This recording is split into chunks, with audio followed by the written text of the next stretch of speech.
call me a worry-gut, but is there any chance that Emily could be right? About what? Well, about us being too old to get a bank loan.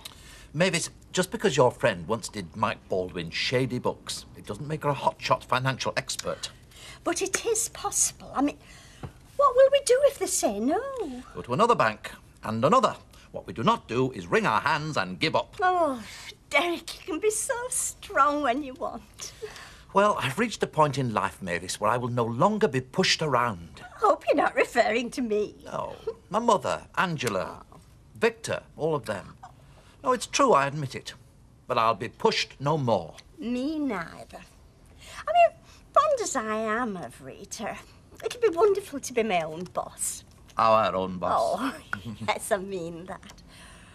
Oh, Derek, I wish you could have got an earlier appointment. I don't think I can contain myself till this afternoon. I promise you, Miss Impatience, I'll come straight back and let you know. You are sure it's going to be all right? Mavis, my dearest, you have my word. You know what'll be the best thing about me owning this place? If you're thinking about landlord's perks with lady lodgers, you can forget it. No. Proving my mother wrong. It's a bit early in the morning for Oedipus. I haven't got a complex about her. It's just that I don't like her very much. She made it fairly plain that she thought I'd never amount to anything. The same goes for me poor old dad. Do you know, I think she was quite pleased when I went on the bins and shacked up with Shirley. It proved all her deepest forebodings right. And she likes being right as my mother. So you're going to lumber yourself with property to prove her wrong? It's not just that. But I'll get a kick out of telling her all the same. I think people put too much emphasis on material things. Oh, and that's why you want to be a top-name designer and earn loads of dosh. I want to get to the top, yes, but I'm not going to mortgage my soul to do it. It's hardly me soul, is it? Buying a little terraced house for a few £1,000. I don't call 30 a few thousand. Nobody pays the asking price. I've told you. I'll be making Rita a realistic offer. You mean a cheapo offer? Well, don't hold your breath, she'll jump at it. Rita's no mug. I'll be doing her a favour. I mean, look at Martin and Gail's place, eh? That was on the market for nearly over a year before they bought it at rock bottom. Morris Jones was desperate, Rita's not. Yeah, but she'll be wanting to tie up loose ends, won't she? Before she goes jetting off to live with the alligators. That is, if Reg doesn't do something to rock the boat. What's he gonna do? Kidnap her and lock her up among the sugar bags? Well, he seems to think that Rita's boyfriend is not all that he makes out to be. He's just jealous. I think it's rather sweet, actually. I hope I can arouse such strong passions when I'm her age. What alligators? Florida! It's swarming with them. Great big mouths and dead long teeth. Which reminds me, Vera's car's in dock. I promised her a lift. I still can't believe what you paid for Vicky's lacrosse stick. It should have been diamond crusted at this price. Pine would be nice, or light oak, with a copper hood over the cooker. And a horse. That costs almost as much a week to keep as you do. I bet it gets more oats. Now then, I've put down the school fees and the various other items that we've laid out for. Can you think of anything else? What about some of them polystyrene beams on the ceiling? Bet. I'm talking about the expenses I'm submitting to Vicky's trustees. Is there anything I've missed? Well, we had a crumpet each when we went into town shopping. Have you put that down? Bet. Now, I just know how thorough you are when it comes to finance, my little ninja turtle. What I've always fancied's a rocking chair. Yeah? Why not an old Welsh dresser? Why would we fit one in? Look, I know it's April Fool's Day, but don't you think you're overdoing it a bit? No, I'm being perfectly serious. If we're going to be spending all this brass, why can't I have what I want for once in my deprived little life? Because we're talking about fitting out a streamlined pub catering area, not a flaming farmhouse kitchen. And I'll take issue with you on that deprived at a later date. Don't mean to say we can't have it cosy. All right, well, I'll buy you an oldie-worldy oven, love, if there's old left. As a kid, I always fancied living in the country. Log fires, hay rides, a couple of big slobbering dogs. You? You wouldn't last 5 minutes in the country. First cow flop you sunk your stilettos in, you'd run screaming for city pavements. Now, if you're sure there's nothing else, I'm going to nip out and post it. Right, we are going mad. First class down. Yeah, well, the sooner it gets away, the sooner I'll get the cash back, and not before time. The expenses I have got. Now, if oak beams aren't to your taste, What about something a bit space-agey? All white with a central island and a garbage compactor. That's one of them things that crushes up tins. You know, for a woman who spends as little time as possible in the kitchen, you seem to be taking a remarkable interest in this one. I'm just house-proud, that's all. I bet Rita will have a garbage compactor in Florida. They all have them there. Yeah. And a swimming pool. I'm not asking for a flipping swimming pool, am I? Won't make his appointment any sooner. You keep looking at that clock every 5 minutes, madam. I'm sorry, I haven't been this nervous since my wedding day. Well, that makes two of us. You are? Oh, I know you think I'm a hard-boiled old trout, but even I have feelings, Mavis. I don't think you're hard-boiled at all. It's just that you seem so sure about what you're doing. It's still a hell of a lot of change to make in one fell swoop. Have to admit to the odd butterfly. You want to count yourself very fortunate getting to try new experiences at your time of life. You pardon my frankness, Mrs. Fairclough. I think I'm going to miss your frankness, Percy. And you and all. 1 minute you're Derek's on scrap heap, and next minute, through a stroke of fate, he gets a chance to make something of himself for once. My Derek has always made something of himself, Mr. Sugden. He's held a number of executive positions. On Grinder's monkey, you mean? But it's never too old to make a change for the better. I mean, take me and the Legion. I thought you didn't like it there. Well, I don't know where you've got that impression. Oh, Gilroy did me a favour. Only wish he'd barred me sooner. I think you'll find that's correct. Thank you. Well, it must be a good omen if Mr. Sugden approves. Mavis, love, he was lying. What? He'd go back to Rovers tomorrow if Alec Gilroy give him the nod. So you mean it's a bad omen? I mean, he's a lonely old man who's pining for what he's used to and putting a brave face on it. Oh, loneliness is a terrible thing, isn't it? You must feel very happy that you met Ted just in the nick of time. Come this way, Mr. Lomax. And I feel I should tell you, I'm only interested in a very competitive quote. Well, I hear this place does a pretty fair line in hot pots. Oh, the best. Why? But what would I pay for one? Oh, £2.75. Mind you, they'll have to go up, you know, once we open. £2.75, and there's plenty of meat in it. Oh, we get no complaints. Fair enough. But if all your customers went on strike and said, in future, they were only going to pay £1.50, what would you do? Well, I'll tell you what you'd do. You'd cut down on meat for a start and the size of portions. You take my point. You get what you pay for. Precisely. Hey, I can see we'll get on all right, Mr. Gilroy. Mr. Barnes, please. Henry? How's that a better bite? Oh, yes, now, I was wondering if you could come round this afternoon. I know you're not due to the middle of the month, but we need to reorder on some liqueur chocolates, and there's one or two other things I think we could profitably discuss. 12:30? Splendid. Right. Liqueur chocolates. We've barely shifted half a dozen boxes since Christmas. Yes, what I was thinking. Perhaps we could shove our more upmarket lines with a bit of a sales push, you see. Run a Gracious Living campaign, feature our smoked salmon and fine wines. We could even do a special presentation pack. Reg, we're in a recession. Well, all the more reason to trade up. I'm not saying we should get rid of our stewed steak and two veg lines, no. But it'll do us no harm to attract the more free-spending, gourmet type of customer. What I call the goat's cheese brigade. Henry Barnes. Didn't he used to work for Cartwright's Confectionery? I might have done, I don't know. Yeah, he did. The same outfit that Ted Sullivan's just retired from. Oh.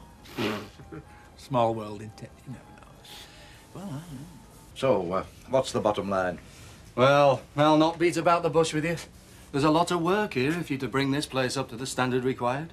But even before we start talking about new equipment, the place needs completely rewiring, plumbing, and there's your tiles. Tiles? Well, won't a couple of coats of paint do? The environmental health lot specify a surface that's completely washable. Now, you can have washable paint, of course. Tiles will cost you, but it will pay in the long run. Then there's your flooring. Well, what we have in there? Mink rugs? Hardly hygienic. I'd say floor tiles, or a good quality vinyl. Not some rubbish that's going to crack after 5 minutes wear and tear. You want something that's going to last your lifetime. The way things are going, that'll be about 6 months, if I'm lucky. 20,000? I don't know whether this is your idea of April Fool's joke, but I don't think much of your sense of humour, lad. It's a serious offer, Mrs. Fairclough, and I've done some research, and it's not an unreasonable one. Unreasonable? It's downright insulting. Well, you have to be realistic in today's financial climate, and the property needs some work doing to it. It's not exactly falling down. And if I put that house on the market tomorrow for 25, which I've no intentions of doing, I'd get my hands snatched off, financial climate or not. If it was empty, possibly, but with 2 sitting tenants... Who won't be sitting much longer. Your agreement runs out in just over 2 months, and I'm quite happy to wait. I thought you'd be pleased to get it off your hands. I mean, houses can take months to shift these days, you know, years. I'm not bothered. But if you leave it empty, you might get squatters moving in. I'll get a guard dog. Look, if you sell it to me, you won't have to pay any agency commission. Now, surely that's another plus. Look, Curly, let's get this straight. That house has been valued at 30,000, not 20, not 25, 30. And until you're prepared to talk in that area, we have nothing else to discuss.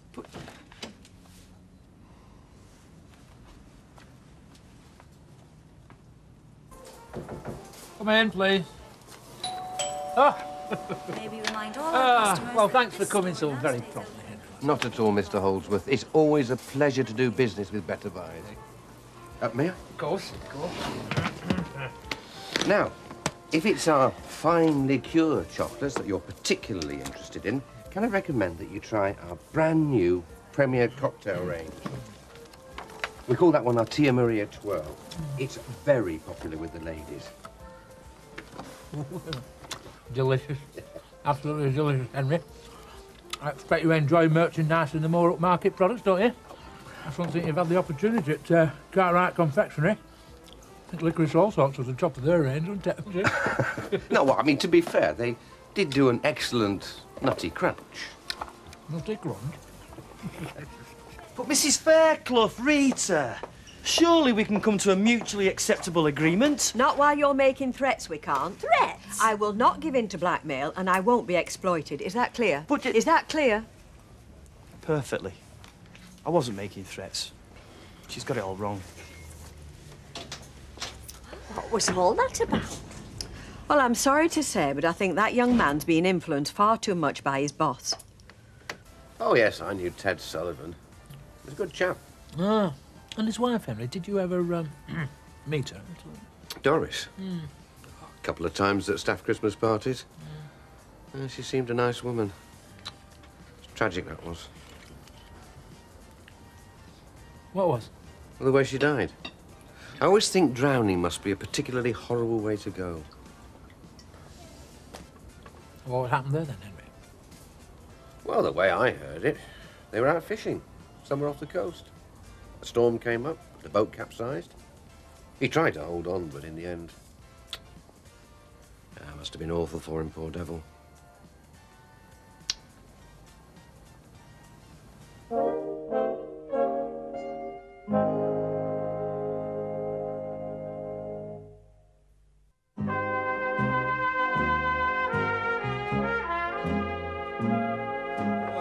We'll see you on Monday then, Mr. Lomax. Certainly will, Squire. Bright and early. Hey, be prepared for a bit of disruption. Well, I shall expect it. I'm not laying out that kind of brass to have a few plug sockets shifted. So you booked him then? Aye, he seems to know his onions. How much? Having a leg job, like I said. 2 arms and 2 legs, Jack. So what, you're talking in region of a couple of grand then, eh? You can add a note on that as well. 20 grand for a kitchen? You get the whole flaming house done for that. Aye, well, you see, Jack, the authorities have got me over a barrel. You see, no food, no pub. Like the man says, how decent you've got to pay for. So I'm afraid there'll be nothing left in the kitty for any staff rises during your working lifetime, Jacko. You're a crafty little fox. How much was it then? Oh, a lot less than that. Well, I know that. How much? 7 grand. 7 grand? That's still a lot of hot pots to sell, Tiger. Yeah, but it was the best estimate I had. Knocked him down from 7,750 for cash. Let's just hope Vicky's trustees come up with the money. They owe fairly sharpish. Otherwise, we'll have a cold wind blowing through our bank balance and one very annoyed kitchen fitter. So, how's the old fella now he's at the Cursor Gilroy on him, eh? Ask him. Hey, Percy! How you doing? Well enough. Getting to meet some new folk then, eh? Well, making friends has never been a problem of mine, I'm happy to say. Oh, glad to hear it. Oi, who needs the Rovers' return, eh? Not us. Oh, they're a nice enough crowd when you get to know them. Oh, I already feel quite at home, thank you, Mrs. MacDonald.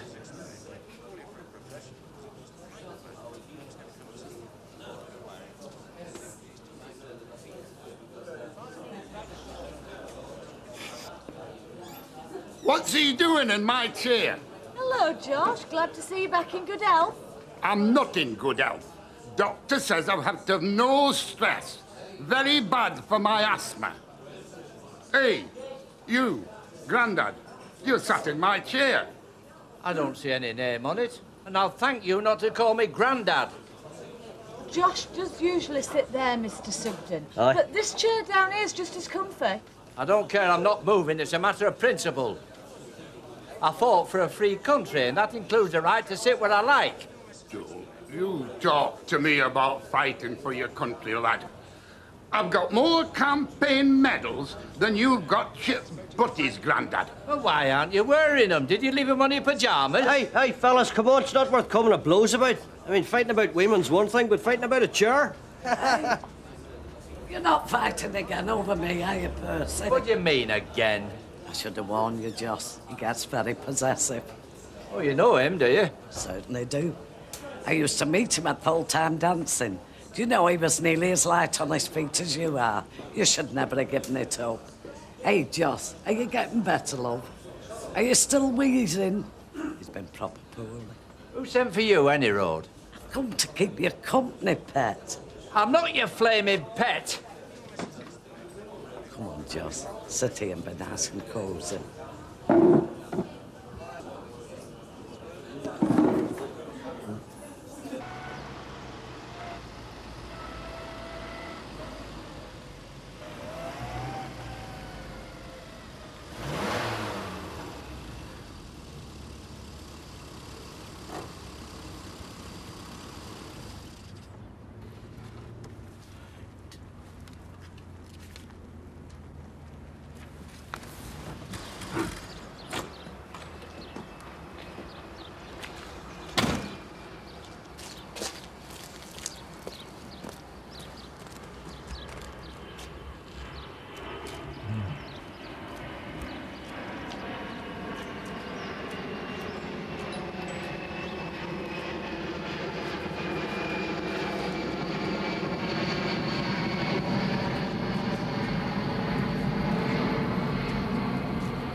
Not Norman. He'd never try and take advantage of a situation like that. Oh, yes, he would. Your innocent little erstwhile lodger has turned into an unscrupulous profiteer. I still think you must have misunderstood. No, I did not. He was most specific. If Rita won't sell to him at his price, he's going to sit on the tenancy agreement and make it difficult for her to sell to anybody else.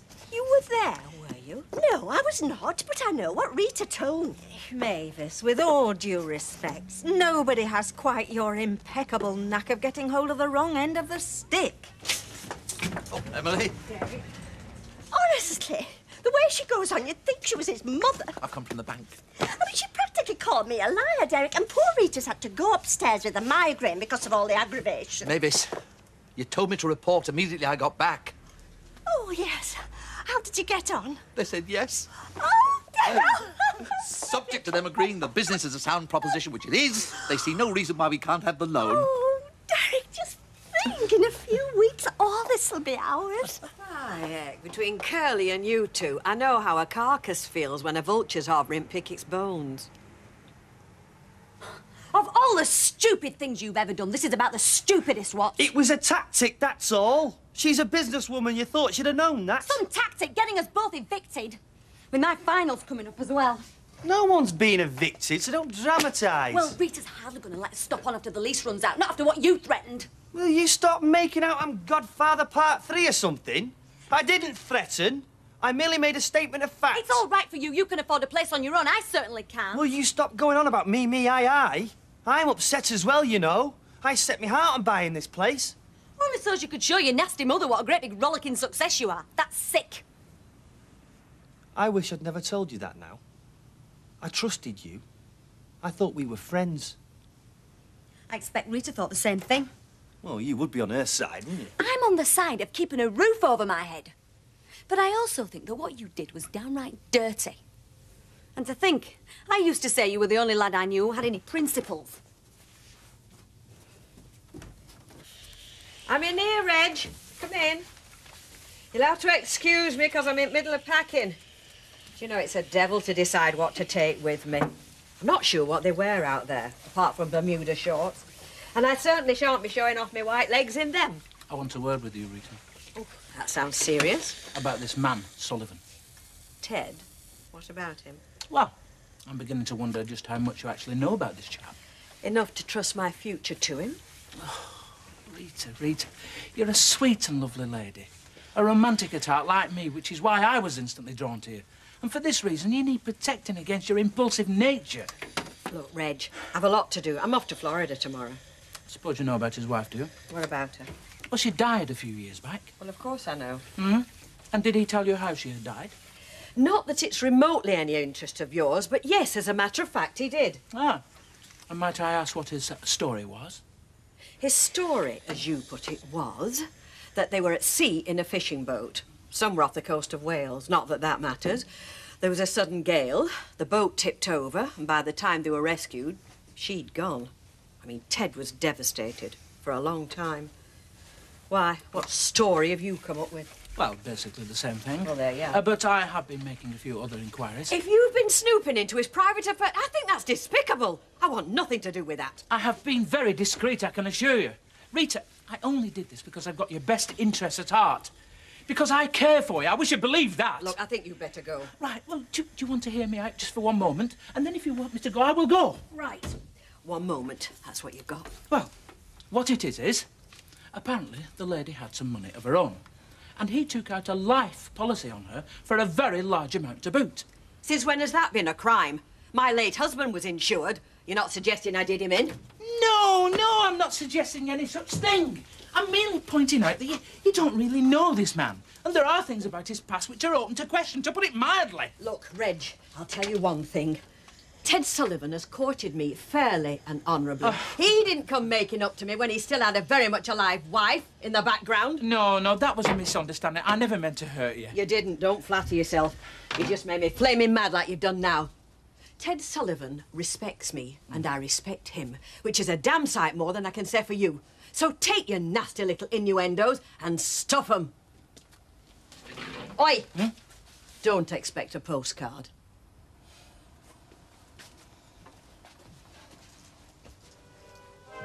Here we are, Harry.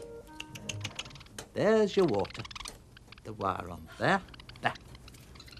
Good morning, Mavis. Oh, Derek, do you know what time it is? A good time. Bank loan secured. A new challenge for my energy and expertise. But what about sleep? You know, Mavis, I lay awake last night. Yes, I know that, Derek. I was there, remember? Yes, I know, I'm sorry.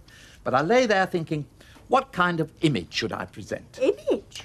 Well, attire occurred to me. You know, dicky bow, fancy waistcoat. What? At the moment, it's just a shop. Well, if you're talking about the cabin, Derek, that's what it's always been. Yes, I know, but Rita's merely swapped money for papers and magazines, Yes, hasn't well, she? that's her business, Derek. You've seen the books. Yes, reasonably successful, I admit. But what it needs is a sense of fun. Fun, Mavis, to put us on the map. And then it came to me. I don't need fancy apparel, do I? Why not use the one asset I have in abundance? The one gift I brought to every top-selling job I've ever had. My sense of humour. Oh. Isn't that right, Harry? A ready quip, a witty remark.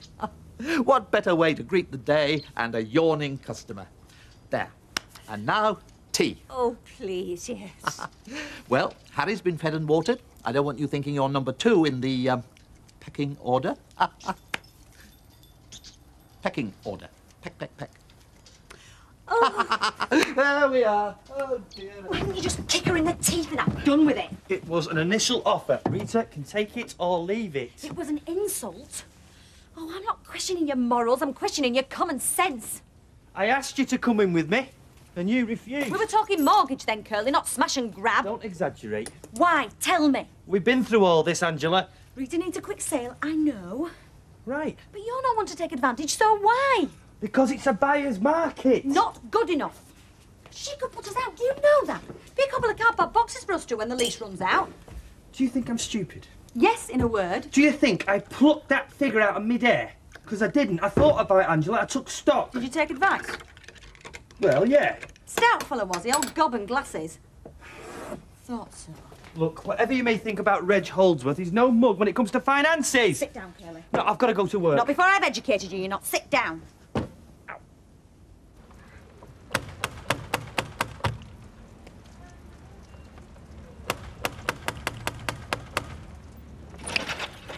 Hello! Good God, Jack. Is that you, or has Godzilla got in your pyjamas? You're a bit previous, boss, aren't you? I'm still a bit kid. Sleep is the labour of fools, Jack. Come on out of your pit. There's work to be done. It's been morning off. Yes, well, that's what I'm here to negotiate, isn't it? I want all that kitchen stuff cleared before you start your cellar work. Oh, I don't know, boss. Come on, 10 minutes. Hey, boss. Now, this is overtime, isn't it? Jack, what do you want? Monetary reward or the continued friendship of a grateful employer? Choose wisely.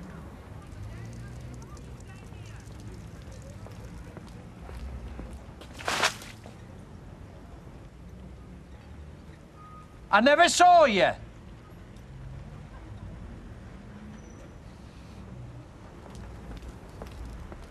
If Alec Gilroy thinks his upset Percy's mistaken. Did you do bread and butter with that last egg and chips? You see, Percy's an old soldier, and Alec Gilroy's not a patch on Rommel. Phyllis, help by all means, but will you shut up about Percy? Oh, did you say bread and butter? In the corner. I think that says it all. Hey, listen, it's not too much, is it? For Henry Gatter? No, it's not too much. For a dental checkup, I'm not too sure. Look, I am going to see my accountant and all. Don't forget. Oh, come on, Get going. Listen, you will be all right with Phyllis, won't you? I think we understand each other. Right, well, I'll see you then. What do you think, then? I think she's an example to us all, Phyllis. Especially when you consider what she's had to put up with. I don't mean her, I mean Percy and Alec Gilroy. Oi! Look, I have told you before, Norman. I refuse to discuss matters of a personal nature on the shopper floor. You set me up, didn't you? Right. You harangued me down there, Mr. Watts. Castigated me the full length and breadth of toiletries and baby foods, and for what? For setting me up with Rita Fairclough. Yes, and I warn you, Mrs. Fairclough will not take kindly to having her name bandied about Better Buys. Well, she didn't take too kindly to the offer I made her either. What offer? The one you told me to make for number 7. Oh, no, I was trying to guide you there, Norman. But you didn't guide me, did you? You aimed me straight at Rita Fairclough. And what on earth would I do that for? To spin out the house sale, hoping that she might change her mind about moving. Oh, dear. You have got a suspicious mind, haven't you, Norman? Hey? And was she very annoyed that she changed her mind about the holidays, by the way? Stuff it, Reg. Stuff it, Reg? Yes, it won't work. I intend to offer Rita a fair price. That is, if she's still speaking to me. Hey, now, don't be hasty, Norman. Don't let sentiment get... Come here. Where are you going? Norman, don't run off. Oh, Jack, half a bitter when you're ready, and some choice item from Betty's haute cuisine. You took up sadism. Sorry? It's Betty's day off and I died about an hour ago. Oh, I'm sorry. No hot pots then, I suppose? I see no reason why I should stop coming in here. And to his credit, Mr. Sugden hasn't suggested I support him in his boycott. It's not a boycott, it's more of a barring. Alec won't let him near the place. I believe that he nearly drowned Alec this morning with a bucket of water. He merely wet his shoes, Alf, a complete accident. I'm sure that with a little mutual goodwill, both parties can be reconciled. Mutual goodwill? You talk about Alec and Percy here, you know. Well, anyway, in the meantime, Mr. Sugden's making do with the Legion. Oh, well, their loss is our gain, I suppose. Surely you've got that the wrong way round. No.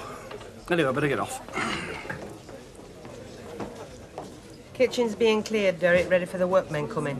No stove, no grub, sorry. I must say, I'm disappointed in Alec. Why? Well, for not being imaginative enough to anticipate the shortfall in customer satisfaction. Food, Bet. Told you we've not got any. I know, I'm saying Alec should have executed contingency plans. Been too busy trying to execute Jacko. Now then, you've got rid of all the loose stuff, have you, Jack? Pots, Yes. pans, crockery? Yes, down the cellar again, yes. Yes, well, after you've cleared a space in the yard, I want you to move that freezer into the living room. No, boss, I think a break might be in order, you know. Why is it, Jack? Whenever we have a conversation, we always end up talking about you. Look, I was just saying... that- Yes, well, don't say, listen. Now, when you move that freezer, I want you to be very careful. Me back, yes, well, if we get an end of piece... Look, forget your back. Just don't damage the lino. The lino, have you seen the lino, Alec? It's knackered, scuffed, chipped, and flaming cracked. There you go, you see. Talking about yourself again, Jack. Does he intend working with Mavis or what? I think so. Won't be the same without Rita, though. No. But as long as she's happy. All right. No fun for Mavis, though. Jacko's still at it, is he? Well, the more we do now, the less this Lomax fellow will have to do when his mob move in. They charge for everything, you know. Yeah, well, now you're here. I'm just slipping across to see Rita. Bye-bye. I was hoping I'd see you, just to say Mr. Sugden meant no harm this morning. Yes, well, I prefer to think he did, Emily. He's not a vindictive man, Mr. Gilroy. No, but the trouble is, you see, I am. Yes, I think he did it deliberately. Now then, what's your pleasure, Mrs. Pierce? I'll have a light ale. Oh, right. Would you like a drink, Emily? No, I won't, thanks, Mrs. Pierce. Do you know how to come in here to unwind? I've been working in Cath. That's nice. Been standing in for Alma. She wanted me to do an afternoon shift, Gail. She begged and pleaded with me, but I said no. There you are, that's 67, I'm afraid, now.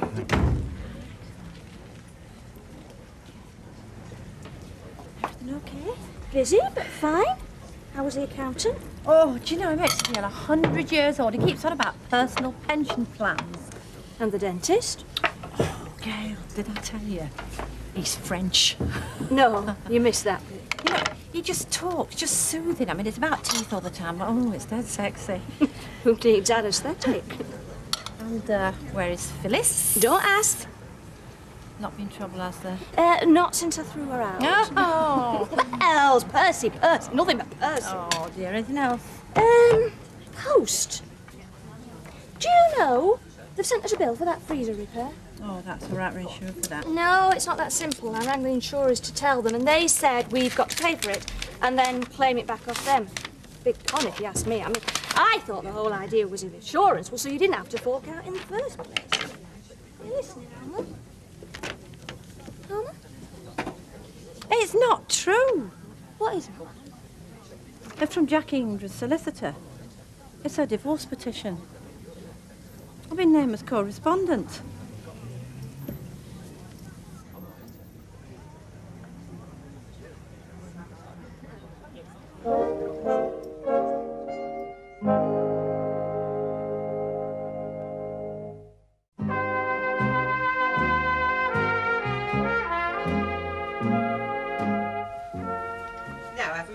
Just say so. Oh, no. I've done it all, haven't I? Case is packed. Wash my face. What more do I want? Where are you stopping in Florida? Oh, well, we're moving about mostly, you know, looking at places. Just a fortnight? Yeah. Ted fancies the Mexican Gulf. Oh, can't be bad. I just hope you know what you're doing. Hey, I'm relying on you for encouragement. Oh, I don't mean Ted. I mean the mess you'll be leaving at the cabin. What mess? Derek. Oh, naught I can do about that bet. I mean, they've set their hearts on buying it. You know, flogging their house, getting a loan from the bank. Hey, Curly fancies number 7, did I tell you? Does he? Good old Curly. Oh, you wouldn't say that if you heard the size of his offer. Wouldn't bite front door. Put him right, did he? I did. I sent him away with a flea in his ear. I mean, a quick sale's one thing. I'm not Father Christmas. Too right. Angie was round earlier on to apologise. I mean, she thinks I'm mad enough to chuck them both out into the street. I think her and Laughing Boy had a few words. Was he trying it on or what? Well, advice from you-know-who, according to Angie. Who? Reg Holsworth. Delaying tactics. He'll miss you when you go. He's the main reason I'm going. Anyway, I put young Angie's mind at rest. I told her to relax and not to worry, but to say nothing. We'll let Curly sweat a bit.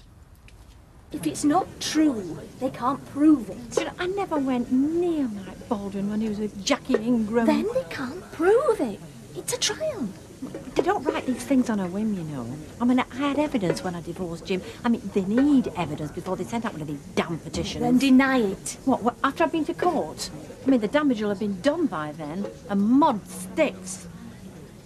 I put my head in earlier, but you were having stuffing difficulties. Sorry, Percy? Phyllis Pierce. I want a tea cake, lightly toasted, and a cup of tea, please. Yes, I'll be along in a minute. I don't know how your other headers put up with it. Not now, Percy. Who wants to see her face over the egg and chips? You must be losing pounds in profit having her. I said not now, Percy. Look, sit down, will you? I'll bring it over. Right, all right. Think back, Alma. I mean, was there ever a time... Oh, look, Gail, I'm not a liar. And I'm not an adulteress either. No, I know. Get your solicitor to write a letter. Yes, but they'll be expecting that, won't they? I mean, that'll just make it official. Oh, Gail, what am I going to do? Get somebody to deny it with you. Support your side of it. I'm talking about Mike Baldwin. Do you see what I mean, though? It's just too big on the shoulders. Be the same on me, then. Why didn't you try it on in the shop? It fitted in the shop. Honestly, I don't understand, do they? You could always take it back and change it. Yeah, but it was the only one, and I didn't fancy anything else. Then why buy it? Because it was a bargain, honestly. Hi. Hi, Liz. Oh, hi, Liz. Now then, what do you think? As pretty as that, Audrey. Ah, if it fitted somebody. It'd fit you. Knock 'em dead in the Legion, this would. I think I've got one similar to that, actually, Audrey. Different neckline. Yeah, it's too big on the shoulders for me. Yeah, reckon I'd have the same trouble. No, I don't think so. Thanks, anyway. I know who this would suit. Excuse me. You wouldn't buy a pair of shoes if it didn't fit you, would you? Oh, Ralph, you do say silly things sometimes. Let's see Audrey coming, you know. It is pretty, though. And a bargain at 12 quid. How can it be a bargain when it don't fit nobody? Oh, shut up, Al. Hello, Jim's Cafe. Oh, Gail, love, put arm on, will you? Sorry, ma'am, she's not here. Where is she? Well, just some business. Business? What business? Look, I can't talk right now, ma'am. We've got a full cafe. I need her to phone me. Yeah, okay, I'll tell her. Bye.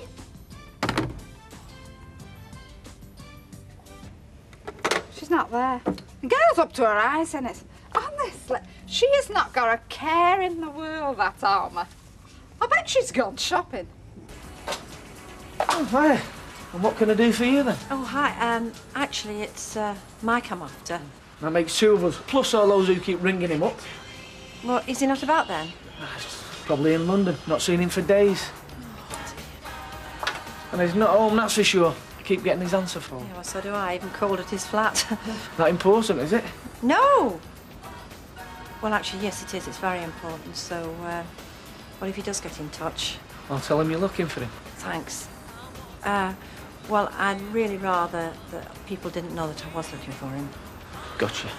I feel the same.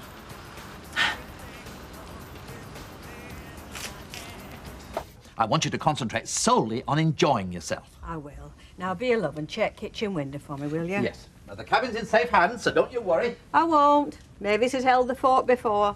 Yes, but this is the first time she'll be acting as heir apparent, so to speak, albeit in How is it? Well, she's feeling the pressure a bit. Kitchen window. Oh, yeah, closed. Ah, that'll be Ted. Will you let him in, love? Yes. Oh, I'll just check that cooker. Hello, Ted? Come on up. Rita's nearly ready. Great. And Mavis and I are like greyhounds in the slips. What? I'm here, love. I'm all set. Get your skates on. Taxi's ticking away. The VAT guide's heavy reading, but we shall persevere. Sorry? Him and Mavis in the cabin. We're treating this holiday of yours as a dummy run. Dummy run? That should suit you, Derek. This all the luggage, Ruth? Yes, I'll bring the hand stuff down. Warn them at Cartwright's, Ted. I'm already stiffening my resistance against any temptations they throw my way. Derek, I've retired now. See you downstairs, Rita. Yes, all Sweet right, tooth love. I may have, but they reckon without my Spartan self-discipline.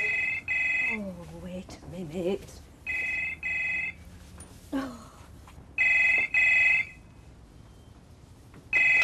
Hello? Oh, hello, Rita.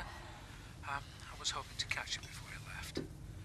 I owe it to myself to make one last impassioned plea for a stay of execution. Rita, kibosh this trip and give hope to your most fervent admirer. I know it's a futile gesture, but I can assure you, Rita, a broken heart is the quickest way to oblivion, apart from the axeman's axe. Oh, love, yes, I can talk about love. But in people of more mature years, I prefer terms less emotive, but nonetheless relevant to our situation. Words like attachment, affection, laughter. You see, I'm an honest man, Rita, often misunderstood.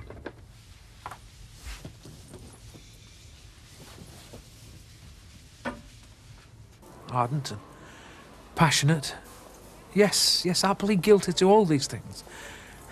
What do you think, Rita? Rita? Hello, are you still there, Rita? Hello? Hello? Rita! Oh, don't you change your mind? Oh, fat chance.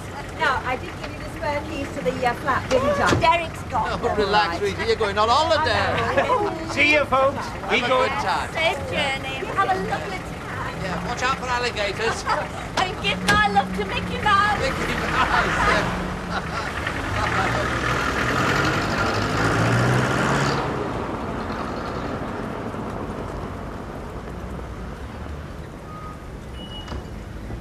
I thought Derek was coming with us. Well, he's excited, poor love, about taking over the cabin. How about you? Are you excited? Am I? Oh, Ted, I've been dreaming about this trip. Thought of nothing else for days. Me too. Drink as much as you like on these long-haul flights, you know. I'm not a toper, you know. Well, neither am I. But it is an 8-hour flight. Oh, that long? Oh, well, in that case, we might have the odd 1 or 3 then, eh?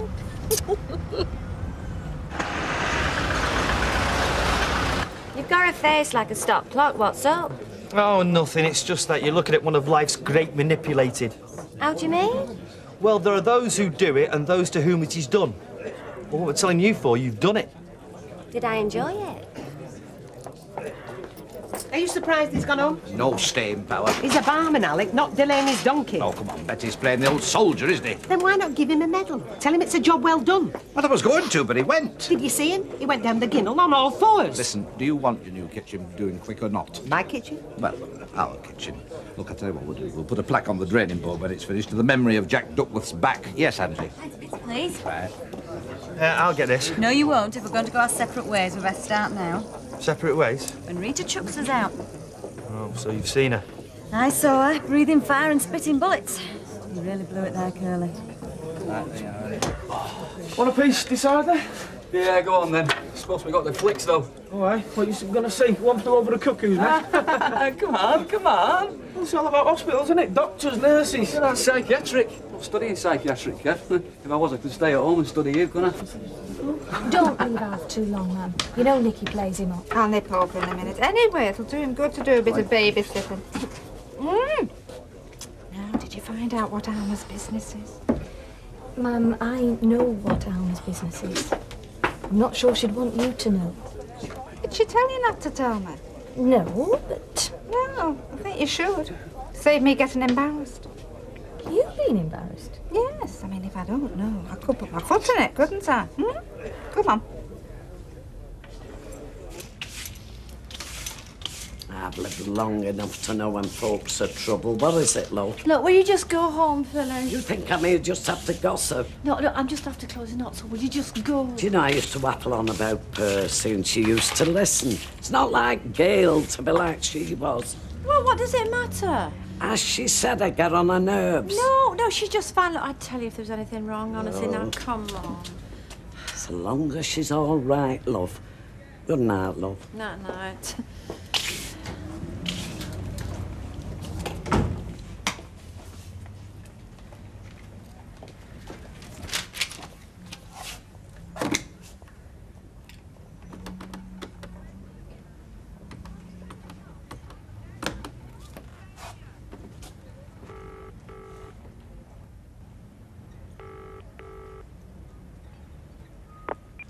Hello.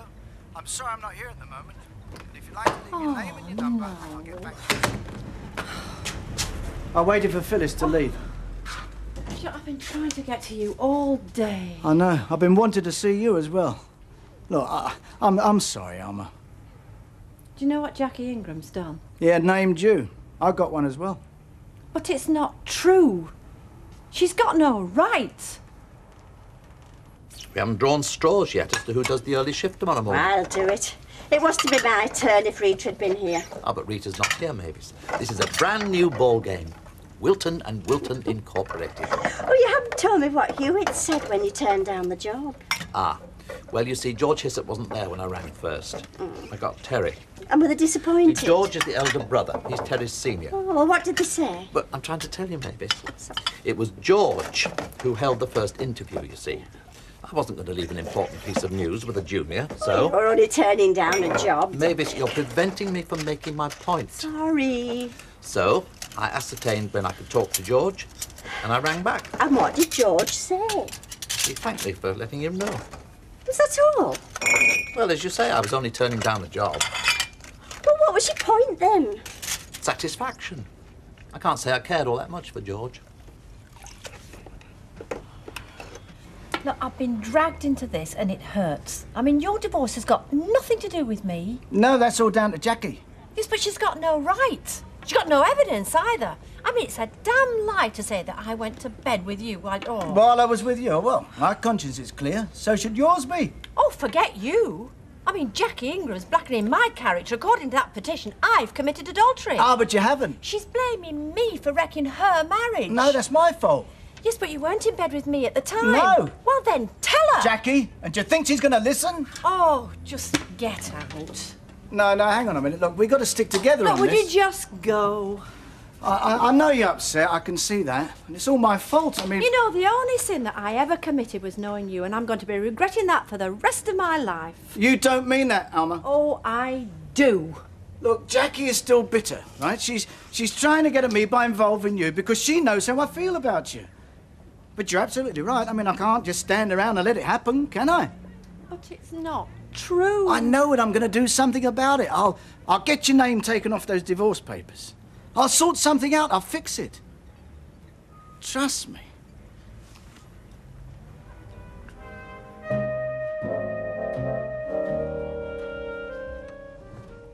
Oh, there you are. Your toast will get cold. Now, keys. What keys? For the cabin. But they're in my handbag. I'll open up and get started. You finish your breakfast. Oh, Derek, just sit down. It'll only take me 10 minutes. Well, papers might get stolen. Oh, well, they've never been stolen before. I want to set the rounds up before the paper lads arrive. Create the right impression. Show them it's business as usual. Where'd you say they were? Oh, handbag. Oh, Derek, will you please sit down? I can't take sudden movements this early in the morning. Early? Call this early? This isn't early. Oh, please, Derek. What's the matter, Mavis? Well, when you have to get up at this time as regularly as I do, it ceases to have quite the same excitement. But this is exciting. This morning, our lives together enter a new phase. Not only are we partners in marriage, we're partners in business. Oh, you know, lolling about on a beach in Florida might suit Rita and Ted, but give me the satisfaction of a good day's work any time. Don't you agree? I'll see you soon. Hang on. I've got to put this on its end. Where are you taking that cooker? You what? Wait, hang on. Where are you taking that cooker? Down to the tip with the rest of the stuff. Ah, it's a good cooker, is that? Maybe, but I've chucked better than this on the tip. Well, what's wrong with it? It's thick with grease. Well, it can be cleaned up, can't it? It's worth a bob or two, is that? So you want to clean it up and try and sell it? Oh, fair enough. We'll leave it here, then. No. You take it. Yeah. Look, I'm not in your way, am I, if I use this table? That's what I like to see, Alec. A fella that takes care of the workers. What you're talking about, this is breakfast, this, for me and the missus. All right, Alec, I was only joking. You go ahead, don't mind us. Morning there, missus. I thought you said we could carry on as normal. Look at this place. We've got Vicky coming home today. Look, breakfast will be ready in 10 minutes. You call this normal? Where's the sofa? Oh, very handy. What do I do if I want to put my feet up? Stand on my flipping head? It's only a temporary inconvenience, Bet. Oh, Mick, this is Bet. Excuse us, Bet. We're not in your way, are we? You're enjoying this, you aren't you, playing at Boy Scouts? Well, you might think you've earned your cook's badge, but let me tell you this. I am not prepared to sit round a packing case singing Ging Gang Gooly in front of total strangers. They'll not take any notice of us. They're far too busy. I was just telling Alec, there's nothing we like better than a nice sausage butty. Hey, lads? Look, help yourself. The bread's on the table. Get your coat. He's not invited. He's a mate of mine. Who is? Jeff Duckett. Oh, too true. He's not a mate of mine. Why? What's wrong with him? Nothing. No, nothing really. He's just a bit of a prat. Well, listen, can't you go to your granny's and then go to this here party?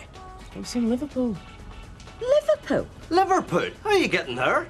Well, I don't know. I haven't sorted it out yet, have I? Hey, I don't want you hitchhiking, Steve. Mum, there were lads my age fighting the Gulf War. I'm sure I can get myself to Liverpool without any bother. Look, you two, if it's anything like Jeff Duckett's other plans, it'll all be off anyway, all right? Well, I'm very sorry. No, it won't happen again. Bye. Who was that? It was number 23, Gladstone Terrace, Mr. Spraggan. It's got an express instead of a star. Gladstone Terrace. Now, let's see. That's... Nigel. Oh, yes. He's usually very reliable. You know what it is? They resent having to switch their allegiance. Yeah. Oh, thank you very much, Julie. Bye. See you tomorrow, Jonesy. Thank you. Look, they should have been finished long since. Well, they're taking advantage of Rita's absence. Oh, excuse me, before you go. It is Nigel, isn't it? What happened to 23 Gladstone Terrace? Keeps changing his order. He wanted an express this morning. No, a star. I didn't make up the rounds. I just delivered them in order. And number 3, Kitchener Street. They wanted a mirror, I'm afraid. No complaints, so Mrs. Fairclough's in charge. Did you hear that, Mavis? It may interest you to know that very soon I shall be your employer, not Mrs. Fairclough, and I shall insist on a higher degree of efficiency than we've seen today. Clocking in cards, eh? There's no need to be facetious. Look, will you just deliver these to the right houses? I'd be ever so grateful, Nigel. All right. I'll be late for school, though. It's no good kowtowing to them. I think you're too familiar. Johnsy. They need to know who's boss. Derek, if you like, I'll set up the papers tomorrow. Oh, you think it's my mistake? Oh, no. He delivered them wrong on purpose to undermine my authority. Oh, don't worry. I shall soon lick him into shape. So what's he going to do? Sort it out with Jackie? Well, he doesn't want to make contact with her. So he's going to try and see his solicitor sometime today. Do you think he'll be able to keep your name out of it? Oh, I don't know. I mean, I don't mind being accused if I've done something wrong, but I never went near Mike when he was married to Jackie. He's married to her now, isn't he? Well, technically. No, I mean when they were together. I mean, them splitting up had nothing to do with me. Well, you don't know who you can trust, do you? Do you think that's going to be a daily event? Oh, I don't know. No, them two, I mean. Just because we're in a greasy spoon, you don't have to show us up, do you? No, super. I always dip my egg. Yes, I know you do, but not with folk watching. You pass me your anchor. What for? Come on, gristle. Well, put it outside of your plate. You what, and have Hammer and Gale thinking I'm playing Lady Muck? Come on. Put it in that. Shall we just leave it and go? You dare. Smile when you're eating. Everything all right? It's delicious. Did you tell it? Oh, yeah, here, compliments to the chef. Is that all? Yeah, he's got one of them holiday supplements in. Oh, do you know we still haven't booked? What about you? Oh, not this year. No, it's finding the staff to cover for us. Oh, it's all going through then, is it? Well, at the rate things are proceeding, I think Rita will have flown the nest by the end of the month. Oh. Mind you, she could have done a lot worse. Oh, it's not done you any harm either, has it? I mean, get in this business. I wasn't thinking of our own interests, I can assure you. Hello, Audrey. Hi, Derek. Here we are. Thank you. I'll just drink this and then pop round to the wholesalers. We need some more stationery. Oh, are you quite sure, Derek? We don't sell so much these days, not since they put the telephone on the corner. Oh, well, it's so much quicker than writing letters, isn't it? Do you know, our livelihood is being attacked from all directions. British Telecom, petrol stations, supermarkets. Time was, people wanted a newspaper, they come to the newsagent. Now they pick one up from a 24-hour garage, along with their pints of milk and their sandwiches. I think it's high time we newsagents beat them at their own game. Well, you're not going to be selling petrol, surely? Oh, I hope not, Derek. It's highly inflammable. No, not petrol, but milk, sandwiches, cut flowers. We have to diversify. Don't you agree, Audrey? Well, it may have escaped your notice, Derek, but we have been selling flowers and sandwiches for years. But we haven't been selling flaming newspapers. Maybe we will, though. See how you like that. Derek, perhaps we ought to discuss these changes first between ourselves. Some people are too sensitive. Well, I know that, Derek, but it doesn't do to go upsetting folk. Otherwise, we might find we've got no business left for us to buy. Thank you, love. Ta-da. Hi, Alfie. Honestly, I don't tell half what I've just heard in floor gaskets. Why, what's happening?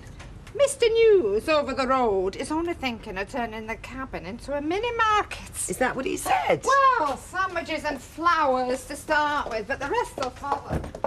Hey, do you think this thing with Ted and Rita's going to come off? Oh, now, well, listen, according to Mavis, they're as good as hitched already. I mean, she might even come back with a ring on her finger. Oh, I hope not. Oh, why don't you think it's a good idea? Oh, no, it's not that. I just hate to miss a good wedding. Oh. By the way, I was ever so pleased Martin passed his exam. I think he'd make an excellent nurse, I really do. Long way to go yet. Oh, I think he's very dedicated, don't you? Makes me feel about that high. Mind you, so do you, come to that. Me? Well, hospital visiting, voluntary work. And what do I do for other people, just running a cafe? You're providing a service. I mean, it's not just a place to eat. No, I suppose not. We do have our share of waifs and strays. Exactly. We'd all be the poorer if it were run merely for profit. Same as the hospitals. James Cafe. I'll get her.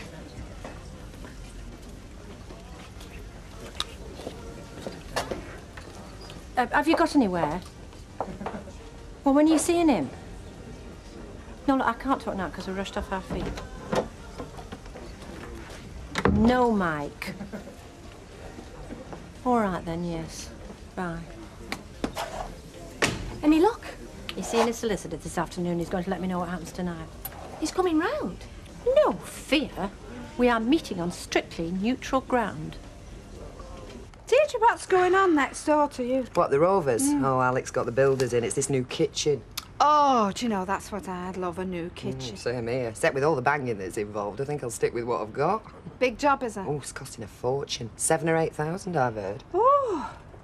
I thought when it came to parting with money that Alec were in the same league as Al. Ah, well, I don't think he's got much choice in the matter. It's this new Food Act. Everybody who sells food has to obey this law, or else they get closed down. Really? Oh, it's a good job. We don't sell hot food. Well, we sell sandwiches. No, well, we buy them in. Cold meats, pies, sausages, it all comes under the same act. Doesn't Alf know about it? Well, it's not said out. Mind you, if it costs money, he wouldn't, would he? Yeah. All the same, we ought to be careful. I mean, we don't want Vera Duckworth coming down with salmonella from something she's bought here, do we? Don't we? No, of course we don't. Anyway, even if she did, why should we get the blame? I mean, I dare say her kitchen's like a middle. Ah, it doesn't make any difference. The legislation stops as soon as the food gets through Vera's front door. You don't mind if I eat my own sandwiches, do you, love? Of course not. Wish I'd remembered to brought mine. Oh, I'll have one of these. Oh, no, I couldn't. No, I couldn't. But just a nibble, then. Hey, Tatty Ed, is his lordship about? Fetching his granddaughter from the station. Why? How long will he be? Oh, about 5'4" in his socks. How should I know? I'll hang on for him. Give us a pint while I'm waiting, eh? Improvement in the bar staff since I was in here last. Usually go up the flying horse. I might just change my habits. Well, that'd be nice. Why don't you come in tomorrow night? I might just do that. What's happening tomorrow night? It's my night off. I won't be here. Ah, here they are. Hello, Vicky, love. Nice to see you. Hello. Now, Vicky, look, when I said I was having these alterations done... He wasn't joking. No, well, we are a bit topsy-turvy. Topsy-turvy? It's like a flipping bomb site, Oh, Vicky. it's all right. I'm very adaptable. You blooming well need to be, love. Oh, I see what you mean. Put your stuff down, love, if you can find the room. Yes, it'll only be for a few days. This firm has a reputation second to none for speed and efficiency. That right, Mick? There's a bit of a problem we're knocking off for the rest of the day. You what? We've got to get on to another job. We've been hanging on for the plumber and his house on an emergency. Well, what's this if it's not an emergency? You've got your cooker and plenty to drink. Oh, yeah, very funny. Yes, look, I was promised this job double quick time. Don't be worrying, Alec. We'll soon catch you up. By the way, them sausages went down a treat. Oh, there's one other thing. The toilet in the bathroom. What about it? Don't use it. The soil pipe's cracked. What did he say? The plumber will be a very first thing. It shouldn't affect the toilets in the bar, though. You can use them. Come on, lads. See ya. Vicky, don't take your coat off. Oh, we're going out? Your granddad's just offered to take us out to lunch. Somewhere posh. Somewhere like a 4-star hotel. Somewhere where we can powder our noses without the likes of Vera Duckworth gawping at us. Well, what are you on about? You can use the gents if you like. Go in the backyard for all I care. But there's no way me and Vicky will be trotting through that bar every time we're taking short.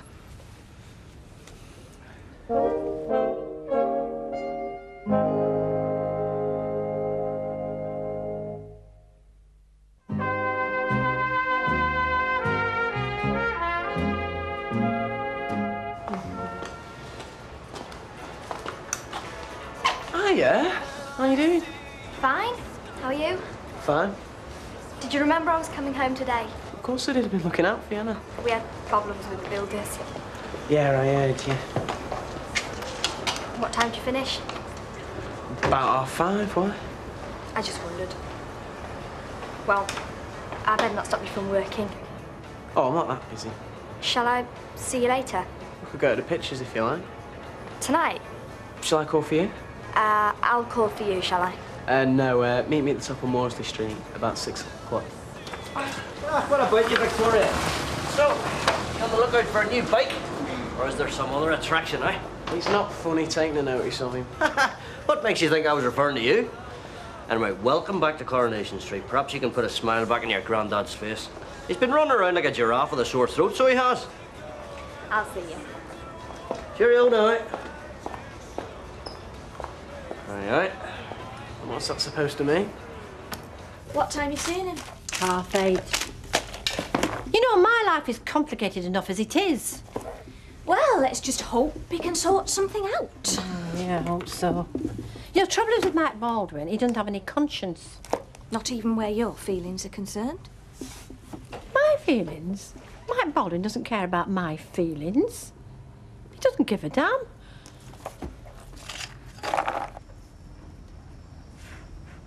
Who's for a tea cake? No, thank you, love. Grandad?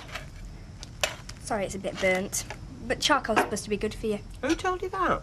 We did it in science. It clears out the system. Alec, eat it up. I'm not hungry. Sorry, Vicky, I'm still a bit full. It was a lovely lunch, wasn't it, Bet? So it should have been. Alec, can't you just forget your wallet? Just for once? I'm sorry, Vicky. It's not much of a homecoming, this, is it? Oh, I'm quite enjoying it. You don't have to treat me like a princess. I'm quite used to roughing it if I have to. I'll take the television up to your room, shall I? I think I've seen it somewhere. Well, I was going to go out tonight if it's all right. Only to the pictures. Not on your own, I hope. No, with a friend. Oh, anyone we know? Steve. MacDonald. Did you know about this? I'll be all right. I can look after myself, can't I, Bet? What do you expect her to do, Alec, on her first day home? Stop in and listen to plumbing? Well, you'll not be laid back. I'll be all right. I'm not completely naive. He knows that, love. He's just concerned for you, aren't you, Alec? Yes.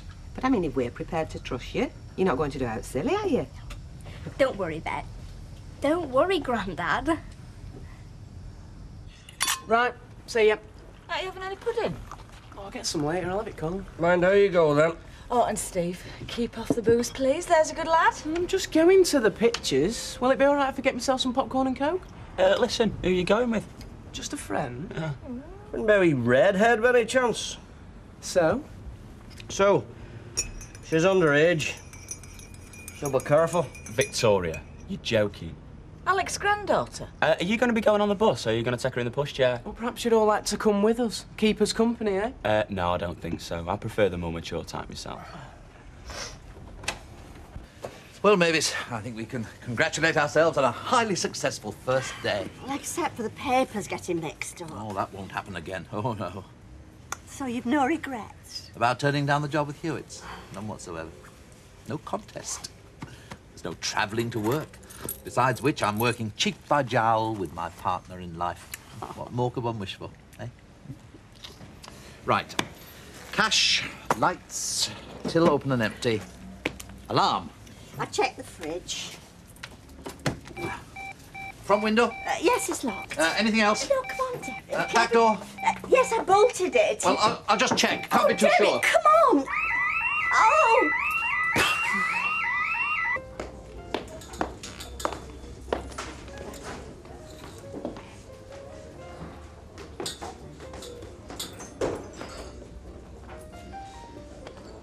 Oh, hi. Hi. Come over there, I've got us a table. Look, I can't stop long.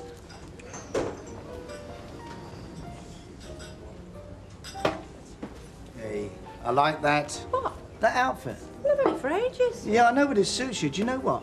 I always think of you in that outfit. How you been then, sweetheart? Well, if you must know, I am out of my mind with worry. But have you eaten? They do a great pasta here. Superb service. Look, I've already eaten. I don't want anything to drink. I just want to know what the solicitor said. You like this? It's a rioja. Right, what are you having?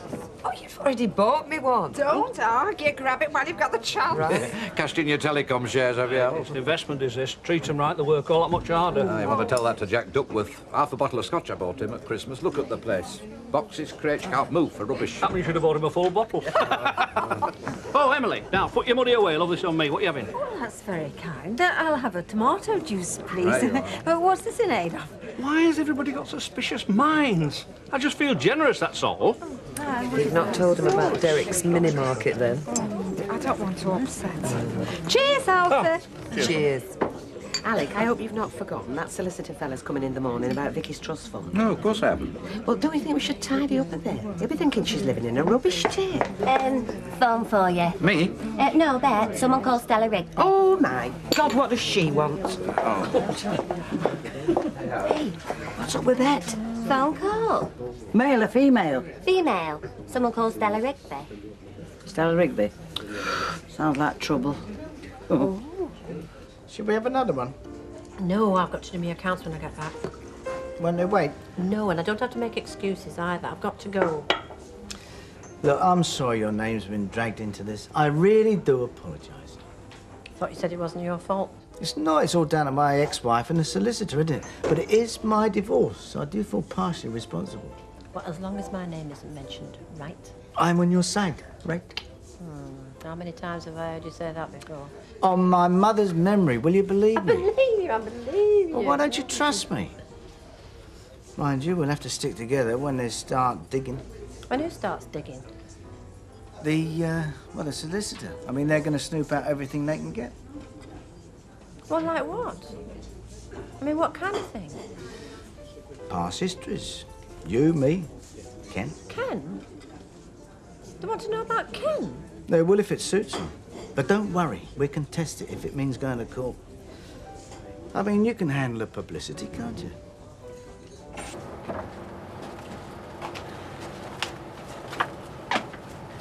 I better go in. Hang on a minute.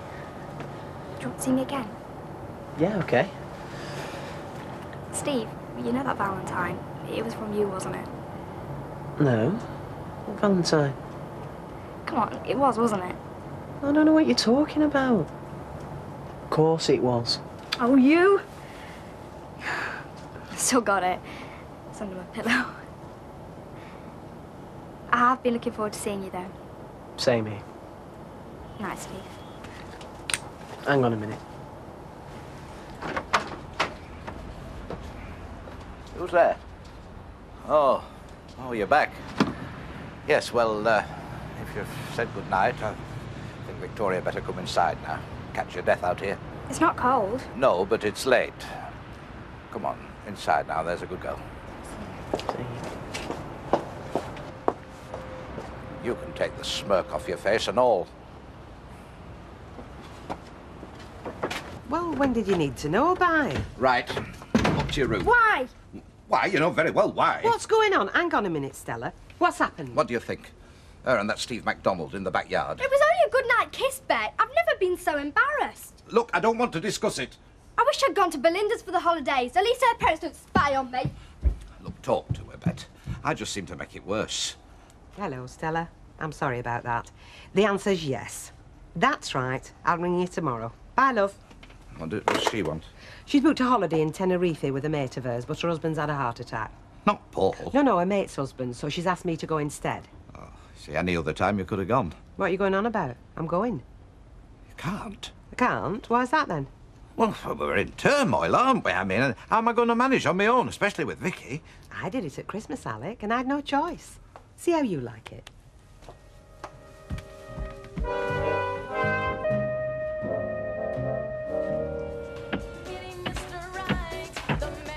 Is that radio on because you didn't think the banging would wake me up? Sorry, boss, I'll get them to turn it off. Yes, do that, and tell them this is my home. It's not a flaming youth club. Oh. Steady the buff. What the hell's this doing here? It's scrap. I know it's scrap. The place for scrap's the backyard, not my living room. Well, I thought it might get nicked if we left it out there. Look, never mind, Nick. Just get it out there and make sure it's still there after you've gone. And just to clear up any misunderstanding or illusion you may be under, any scrap of any value you find in this house belongs to me. If you say so, Mr. Gilroy. And turn that flaming radio off.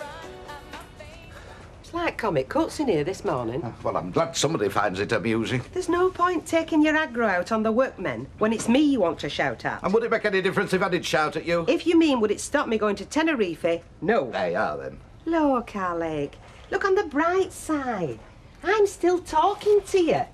I mean, the workmen might not be soon, your granddaughter isn't, but I am. Why don't you be thankful for small mercies? Oh, I suppose you'd have left her out there in that yard with Steve MacDonald canoodling till all hours without saying a word. Why? What were they up to? Where there's a will. Yeah, There's always somebody who thinks the worst. You've a nasty little mind, Alec Gilroy. Aye, well, that can have reason. Oh? Well, I can hardly imagine you playing wallflower to Stella Rigby in Tenerife. Ah, now we're getting to it. Well, come on, she's hardly a shrinking violet, is she? And you're certainly not. I am going to Tenerife for a well-earned rest and to get away from this mayhem. Not to chat about that happens to walk past in a pair of trousers. But I'll tell you what, if it makes you any happier, I'll take Vicky with me. I mean, the poor lass isn't going to have much fun stuck here with you for the rest of her holidays. I mean, you meet some walking school book in a library and suddenly you think you're an expert on women? Paula's 17, she's an adult. Not yet, she's not, and you're her first boyfriend. So? So, how come suddenly you're Mr. Experience? Ah, well, I'd rather not go into that right now. What would you rather not go into right now? Nothing. That is deeply suspicious to me. What is? The pair of you agreeing on something? Well, we are capable of a bit of harmony from time to time. Very musical, the pair of us. Oh, great on the guitar. Sexy on the saxophone. Mellow on the mouth organ. Devastating on the drums. Yeah. Oi! Come on, then. See you, Mummy. See you, Daddy. Bye. What the hell was that all about? I don't know, but it beats arguing. Well, they must have been in love, the pair of them. Yeah. Well, it's spring. It is. Oh, here, let me help you with those. Here. You shouldn't be in here doing this. Come with me, I'll see you sort some breakfast out for you. Thanks. I'd rather help better if you don't mind. Listen, you've got to eat properly, Vicky. You're a growing girl. Pity you didn't remember that last night, eh? Sorry to interrupt, boss, but we need an opinion, if you don't mind. Yeah. I heard about last night. Yeah. I think he's just worried about you, that's all. Well, he needn't be. I'm not stupid. I know that. But fathers always judge their daughters' boyfriends by the way they used to go on. I'm not his daughter. As good as. He does regard you as his little girl. Yeah, well, I'm not. So I wish he'd start treating me like an adult.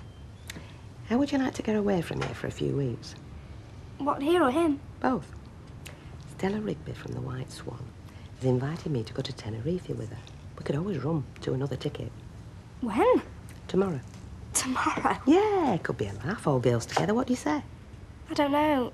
It sounds really nice. Sun, sangria, Yeah. sea, sexy fellas. But not for you, eh?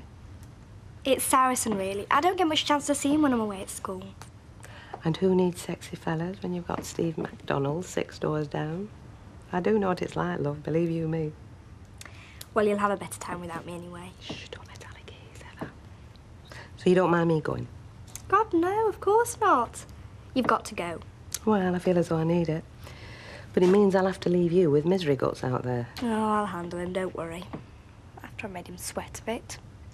Do you know, love? Sometimes you're so much like him, it frightens me. Something wrong? It's Mr. Dobson on the estate. He's received a Speedway magazine and he should have had practical fish keeping. Oh, it's been a mistake, has there? Oh, not at this end, there hasn't.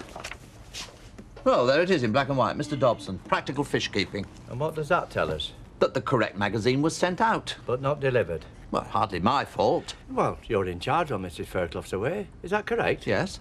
Well, then, if we're being accurate, it's your responsibility, even if the paper boy's left the wrong one. Well, yes. Well, then, you best get round there, hadn't you? I know this tiny Dobson. He comes into Legion. Ex-paratrooper, big fella, short-tempered. Good luck. Sausage, bacon and egg. Yeah? No beans. Yeah. Oh, girl, I'm sorry. I don't know where my brains are this morning. Oh, just leave the beans, put the rest on a clean plate. You know, it's all this waiting, driving me round a bend. Oh, stop worrying. Mike's going to see her solicitor. I'm sure he'll sort it out. Look, I just want my name off that petition. I mean, I wouldn't mind if I'd done anything. The worst comes to the worst. You can always sue her for defamation of character. What, and end up bankrupt? Not if you win. Well, with my luck, I'd lose and get lumber for costs on top. So relax. Let Mike sort it out. Well, I haven't got much choice, have I? Short of going to see the woman. And you don't want to do that, do you?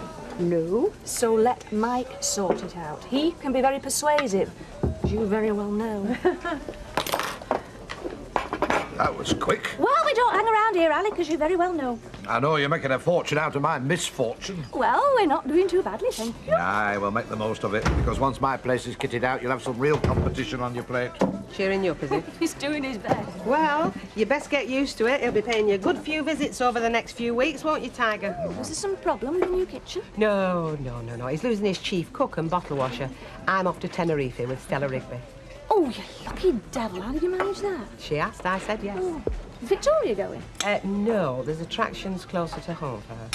Right. Well, what can I get you? Just a cup of tea and a round of toast will do fine. I have to get in my cosy tomorrow. You have to tell everybody, don't you? They'd find out soon enough if I didn't. Hey, do you mind? I'm having my breakfast. Do you know something, Sunshine? You want to perk up a bit before 12 o'clock. Nicholas Wilding won't want to be looking at that face over his teacup while he's sorting Vicky's money out. Oh, and I'd make it up with that young lady if I was you. It could just be in your best interest.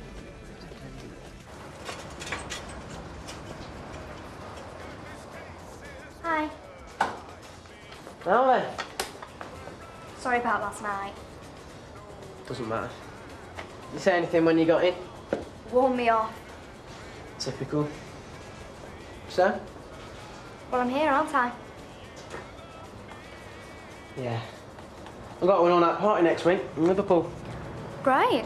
Don't mention it, though, about the all-night bit. Who are you going with? Don't know yet. Let's go to Tenerife with a mate. Oh? She asked me to go as well. How long for? A few weeks. It's in a mate's villa. You going? Would you miss me if I did? Of course I would. It's a good job I turned it down then, isn't it? Yeah. Chatting up geriatrics and doing the conga isn't exactly my scene. Hi, folks. I better go. Oh, not on my account, love. Well, I'm sure you're very busy. Well, I know someone who should be. See you, Steve. Cheerio. Nice wee girl, lad. Very bonny, you know. Yeah, can you give me all of this? Oh, can't you handle her on your own now? He's talking about the bike now. So was I, son, so was I. Oh, Vicky, love, there you are. I've been looking for you.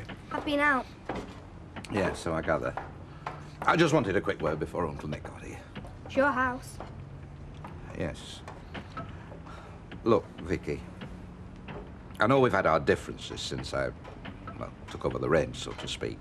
Yes. And I know some of the things I've done haven't entirely met with your approval. True. But what I'm trying to say is that, look, I just want you to know that I do these things for your own good, for your welfare. You're very precious to me, and I don't want you to throw your life away like some young girls do. Are you trying to say you're sorry? Yes. Yes, I suppose I am. I did rather go off at the deep end last night, if truth be known, and I apologise. It's okay. I don't bear grudges. Good. And I've turned down Bet's offer of the holiday if you're interested. I won't be getting under your feet, don't worry. You don't fancy a bit of sun on your back, then? Not really. There's always a chance to change your mind, you know. That won't be a problem, okay? No, okay. Just as long as you don't get heavy about Steve. No. Right. Vicky! Well, look at you. You've turned into a young woman behind my back. Alec, how are you? Oh, Nicholas, I'm sorry about all this. It's just that we're in the middle of having a kitchen refitted. No problem. This shouldn't take forever. No, I don't suppose you want to be hanging around here all day, do you? Time's money to us professionals, isn't it? Bet, Nicholas, a chair. Alec, don't you think it might be an idea to lay the fitters off for a bit? And have them standing idle on my time. How about suggesting an early lunch? That might just do the trick. Ah, good idea, yes. Excuse me one moment, Nicholas. A drink for our guest, Bet, and I'll have an Irish while they're at it.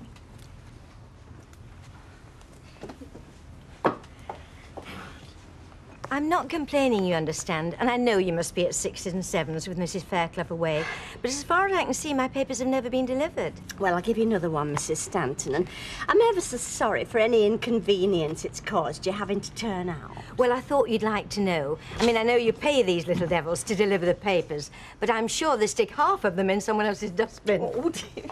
Bye-bye. Hello. Morning. What was that about delivering papers and dustbins? Is something wrong? Mrs. Stanton, she hadn't received a paper this morning. Stanton. Let's see.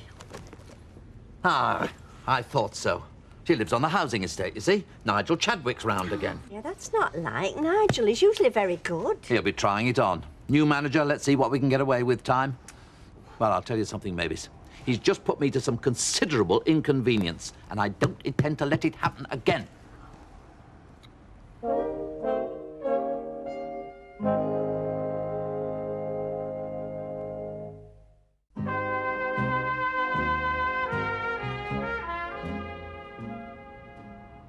So it's very simple, really.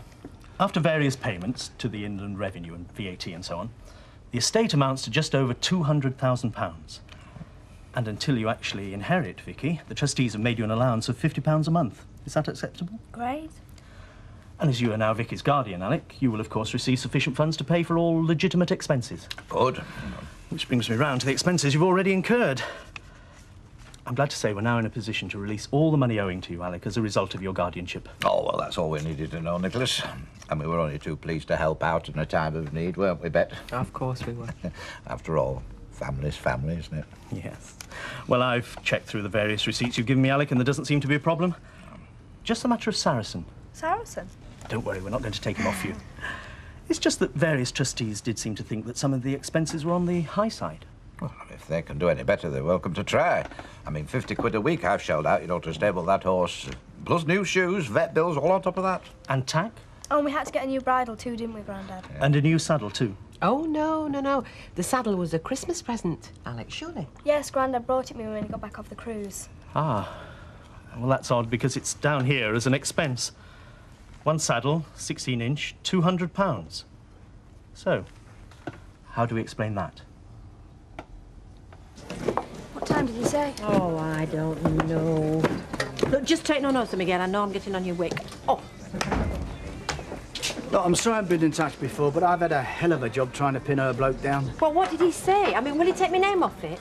I don't know yet. But you said you'd ask. You said you'd fix it. Hang on. It's not as if they said no. It's just I haven't been able to see him to actually talk about it properly. Oh, man. But I have got an appointment tomorrow. Now, come on, it's not as bad as all that. They'll agree.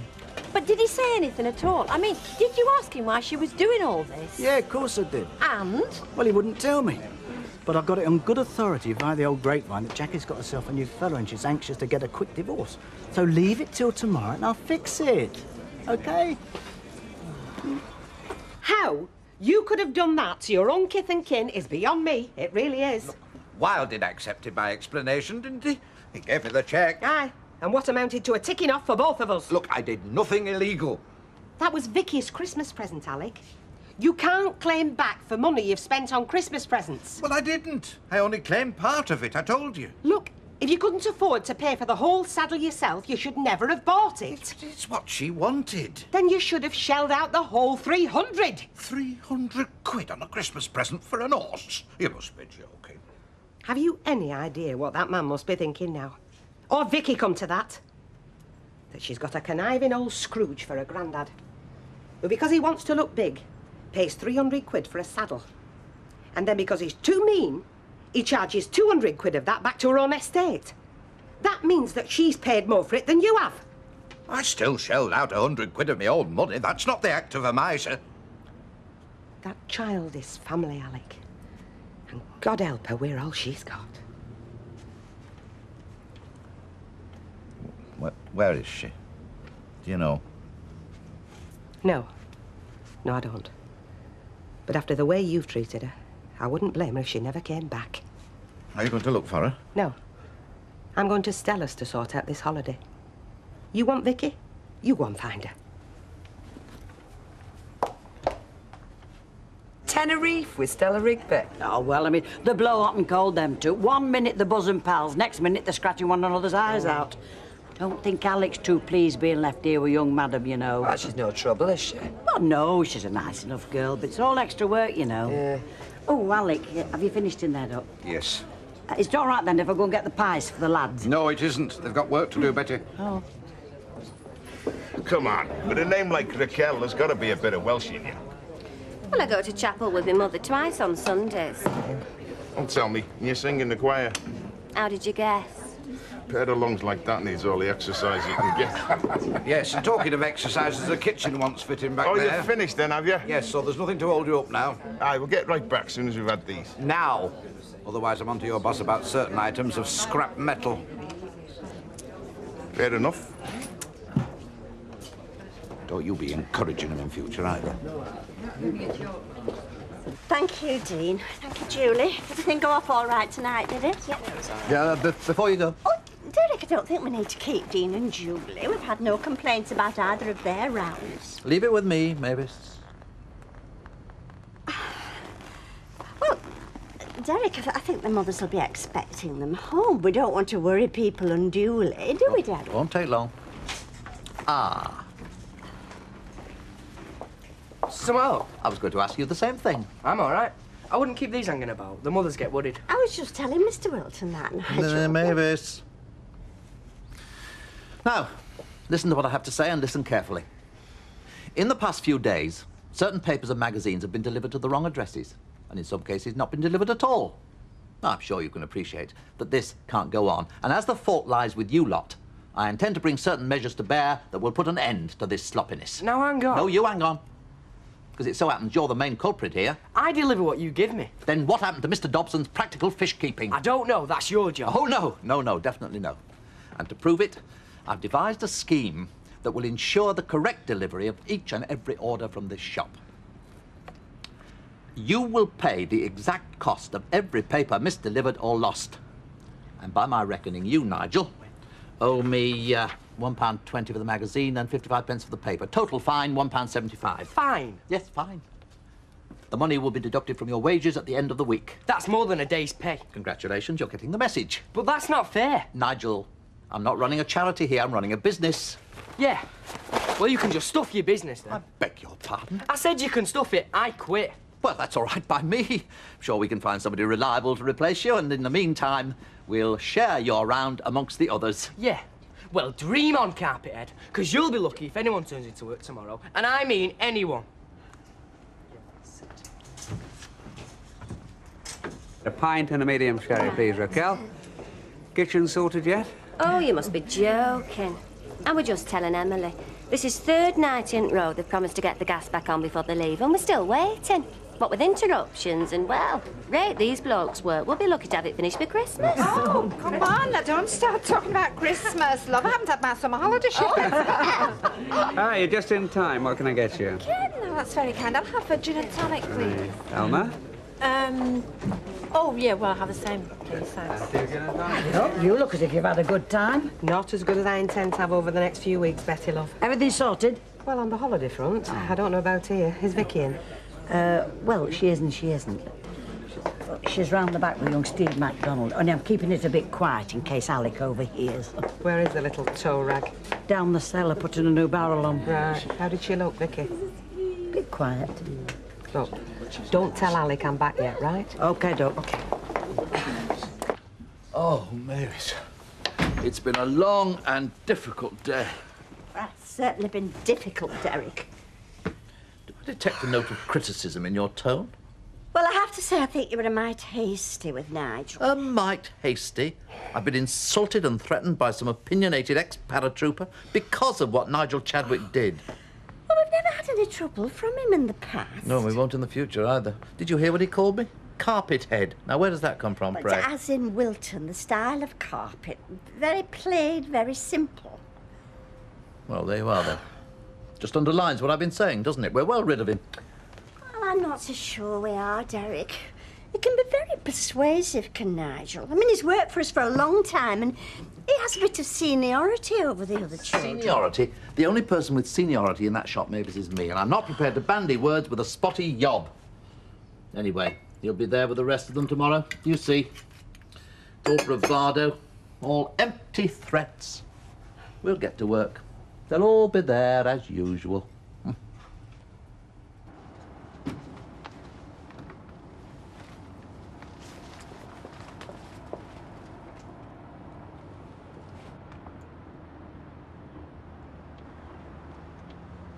Vicky?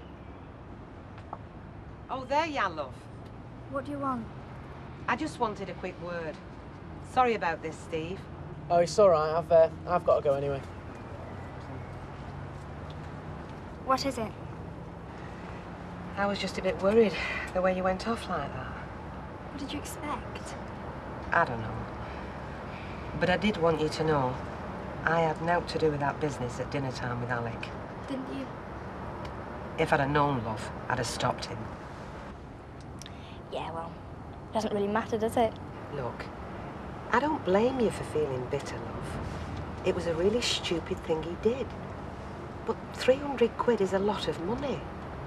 And you've got to understand Alec. Know where he's coming from.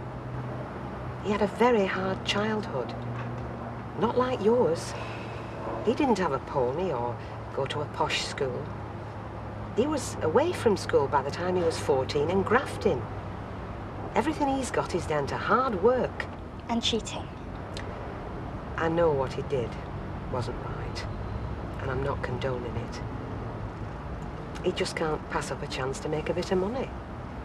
That's Alec. He's always been the same, love. Time's never changed him. I won't change him. And I dare say you won't change him. Yeah, well, that's where you're wrong. Because I might well change him. When I first came here, after Mum and Dad got killed, he said apart from you, I was his only family. Family? Yeah, well, Mum never liked him, and Gran never liked him. They said he was mean and selfish and spiteful. But I didn't believe them. But I believe them now. And tomorrow, I'm going to Uncle Nick, and I'm going to tell him that I want no more to do with you or him or this place. Vicky! What's going on out here? Need you ask? Is it Vicky? Is she back? Yeah, she's back. Whether she'll stay or not's a different matter. What do you mean? I mean, you've gone and done it again, Alec. That's what I mean. You'll be happy, though. You've got what you want. There's no way I can go on holiday now.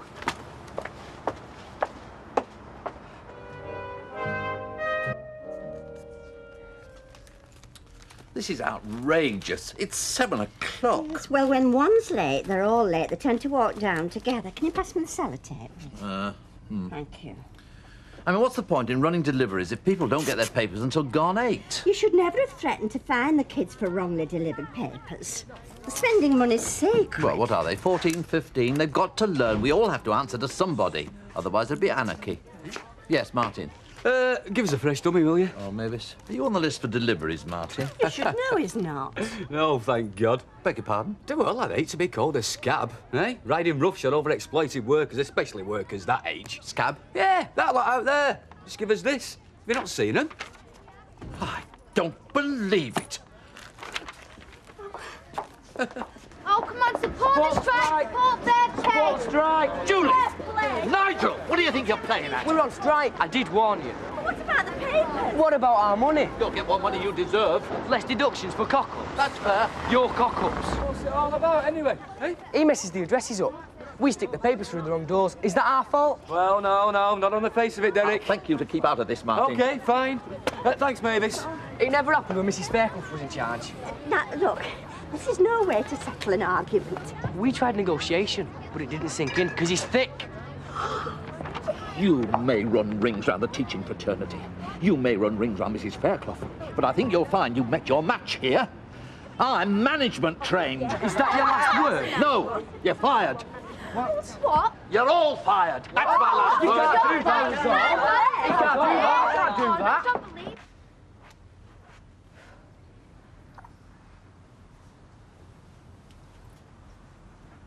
You don't need much sleep, do you? I'm sorry I was in so late. You'd have been a damn sight sorrier if something had happened to you. Do me a favour, will you, Vicky? Next time you storm off in a huff, at least take enough money with you to make a phone call. I don't need that kind of worry. It wasn't you I was trying to hurt. No? Look, seeing as I'm up, I could help you pack. Is there anything you want ironing? I'm not going. What? How can I? With you and him at loggerheads. I'll wait 15 minutes and phone Stella and break the news. Oh, bet you can't. How do you think I'd feel? Sitting in Tenerife, knowing that you and your granddad were going through World War III. How do you think I'd feel sat here watching you file your nails knowing that you could be on holiday? I've calmed down a lot since last night. Yes, Grandad did hurt me. But I'll get over it. I can handle him. Handle him? Well, I've watched you enough times to know how to get my own back. Have you now? You set a pretty mean example, I can tell you. Is that right? Seriously, though, Alec does make a lot of mistakes. But he can't be all bad, can he? Does that mean I've changed your mind? You can't do that, Derek. You can't just fire them. Give them an inch, they take a yard. Rita's version of discipline obviously doesn't do the job. Well, who's going to deliver the papers? We'll share it between us. And what about the shop? We'll take it in turns. I'll do Rosamond Street, you take the estate. The estate, Derek, it's massive. I'll never manage. You know your way round better than I do. Struggle is the food of generals, Mavis. Back shortly. What's going on? I thought you weren't going. I wasn't. Oh, Bet, you can't leave me in this flaming mess. Cup of tea, Grandad. I've just put a pot on. Yes, please. We've had a chat. I think you're forgiven. God knows why, because you don't deserve it. Yes. Look, Vicky, I'm sorry about all that. It's all that money business. I didn't mean anything by it. It's just a formality. It's an ugly business at the best of times. I think you got hold of the wrong end of the stick. Well, me and Beth have smoothed things over, and I think it's best if we just drop the subject, really. Yes, by all means. Vicky needs a new coat for next term, so she'll need 50 quid, Alec. Eh? 50, Alec. Oh, yes. Yes, of course. You've got me jeans on. Yours are in the wash. They're mine. Listen, it's last day of school and they said we can wear any old rags. Look, I don't want them stinking of Paula's perfume. Upstairs, get changed and give them us back. Fine, but it's better than them smelling of talcum powder. Talcum powder? Yeah, him and Victoria, the old cradle snatcher. Oh. Rock-a-bye, baby. Steve, you. He started it. Give him his jeans back and you calm down. Oh, listen, Steve, by the way, Jeff said if you're going to go to this party in Liverpool, not to forget your toothbrush. So, what's that all about then? Nothing. Toothbrush?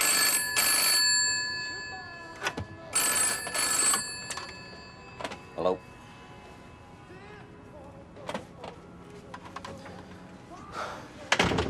How are you?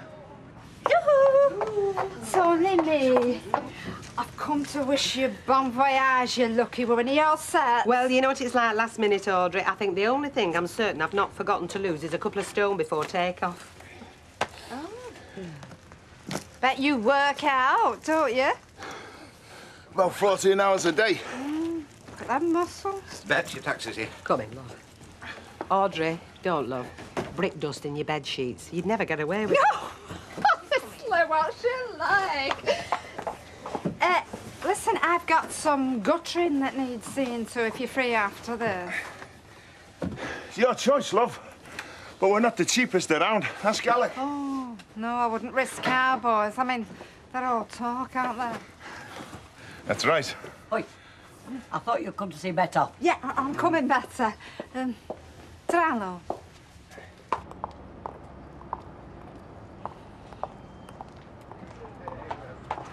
Airport, via the White Swan, please. Yeah, of course, yeah. Bye, love. Bye, then. Bye. Hey, mine's a bottle of sangria. Have a good journey, Bye, love. lovey. Bye-bye. We'll look after ourselves, won't we, love? Go on, then. It's somebody's 18th. A party, that's all I know. Look, I'll tell you something else. I'd be a bit angry if you phoned up in the middle of the night with some cock and bull story telling me you'd missed your last bus, right? Right. And not to mention your mother having me battering down the M62 at God knows what hour of the night. So listen, let's have a bit more respect and honesty, young son, all right? It's an all-nighter. The hell it is, you're not going, sunshine. Oh, I knew you'd say that. As soon as I mentioned all-nighter, you'd be screaming about sex and drugs. It just means I'll be stopping over, that's all. You. Hey, listen, think on, all right? Just you keep your head screwed on, okay? Don't judge me by your mistakes, Dad. Let me tell you this, son, and let me tell you no more. If I hadn't made a mistake, you wouldn't be here today, so you wouldn't. It was delivered. This was. Mine wasn't. Well, it's not a hanging matter, Mr. Sumpter. No, but you charge us delivery, don't you? It was a mistake. Well, so long as you knock the delivery off the bill. I mean, it's not the penny, it's the principle. Will that be all? No, it won't. It was late. 2 hours late, to be precise. Well, I'll deduct the delivery then. Right. Yes. Can I help you? Oh, Nigel. 8 bags of crisp and 4 Cokes. Think you find that's £3.65?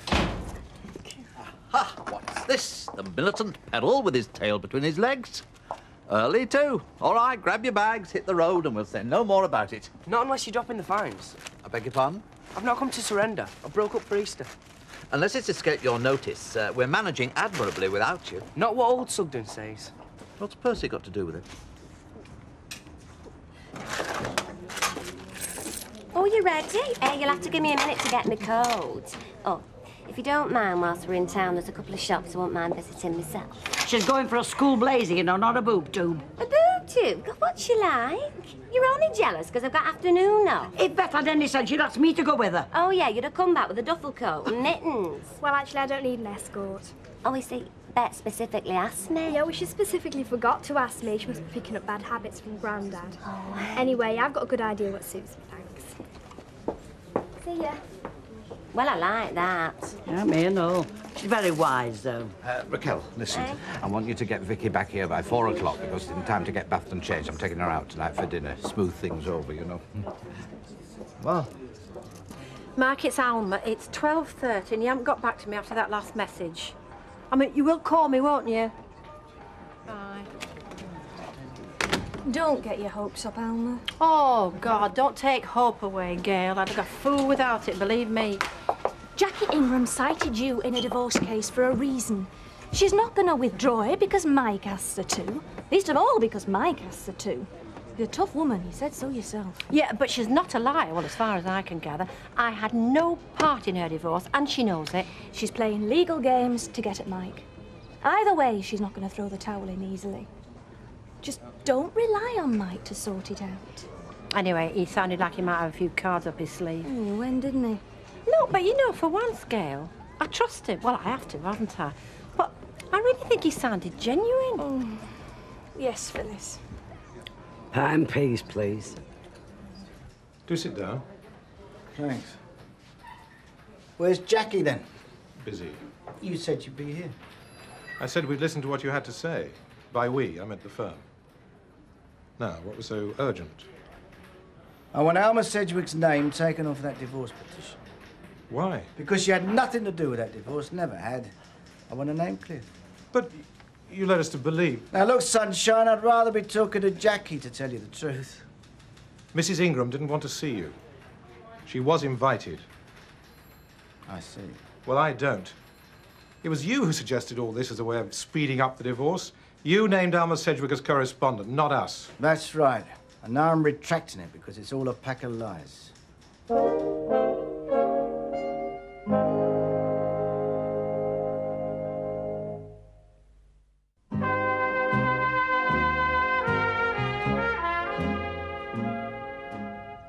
You've done very nicely out of this divorce. Why are you suddenly trying to throw obstacles in the way? I'll agree to general adultery with no one in particular. That should be enough evidence to rush through a degree nice aim. We had ample evidence before, with Mrs. Sedgwick's name on the petition. Yeah, but like I say, it's no longer what you call a viable confession. Well, I'm sorry, it's not possible. The papers are already prepared for submission. Now, look, why don't you stop pretending, Sunshine, that you hold all the cards, eh? Jackie is your client. She gives you the instructions. That's quite right. Usually with my advice. And my advice will be to stick to the original affidavit. Yeah? Well, you try and use it. I'll make you look a Burke. You might have to try and do that in court. Goodbye, Mr. Baldwin. I'll tell you what it is, Alec. You're a bit premature if you're hoping to last the course. I beg your pardon? Well, I mean, Bet's away for a fortnight, isn't it? You want to pace yourself with that stuff. She'll find out, you know. Yes, she'll find out because I'll tell her I said I'd keep an eye on the two of you. Oh, aye, that's right, isn't it? Eh? You lumbered with babysitting as well. Bad timing that, you know. That's going to cramp your bachelor style. Now listen, either sup your drink and button it, or else drink elsewhere. Hey, Alec, come on. It just meant that you got young Victoria to look after. I'm very sorry, innkeeper. You just make it Please. worse.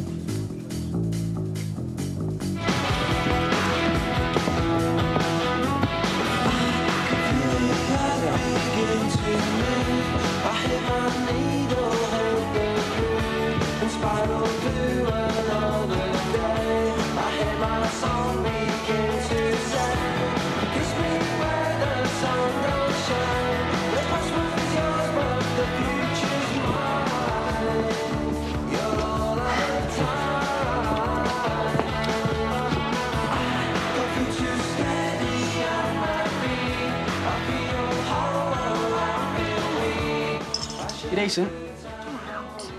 Ah, that's definitely not streetwear for a sensible schoolgirl. You brought me here. She liked the store, so she bought the company.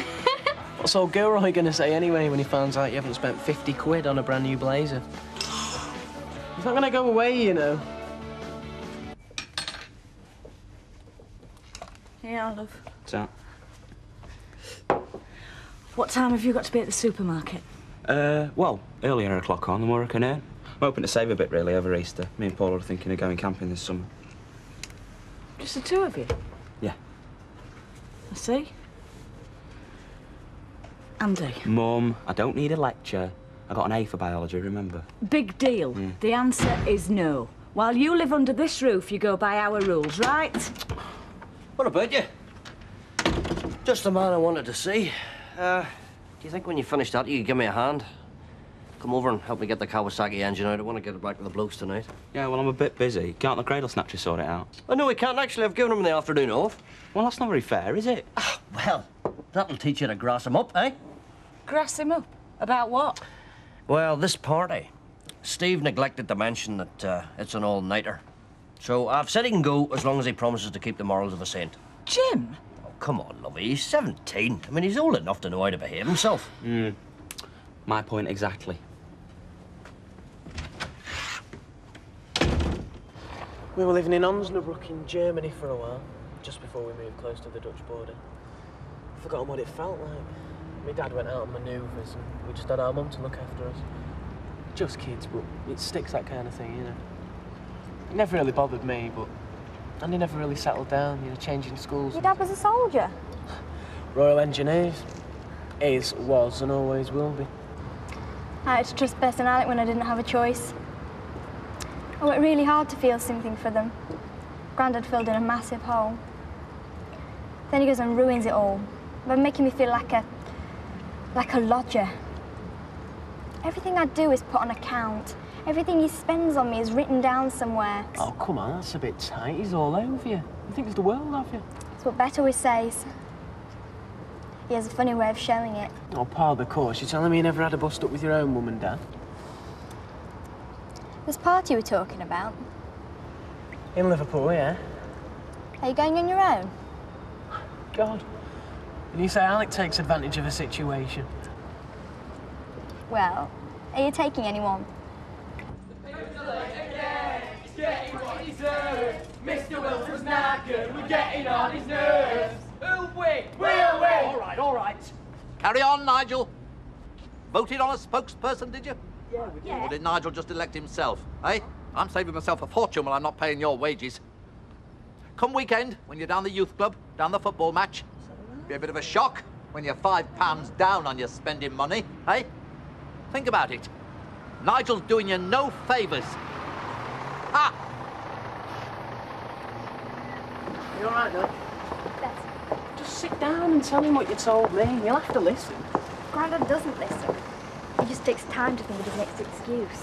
Look, you've already accused Alec of bringing all this down to money. Well, you'll know better than he is if you won't tell him how you really feel. Okay. Thanks. Where have you been all afternoon? Shopping. With him? His name's Steve. I've had your family just about up to here. If you want to make a nuisance of yourself, do it down your own end. Don't talk to him like that. And that's enough lip from you, young lady. 4 hours you've been away. Inside now. But I was only... Inside! Do you know how old she is? Yeah, do you? Don't be clever with me, MacDonald. I'm not your father. I don't make excuses for pig ignorance. What are you getting at me for? Look, she is 15. She is not your type. And I'm telling you once and for all, she is out of bounds. Got it? It was me she wanted to spend the afternoon with, not you. Think about that one. What Nigel Chadwick doesn't understand about power and people is that they can be snatched from under your very nose. It isn't war, Derek. They're just children. So are the Midwich cuckoos. Emotively, they're children. Industrially, they're units.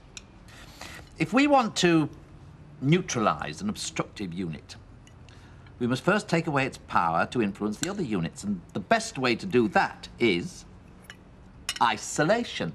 Oh, that's all very well, but who's going to deliver the papers? They will. You should have seen their faces when I made my speech. To a man, they doubted their leader. Put not thy trust in princes. You'll see, morning papers, the only unit missing will be Nigel Chadwick.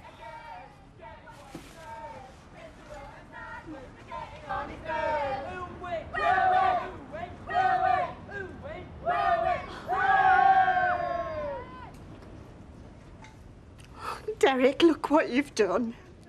You've ruined everything.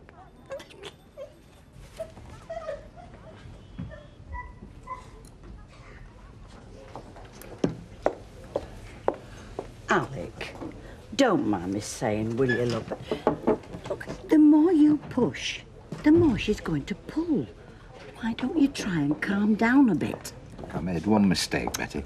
She treats me like flaming Fagin. Look, ask anybody who's parents of a teenager. That's what they go through. It's not just you, love.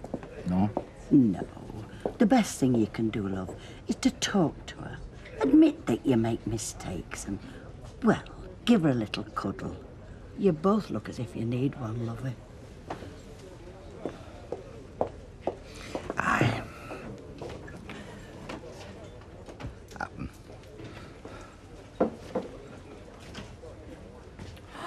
Oh, that looks brilliant. Eh, red does suit you. Thanks. What the hell is that? It's a dress. Is that what you bought today? The dress I did. The earrings were a present from Steve. So? Well, everything's going well. It's moving along. But? She's a very stubborn woman, is Jackie. Well, you can't blame her, can you? I mean, she's the one that's still hurting. Well, not from me, she isn't. I've done nothing to hurt her. Have you told her that? Well, yeah, I mean... Have you told her there was nothing between us during your marriage? It's me she's trying to hurt. Well, then why is she trying to drag me through the dirt? Because she knows how I... Oh. Look, I'll sort all this out, I promise. It's just that it takes time. Yes, well, you said that yesterday, and it's just not good enough. I mean, meanwhile, it's me that's lying awake all night, resenting every moment of it. I mean, you wrecked your marriage to Jackie, not me. Anyway, that's what I'm going to tell her. What do you mean? Well, I'm going to see her tomorrow. Oh, no, I wouldn't do that. Please don't do that.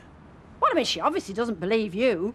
I mean, I can't blame her either. Oh, no, come on, don't be silly. I made a lot of progress today. You tackle her now, you could ruin everything. No, let me handle it.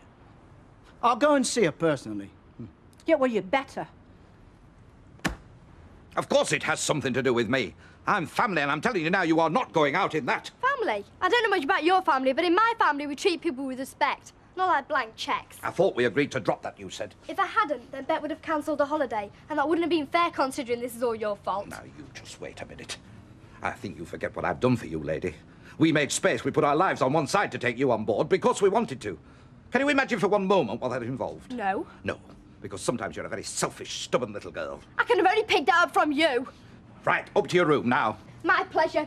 Anything's better than listening to this pack of lies. And you can scrub that muck off your face.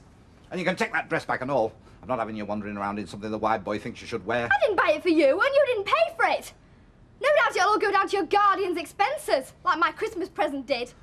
I bought it for a party, actually. I beg your pardon? I'm going to a party next week in Liverpool with Steve, and I won't be coming home that night. So at least you could rent out my room. That should save you a bit of money. Victoria!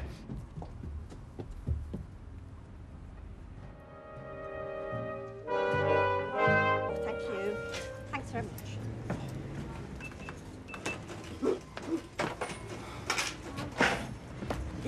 man who's going to revolutionise the nation's paper deliveries. All right, Mavis, give it a rest. I feel terrible. Well, you have to be on better form than this when it's our shop. I've hardly woken up. I've had no breakfast, I've got an anxious headache, my feet are up like balloons, and it's only 6:30 in the morning. It'll be 6:30 every morning when it's our shop. In my day, kids were crying out for paper rounds. How many have answered my adverts? Not one. Apathy and indolence rule, OK? I doubt it. What do you mean you doubt it? Well, I should think word has gone around that this isn't a good shop to have a paper round with. I should think they've all gone to work for other shops. And I wouldn't blame them. I mean, who wants to work for a shop where you get fined every time you make a mistake? Is the kettle on? No. Oh, put it on, there's a luff. Oh, I suppose I shall get fined if I don't. Now you're being ridiculous. No, Derek. You're the one being ridiculous. All you've got to do is ring Nigel Chadwick and the other boys and girls and tell them you've had second thoughts about the fines and that it wasn't a good idea. But will you do it? No. You're too proud. You're just too stubborn. Mavis, I will not be dictated to by a bunch of school children. You can call me all the names under the sun. Right, well, you've got 8 more paper rounds to do, so here's another name for you.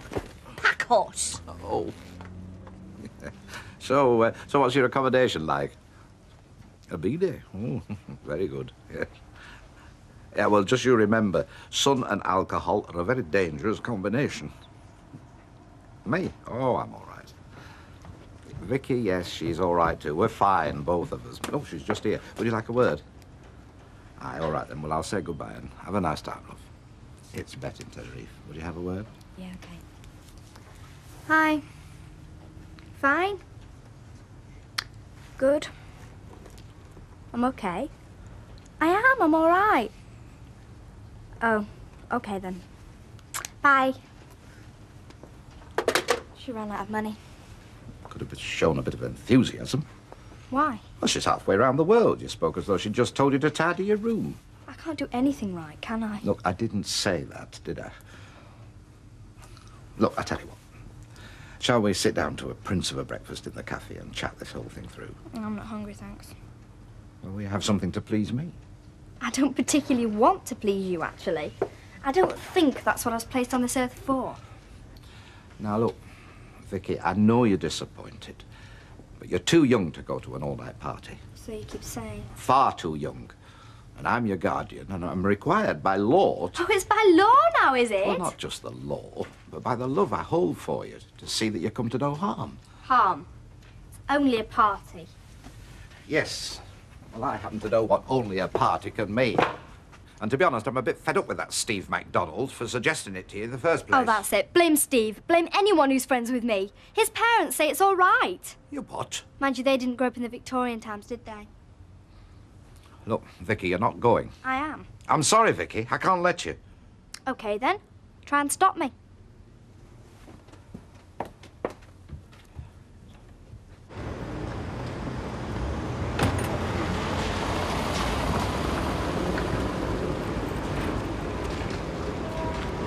Morning, Mr. Sugden.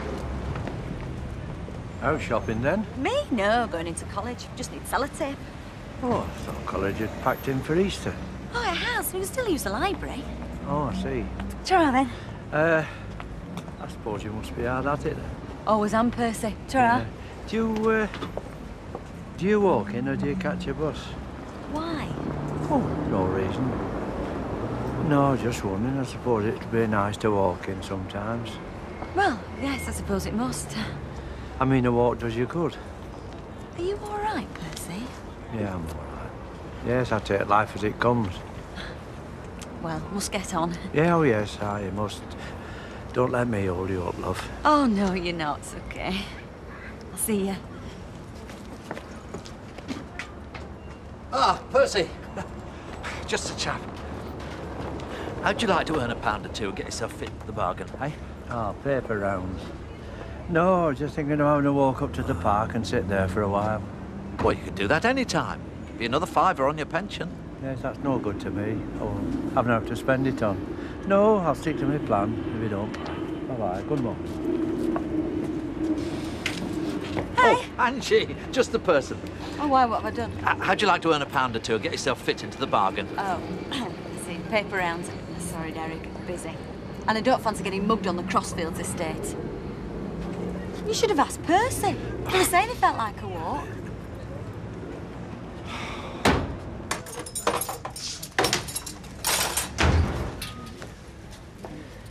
see that man that just walked in? Yeah. Well, he may seem human, but if you look very carefully, you'll notice he's got two very long, pointed teeth. That's my Baldwin.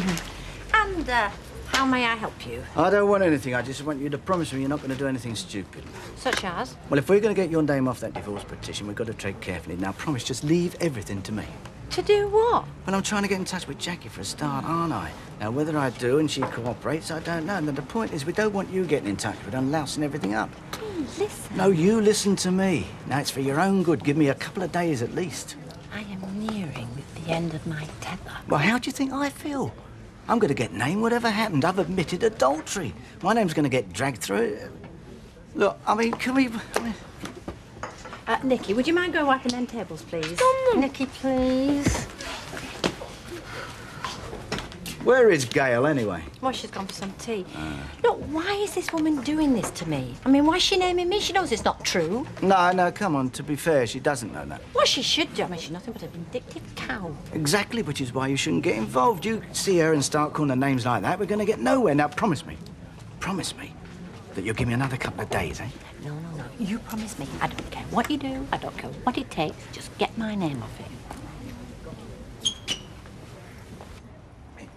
I'm a refugee in my own household. The kitchen's a bomb site. My granddaughter's waging Cold War in the living room. Raquel, nip through there, will you? Bring me the bar towels. They're drying on the radiator. Are you frightened to go into your own living room? Well, not exactly frightened, no. It's just that I like the energy. Morning. Oh, morning. Morning, Betty. What's it like out there? Fresh? Well, not the morning to be sat on a park bench, I know that.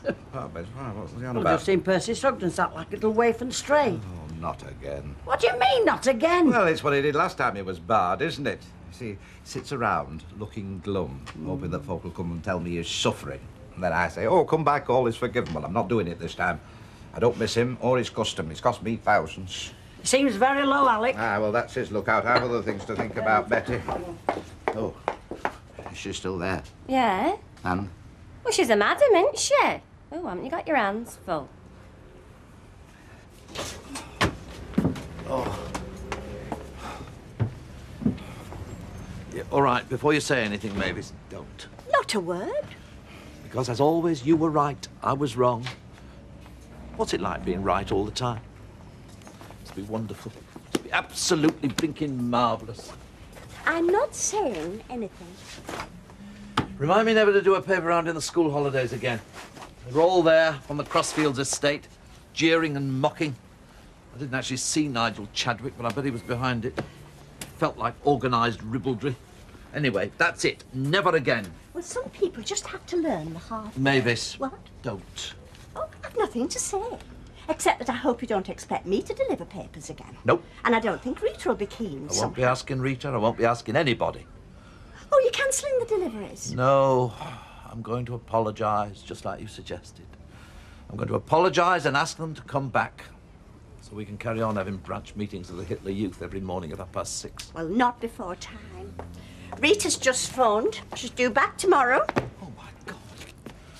Mavis, ring up Chadwick and his henchmen. Tell them they can come back in. Me? Oh, you've got a nerve, Derek Wilton. You really have. It's your mess. You sort it out.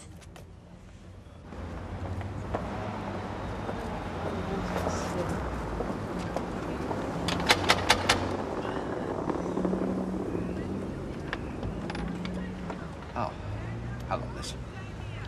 Hello. I was hoping I might catch you in. You're not working this lunchtime? No. You're still enjoying it, though. It's British Legion, I believe. It is, and I am. Good, good. Well, you had excellent training under me at the Rovers. Did you want something, or I'm busy?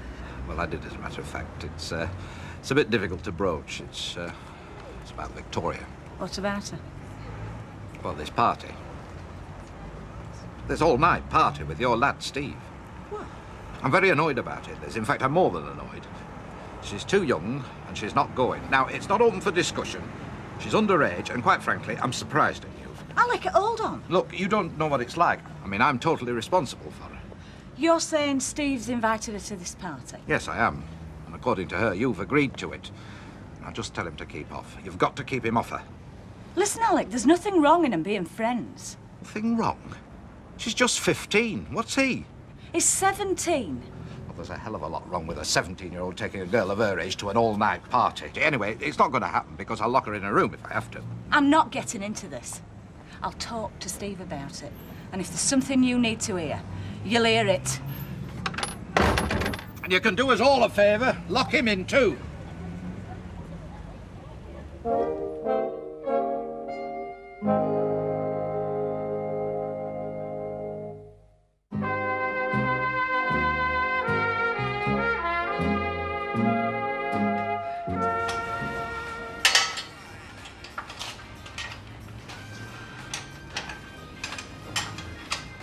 What age do lads leave home, Jim?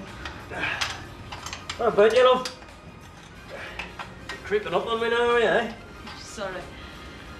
No, it's just that seems like only yesterday when our biggest problem was making sure they both got the same number of chips each. All right, you've missed them when they're gone. Which one of them is it this time? Where's Steve? He's way out for the afternoon. Why? Alec Gilroy came knocking. Why? Well, that's a problem in itself, I suppose, eh? That party. Steve's invited Victoria. So? So Alec's got steam coming out of his ears. He said that Steve shouldn't have invited her, and he's saying she's underage. Oh, come on. I mean, all Steve's done's ask her. I mean, he hasn't taken her away without his permission. Mind you, Alec's bound to say she's too young, that's it, end of story. But you can't blame the lad for asking her. Alec can, and he does. Victoria's obviously giving him a real hard time. Oh, well. Giving people a hard time is what children are all about. Now, we ought to know that. We've had 17 years practice. Now, Alec, he's just starting out. In fact, you know what I'd say to him? I'd say to him, welcome to the club, so I would.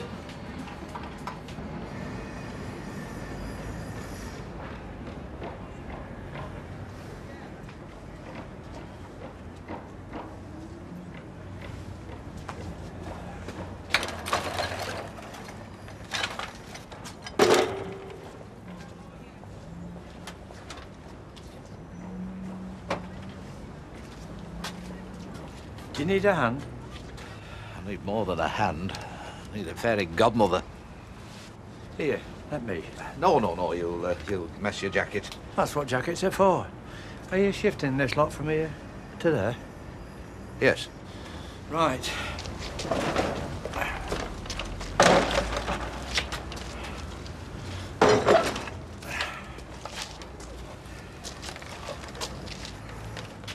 I'm sorry about all this trouble you've had.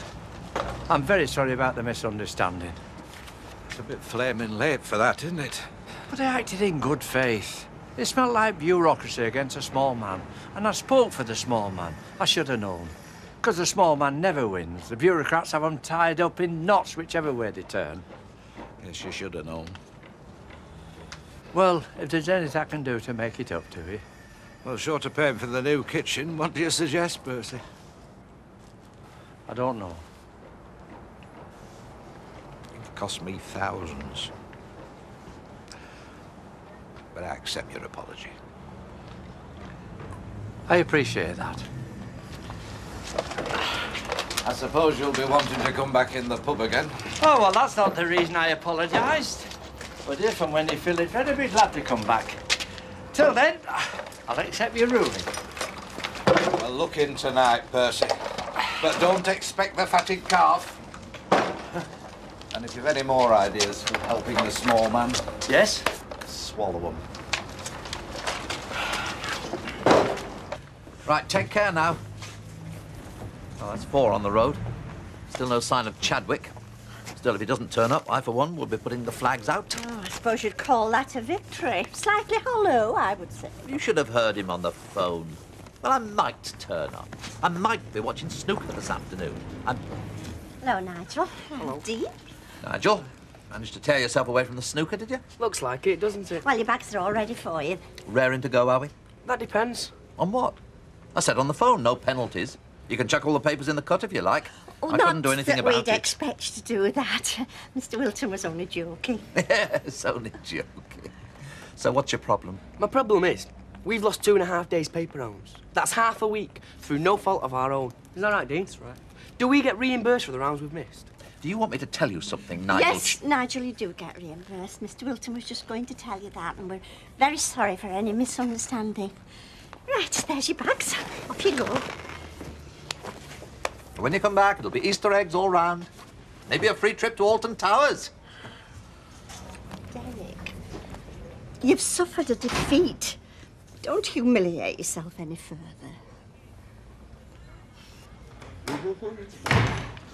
Is that you, Steve?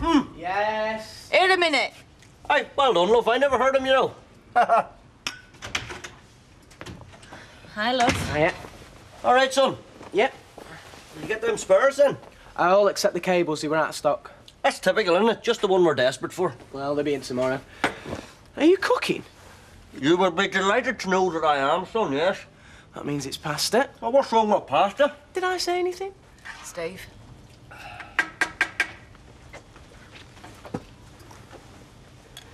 I've had Alec Gilroy round today. What does he want? Did you invite Vicky to this party? No. Well, did you? Come on, son, give us a straight answer. Nobody's pressing you, you know. Well, not real. Well, yeah. Oh, I suppose it did. Steve. Yeah, but it wasn't like that. She invited herself. I don't care whether she came or not.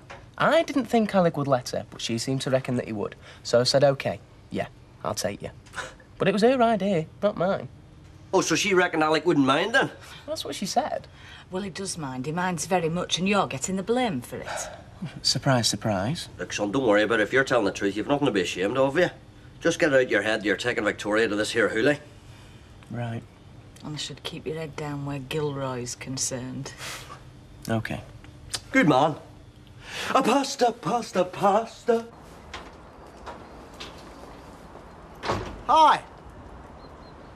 What do you want? Well, that's a nice welcome.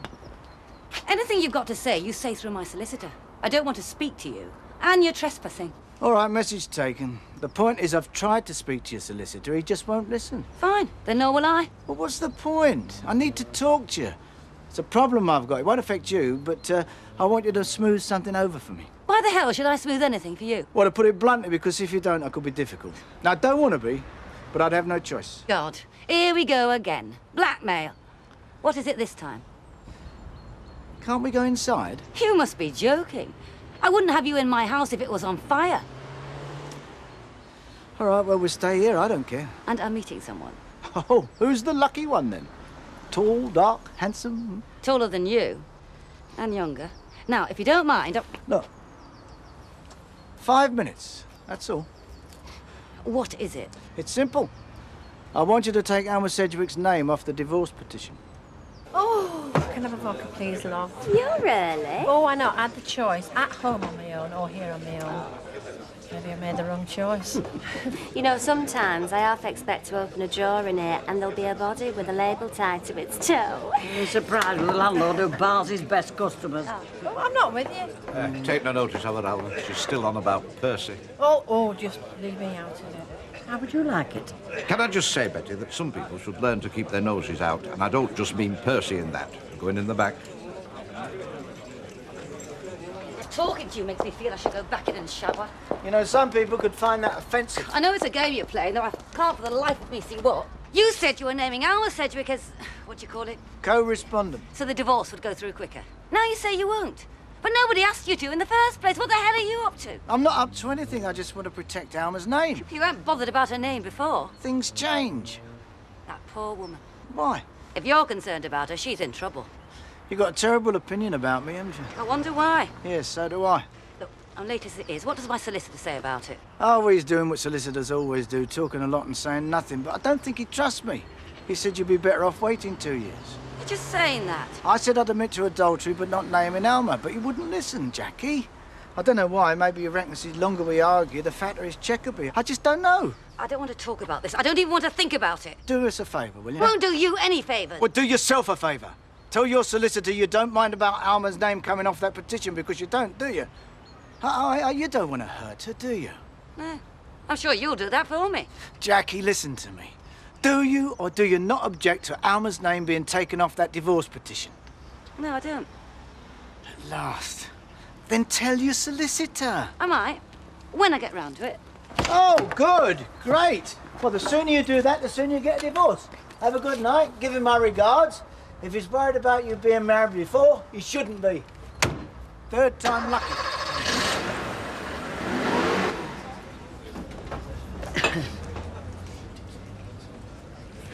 Oh, Lord help us, the bad penny. Alec, don't you dare. Don't dare what? Turn him away and I'm walking out. Come on in, Percy, lovey. He plucked up courage. He deserves his drink. Not all he deserves now. What do you want, love? Your usual. Yes, please, with the landlord's permission. You've got my permission. You don't need to ask him. But Mr. Gilroy very kindly invited me in this evening. And I mean, well, it shows a generosity of spirit in the circumstances. I mean, I unwittingly caused him considerable inconvenience. He was well within his rights to bar me. I'm just sorry for the consequences of my actions. You invited Percy back. Look at him. If he grins anymore, he'll swallow his ears. Look at that, Percy, lad. Welcome back. No. You're a gentleman. Thank you very much. You're welcome. You'll have missed Alec's beer while you've been away, eh?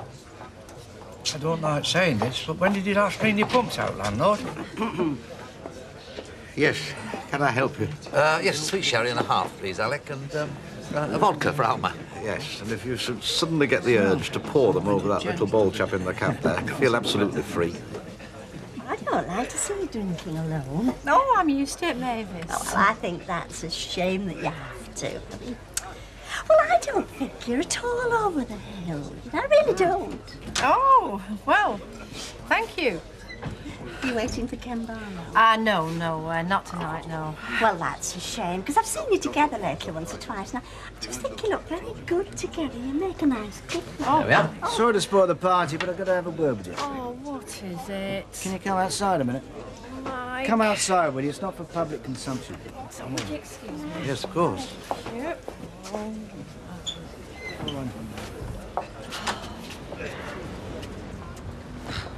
Just a minute. Back with Barlow, then, are we? Look, that is not what you came to say. No, but I thought you learnt better taste. Oh. Forget I said that. It's not good news, Alma. I've had a hell of a day of it. Jackie's solicitor won't budge. As far as he's concerned, your name and mine are down as committing adultery, and that's that. I'm still working on it, but he's like a brick wall. I had a glimmer of hope when he said that if Jackie agreed to the change, he'd consider it, but I tried to get in touch with her. She's out of the country. As of now, your name and mine are firmly stuck on that divorce petition.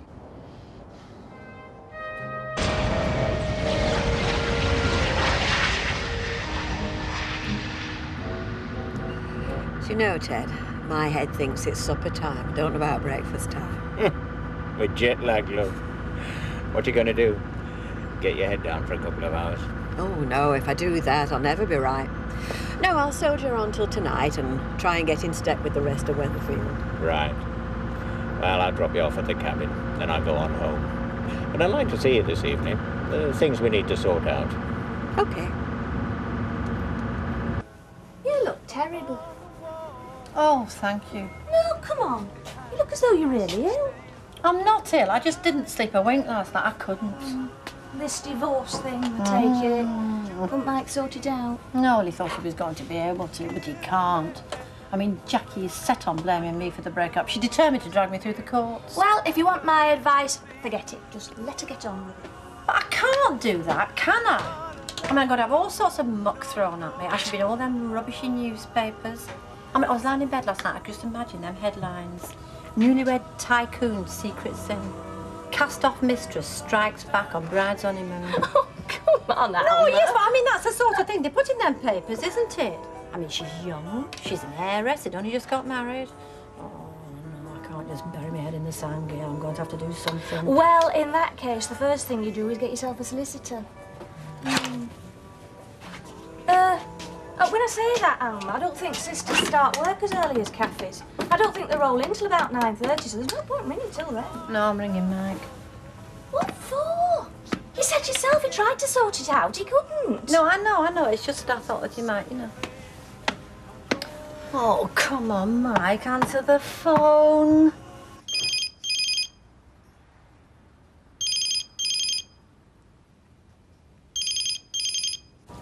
He's not there. Well, Well, what was it you were hoping to hear, Elmer? Well, I don't know, really. I mean, let's face it, Mike Baldwin hasn't got a magic wand to wave, has he? All that man's been good for is getting you into trouble. And when it comes to getting you out again, he's no good. Well, if nothing else, he might be able to get me a good solicitor. Jim's cafe. Mike! I've been trying to get you. Where are you? Where am I? I'm in reception of my solicitor's office. I'm waiting for him to come. And this young lady very kindly said I could use the phone. Now, listen, when he gets here, I'm going to tell him that he owes me a favour from way back and ask him to get us out of this divorce mess. Well, now, there's no point in you getting a solicitor. You don't need one. I'll get my man to do the necessary for you. I'll pay the bill. Because I think it's down to me to get you out of this mess, and if there's a way to do it, I'll find it. Now, don't worry. Leave it to me. I'll be in touch. Bye. Gummed labels, Mavis. What about them? Is there much demand for them? Oh, not tremendous. No, now and again somebody asks for them. Well, there's 2.5 boxes back here in the storeroom. This business is drifting, Mavis. What it needs is a pilot who knows where he's going. The firm hand on the tiller. Mavis, I'm back. Oh. Did you have a lovely time? Oh, Mavis, it was marvellous. Welcome home, Rita. Oh, Derek, thank you. Well, they keep telling us it's morning, don't they, Rita? They do. To us, it feels like tomorrow night. Well, taxi's ticking away, love, so I won't hang about. OK. I'll see you tonight. Right. Oh, and 10 before you go. Thank you again. It was marvellous. That was just your start of a 10. Ah. I'll see you later. Yeah. Bye-bye, folks. Bye. Now I want to hear all about it. I want the complete tale. And you will eventually. Now, about you two. How was it? Fascinating. Challenging. No problems. Well, we did have a little bit No. Only the usual cut and thrust of business life. Nothing we couldn't handle, eh, Mavis? Well, no. No. Well, I told you, son, that's just what the trade's like. There's nothing we can do about it, no? Hiya. Hi, love. Hiya. All right. Yep. You told Victoria yet? Told her what? Oh, you know very well what. That you are not, repeat, not taking her to this all-night rave up. Liz, I thought we agreed we were going to keep out of this. No, you didn't, because you don't think at all that's just your trouble. He is not taking Victoria away for the night, and that's all there is to it. It's only a party. And it's all night, and she's 15. Just because Alec Gilroy's been moaning about it. I'm not bothered what Alec Gilroy says. I'm bothered about you. Look, there's no argument. You can still be friendly with the girl. You can still take her out. Within reason. But you're not staying out all night with her. Not tonight or any other night. You're going to this party on your own. I'm not stupid, you know. Jim, tell him. Well, your mum's got a point. Look, Steve, you're not taking Vicky to this hula, understand? I just can't understand why everybody's getting so heavy about it. Hey, look, I just don't want you making the same mistake I made, you know what I mean? Not that your mother here was a mistake, you know? Thank you. And I wasn't 15 at the time. All right. It's no big deal. Who cares, anyway? I was only doing it as a favour for her. Right, I'm off, Grandad. Where are you off to? Well, I'm not exactly dressed for the swimming baths. Look, I can do without the sarcastic remarks, thank you. Well, I thought it was pretty obvious. I'm going to the stables to take Saracen out.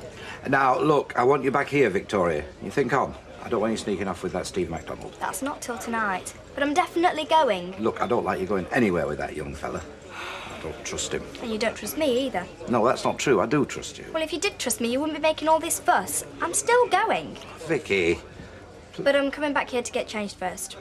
So I'll see you about tea time. What am I going to do with her, Betty, eh? Short of locking her in her bedroom. Oh, I wouldn't try that sort of thing, love. You'll only make her worse. You just keep talking to her. That's all you can do, love. Have a bitty, please, young lady. Right, Mr. Sugden. Good morning, landlord. There's nothing good about it, Percy. Oh, I'm sorry to hear you say that. You know, when I took over the Sergeant's Mess Cookhouse at Catterick, I inherited a little plaque on the wall. It had a saying written on it. Takes 28 muscles to frown and 15 to smile. Why waste energy? Yes, thank you and good night, Claire Rayner. Now, what I want to know is, have you and Ted set a date yet? For the wedding, you mean? No, not yet. Mind you, Ted's coming round tonight because he wants to sort some things out. Oh, you want June. I mean, it's lovely having a June wedding, isn't it? Because I'm going to need a new hat, because I can't wear the same one that I wore at our girls' wedding. I mean, wouldn't be fair on you, would it? Or Gail? Sausage, egg and chips twice, Alma. Right. Mike. I thought I'd better come and see you. We've got to have a talk. Hey, no, hey, you can't have a conference now. We're in the thick of it. Dale, I've got to know what's happening. This won't take a minute. Not good news, I'm afraid. Oh. I've had a long session with my solicitor, and he said the only thing we can do is fight Jackie in court. Deny the adultery. Yeah, well, we can deny it, can't, because it's not true what she's claiming. Oh, I know he goes along with that, but I say if we do that, it's too late. The damage has been done already to you. I mean, I don't care what they say about me, but they've got facts that make us look bad. I mean, I did buy this place with her money, and it was for your benefit, so you see I've got Look, people are waiting for the food. This isn't the time. Look, I'm nearly finished, all right? So listen, what I'm going to do is I'm going back to Jackie's solicitor and see if I can get him to take his pound of flesh one other way. Some way that doesn't affect you. I mean, do you think you can do that? I don't know. I'll tell you this, I'm going to try. I'll be in touch.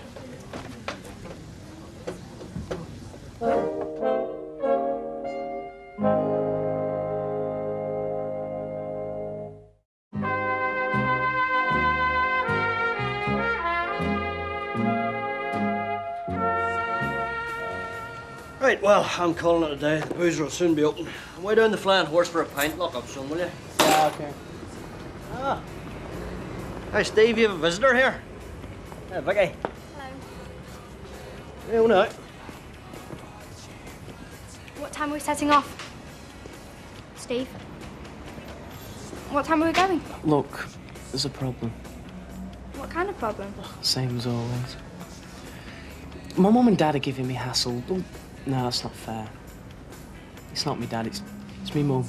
She won't let me take you. Oh, come on, Steve. Grandad tried that one with me. He said I couldn't go, but I'm going whether he likes it or not. So you can stand up to your mum, surely. It's not the same. Of course it is. Look, I have to live here. You're all right, because when you have a row, you can just go back to school. But I have to live here. Anyway, I'm not taking you.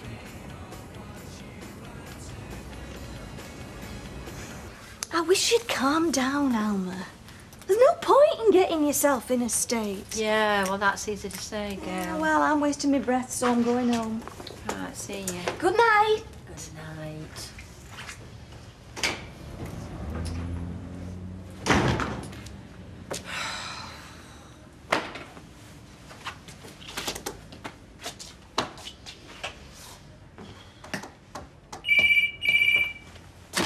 Mike? What? I can hardly hear you. I can't talk any louder. I don't want anyone to overhear me.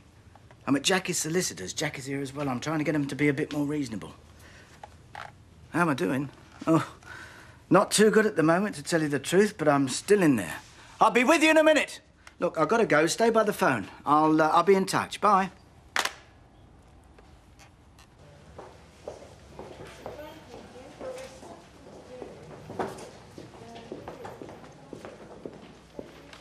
Oh, I'm sick of this place. I know the feeling. Our kid's gone to an all-night tonight, you know. Here's me and you with our noses to the grindstone, blowing our brains out. Well, let's hope it's worth the effort. It'll soon be over. Yeah, I know, don't remind me. Look, do you fancy a coffee? OK. Not our house, though. Mum and Dad are in London for a couple of days. Oh, that sounds just the thing. Not really. My horrible brother and his mates will be there. That means I never get any work done. And you won't be popular. And apart from all that, they'd expect me to get the frying pan out and make them all bacon butties. All right, then. Well, I'll tell you what, we'll grab ourselves a pizza, get back to our gaff. I think I've just had a good idea.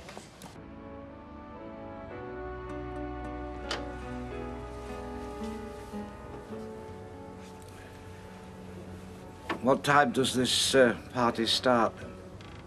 No idea.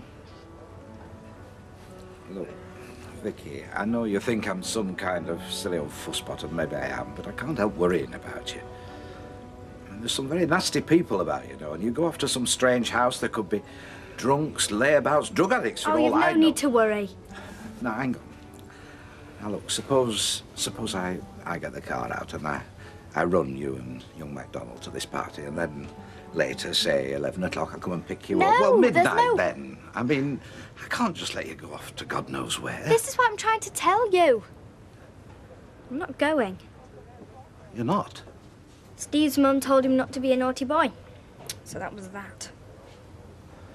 I see. Well, it's no good saying I'm sorry, because I'm not. I've been worried sick about this. Oh, you've no need, Grandad. I can look after myself. That's what most young women say, until they find out different, and then it's too late. Now, look, Vicky, I'm not very good at this kind of thing, I admit that. I mean, I wasn't around when your mum was your age, so I've no practice at it. But I just want you to believe that the most important thing in my life is to make sure nothing happens that's going to hurt you. I know it is, Grandad. And I'll make it up to you. I promise. I'll think of something. I know how disappointed you must be. Not really. Well, not much. It's Steve I'm disappointed about.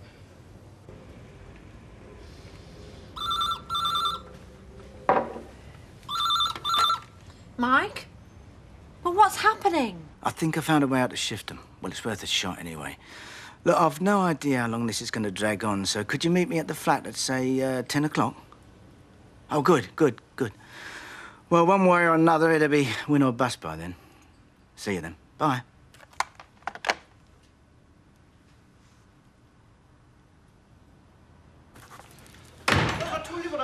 Oh, sounds like the bat.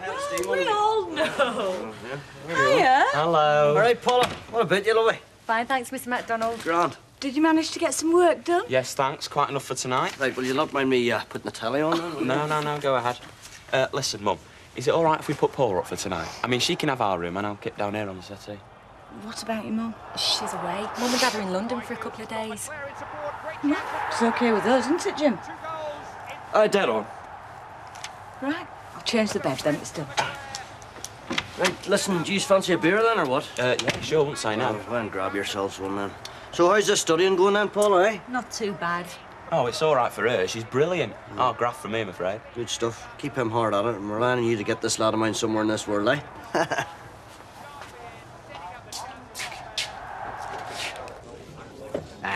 There you go. Pathetic.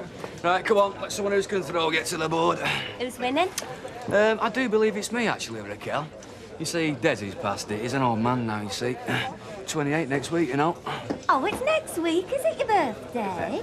Yeah. Hey, you'll be Taurus then? Yeah, only just. I narrowly missed being Aries, the ram. Oh, yeah, you missed being that by a long way, mate. A bit like your darts. How's your Vicky? I saw her this afternoon. She looked to be having words with Steve MacDonald. They fell out? Well, I hope so. The less she sees of him, the better. Give old man the lonely, aren't they? Got no pals around here. Well, who is there for her? I tell you what, if I could get a little pub in the country, Alderley Edge, Presbury, someone like that, she'd meet a much better class of lad. No, she wouldn't. She'd meet yobbos with money, that's all. Don't knock it. The money softens the blow. Pints of orange juice, please. OK, hey. It's Desi's birthday next week, and we're thinking of giving him a little bash. Do you and Curly fancy it? Well, I can't speak for Curly. I keep telling you, we're not a couple. He's him and I'm me. But he's always ready, though, isn't he, Curly, for a drink and that? Oh. Derek, shall we go home and snuggle down for an early night? We've got to be up at the crack of dawn tomorrow. Well, I rather thought I might leave you to do the early papers tomorrow on your own. But there's no need for both of us to lose our beauty sleep, is there? No, I don't suppose there is, really. I mean, Rita and I always take it turn and turn about. I've no intention of dodging my share. I'll tell you what, I'll draw up a rota and put it on our bulletin board. Oh, Derek, there's just the two of us. I hardly think there's any need for that. You leave the planning to me, Mavis. You women don't understand the need to plan properly, to get a proper scheme going. No, that's more a male accomplishment. Oh, come in. I only just got back myself. Well, what happened? Did you get anywhere? Well, there's some good news and there's some bad news. Oh, Relax. All the good news is for you. Your name has been struck off that divorce petition. Oh. Jackie's petition, which I will not be defending, cites me as committed adultery with a woman unknown. I've made a statement. Jackie gets a quick divorce. You keep your good reputation. Oh, Mike, that is great. Fancy a drink? Oh, yes, please. Hey, what a relief. Yeah. Great. You know, I thought you'd be pleased. Here, cheers. Cheers. Hey, listen, hang on a minute. You said there was some bad news, too. Oh, don't worry about that. All the bad news is for me. Well, how do you mean? Well, I didn't get what I wanted for nothing. So to keep you out of the case, I had to make it worth their while. I'm afraid they screwed me for quite a large slice of that cash deal that we agreed on when we split. Oh, Mike, I am sorry. Ah, forget it. It's only money. It was worth it to keep you out the mire. You know, I really am grateful to you. Good. Then it was all worthwhile, eh? How could that happen? That stranger who rode into town the other day and picked on Knuckles. Right, well, was taken over the jail. I'm going to be He bad. told the jail as long as there's no order here, he'd take charge until the circuit judge. Shall I show you where you'll be sleeping, Paula? It doesn't take a lot of finding, does it, Mum? Makes it sound like Buckingham Palace. There's only 2 rooms. One of them's got a Stone Roses poster on the door for some reason. Yeah, and that is definitely not ours. Well, good night then. Night. Night. I hope you sleep well. And do your blankets and so on are there. OK, thanks. Shall I make the settee up for you before I go? No, I think I can do that. Well, good night then. Night. Night. Night. Do you think it's all right? Of course it's all right. What are you afraid of? Hey, listen, do you think the lad's entitled to kiss his girlfriend goodnight in peace?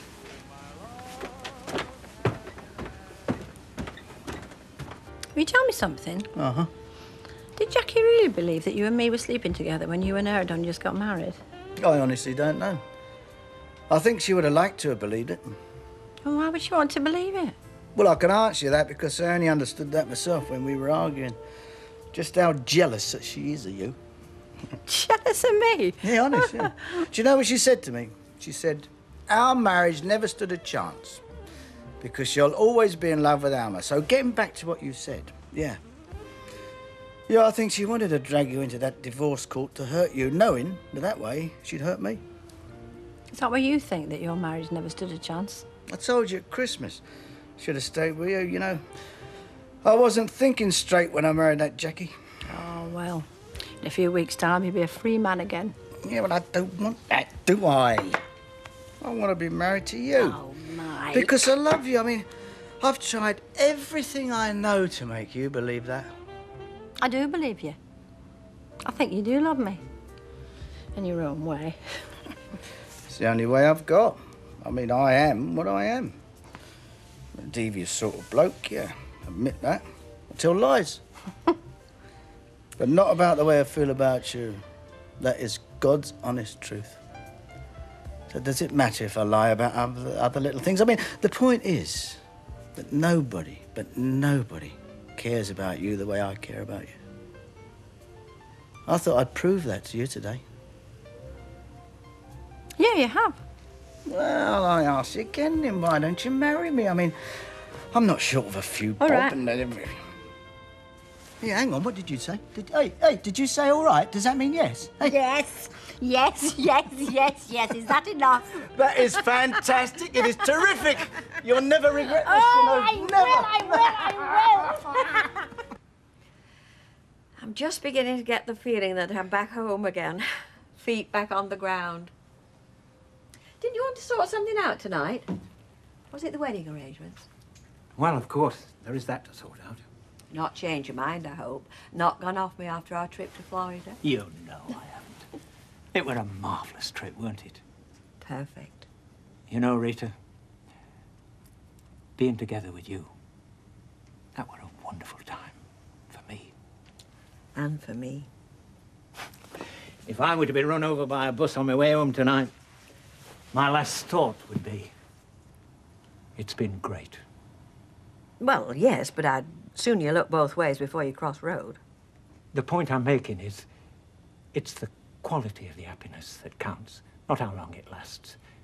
Knowing it can't last forever, well, that doesn't spoil it, does it? Well, we know nothing can last forever. The thing is, make the most of the time you've got. I think I can tell you this now, Rita. Tell me what? The reason I didn't tell you before was because I didn't want to put any pressure on you. You're such a very warm-hearted woman, Rita. I didn't want you to feel sorry for me.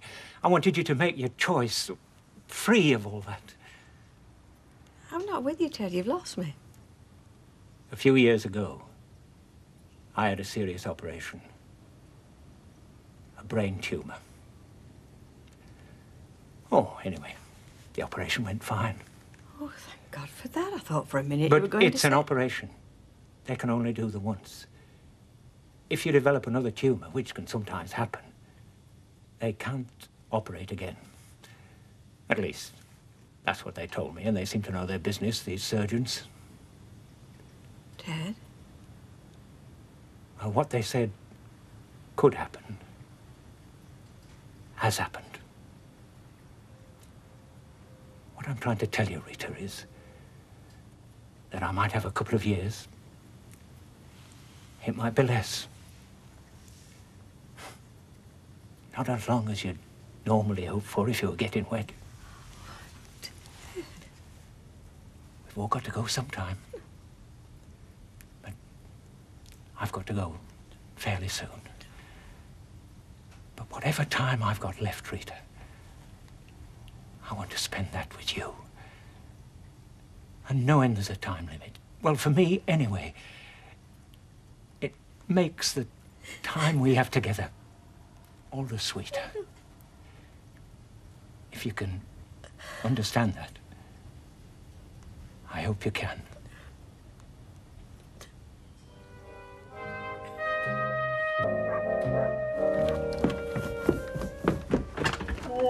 Oh, I thought you were going to make me a cup of... Shh. I want you to see this. Don't see what? What are you banging on about, woman? There. That is what I'm banging on about. Well, I thought... Oh, I see. Supposed to be sleeping on here. Yes. Well, what about the wee girl? Is she still here, then? Yeah, of course, still hanging up. Face it, Jim. They must have spent the night together in his room. They must have. Well, have you been upstairs and how do we look? Door's closed. I'm not just going to go barging in, am I? No. We're not standing for this, Jim. I mean, we're just not. That girl's no more than what, 17? We said she could stay here. We're responsible for her. Yeah, well, I mean, what could we do? We didn't know, did we? Oh, you try telling her parents that. I mean, what are they going to think? What kind of a family are they going to think we are? Jim, go and knock on his door and tell him we want him down here now. Who, me? Shh. Yes. You're his father, aren't you? I mean, have you never talked to him about this sort of thing? Well, of course I've talked to him about this. Of course I've talked to him about this sort of thing. I said if there's ever anyone he wants to ask me, then go ahead and ask me, but he just says he's done it all at school. Well, they might have done biology. But I mean, how to behave. Have you talked to him about that? About what's expected of him? Well, I mean, to tell you the truth, Liz, I didn't think he'd got this far. Evidently he has. Look, I'll tell you what, I'll just away upstairs and put some clothes on. When he comes down, we can have a wee word with him then, OK? Showing her up in her true colours anyway. Yeah, well, just you remember that. I mean, it takes two to play this game, you know what I mean? Well, it might do. But he is our son, and this is our house. Yeah, well, I know that, you know that, and we'll make sure he knows that. Now, I'll speak to him when he comes down. Don't worry your head. I don't know why you want to bother opening today. I don't, honestly. Well, the same reason that I open up every day, so there'll be a few more coins in my purse at the end of the day than there were at the beginning. But you've got no more worries about that. You're soon going to be Mrs. Baldwin. You're going to lead the life of a lady of leisure. Oh, yeah, well, I'm not sure about that. Oh, not about being Mrs. Baldwin. I'm sure about that. I'm glad to hear it. Oh, lady of leisure age. You mean I'm going to end up like Audrey, getting my hair done 3 times a week? You can have it done 4 times a week if you like. In fact, you can have it done every day. Oh, I wonder what she's going to say. She'll never believe me. Oh, she'll be as pleased as Punch. She always said I should make an honest woman of you. 1 or 2 other people who aren't going to believe me either. I'll tell you what we'll do. We'll take a big advert in the newspapers. No. Well, we'll have one of those aeroplanes pulling a banner. No. Well, I'm not supposed to keep it a secret, am I? No, well, you can tell people quietly. No, I want to open that window and shout about it. Oh, yes, well, you better wait till I'm gone then. Yeah, hang on a minute. When will you be finished? I mean, do you want to come back here or shall I go and pick you up? No, I'll tell you what, give me a couple of hours to get things sorted out and you can pick me up at about 7. OK. And then we go and tell everybody, right? Right.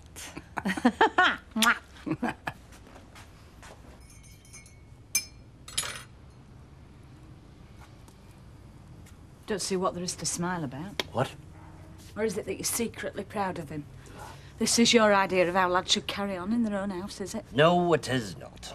You have that look on your face. I didn't have any look on my face, love. I was just thinking. I was just thinking, that's all. Just thinking, you know, what I was like when I was his age. Yeah, well, before you say it, the fact that we might have been stupid doesn't mean we want him growing up in the same way, does it? Look, Liz, I'm not And saying... I'll tell you something else as well. Whatever we might have got up to, we didn't do it in your parents' house, did we? Don't be talking. Been more in my life than I've been worth. Look, Liz, we'll speak to him when he comes down, all right? Oh, yeah. And when's that going to be? I mean, we're just going to sit here all morning, are we? Waiting till they decide to show? OK, look, if they're not down by past, then I'll away up and knock on the door. Oh, I feel so let down. Suppose she ends up pregnant. Well, she could.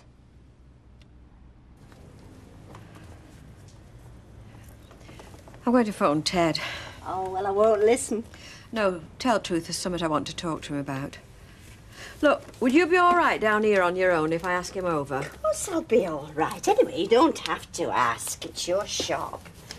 If you two lovers want to go tiptoeing through the tulips, you go. I don't think we'll be doing much of that. There's nothing the matter, is there? No. I mean, you are still... We are, still, yes.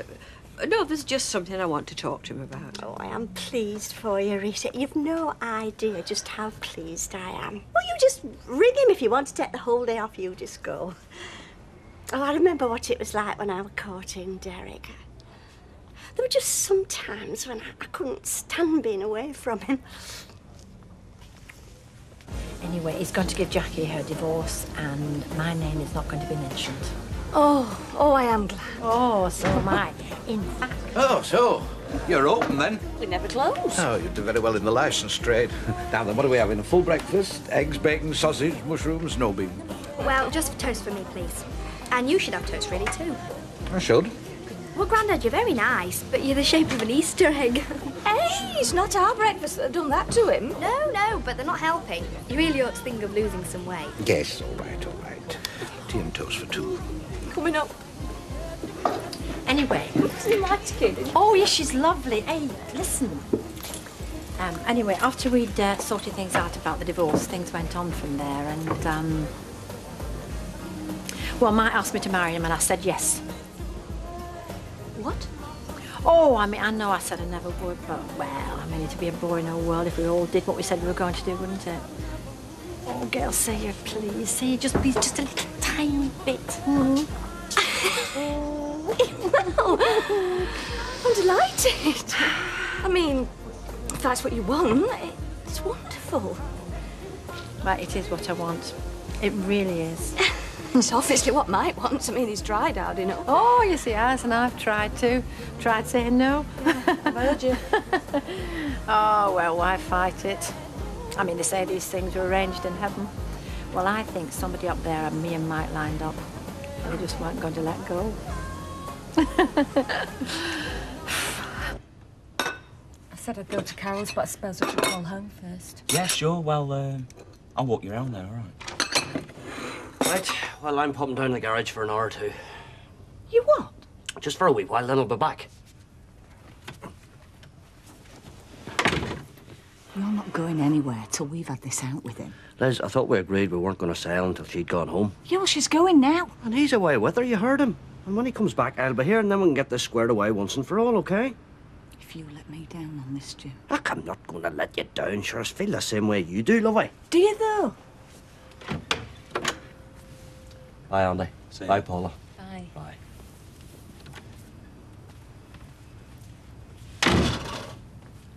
Don't you dare leave without me, right? I feel awful. Do you want a hand, Mum? No, thank you. I think we better go. professional couple. At least that was the impression I Oh, got. it doesn't matter who they are. Did they like it? Like it? Oh, yes. I mean, so long as they want to buy it, don't you think, Rita? Well, no, think about it, Mavis. I mean, if we move into Rita's flat and they buy our new house, they'll be our new neighbours. Well, yes. So it does matter who they are. But what matters it matters more... very much. Did they make us an offer? Well, no, not there and then, no. Oh, morning. Right, well, I'll leave you to it. Oh, right. She could wait for you to get here. Well, I'll be upstairs if you want me. Oh, now, why should I do that? You just take her away, Ted, and tell her to forget all about this place. I will. Right, come on, Ted. See you later, then. Right. Oh, might have a drink later. Yes, You're good about- idea. Oh, she's been like a cat on hot bricks waiting for him to arrive. I told her, I said it reminded me of when we were courting, and sometimes I just counted the minutes till I saw you. Well, there's no need to count them today. I've nothing else on. I'll stay and keep you company. Oh, I thought you were going to tidy the garden. It'll keep. I'll do it at the weekend. Oh, well, so long as you don't get under my feet. You don't sound very pleased about it, Mavis. Look, there must be somebody, or somebody can do Rita, something. look. Well, there must. And we must find them. And however much it costs, wherever they are, if we're to go Listen to the to ends me. of the earth. Listen to me. Well, you can't just give up now. It's what I said. All these things. It's what I said. And I've been to Christie's, and I've been to guys in London, and they've all told me the same thing. They still might be wrong. Well, of course they might. And what a laugh we'll have if we can prove them wrong. Won't we just? But as for giving up, no. Never. I wouldn't be here now if I were giving up. I wouldn't be talking about Florida, about a new life with you. Medically, there must be something they can do. No. No. That's something I have accepted. Medically, I think I've come to the end of the line. You mean they've given up? I prefer to say I've beaten them. I'm going to die. Whatever the National Health Service do. But so is everybody else. Everybody. Only I'm privileged, aren't I? Because I've got a better idea than most when it's coming to me. And once you accept that, well, it's a strange kind of comfort. It means you can make plans, set out to enjoy the rest of your life. Which is what I'd thought, what I'd hoped we could do together.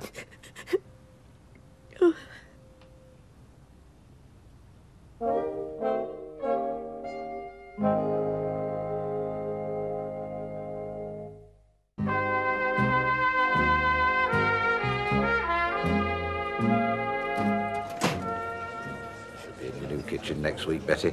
Oh, very good. Yes. And I'll be relying on you to keep the hot pot flowing. In fact, I've been working it out. I reckon we'll need about 700 gallons if we're to get anywhere near with money back. Blimey. Yes, Audrey, love. Oh, Betsy, gin and tonic, Okay, please. Can I get you another half, Percy? That's very kind of you. Thank you very much. Yes. Well, I am kind, Percy. It's my husband who's the meanie in our house. So what are you doing with yourself over Easter? Going somewhere nice? No, I'm going nowhere. You know, I've never been able to understand that urge to be somewhere different. I mean, you only have to say bank holidays and they're out in the cars as though their life depended on it. Well, it's the urge to escape, isn't it? To get rid of their humdrum lives. Well, I've no urge to escape. I'm very happy where I am. Me and all of you, I agree with every word. Yes. Well, neither of you are married, are you? Pint, please, Raquel. I'm glad you've come in. Oh, are you? Well, I come in more often, only I work most days, you see. No, I mean, well, you know it's Desi's birthday next week. Yes. Well, I'm planning a surprise party for him. Ah. I wondered if you and Gail had come. Yeah, of course we will. Oh, great. Next Friday night. Only, I'm wondering what I can do to make sure he'll be there without telling him. Oh, right. Well, why don't you just tell him that you want him all by himself, so then you can, well, give him a birthday that he'll never forget. Oh, do you think that'll do it? Well, if it doesn't, you'll know he'll be a damn sight older than he's letting on, won't you? Oh, yeah. I've deceived you, haven't I? Asking you to marry me. Trip to Florida. All without telling you. Every time I thought, now Now I must tell her. There was always a reason for not doing it. For delaying. But I am sorry. I should have told you sooner. I was going to tell you before I proposed, but then I suddenly thought, what if she turns me down? And then, when you said yes, I was terrified of losing you. Would I scare you off? No. I thought you might think of me as an invalid. Somebody to be pitied. And are you not? No. I'm in my prime. And you know what they say? Always save the best till last. Well, that's what I've done. And you never feel any pain? No. Well, I do have these painkillers they give me. If I feel the odd headache coming on, I just pop one in. Are you not frightened at all? Or angry or bitter? I mean, don't you feel any of these things? I did at first. I cursed everybody and everything there was. But then I got to thinking, if you've only got so much time left, well, it seems a sin to waste even a minute of it. And what would you have done if you hadn't met me? I'd still have gone to Florida. I'd always planned that. Meeting you. That was the bit I hadn't planned. Oh. Have I answered all your questions? Yes. May I ask you one? Go on. Do you feel trapped? I mean, that I got you to say that you'd marry me and then sprung all this on you. No. So how do you feel? I suppose as you must have felt when they told you. Angry. Angry and wanting it not to be true. You'll get over that. But no, it's not all for you. Some of it's selfish. Well, of Some of course. it's for me. Of course. Because if you really want to know how I feel cheated. I feel as if somebody's let me down. As if they said to me, you're going to be happy for the rest of your life. And then they said, no, this is a trick. This is a trick. And I fell for it.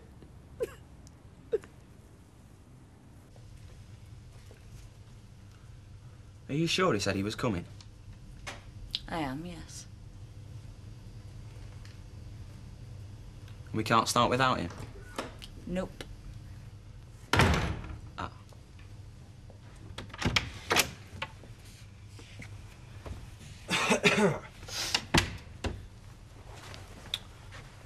So, what have you said then? I haven't said anything.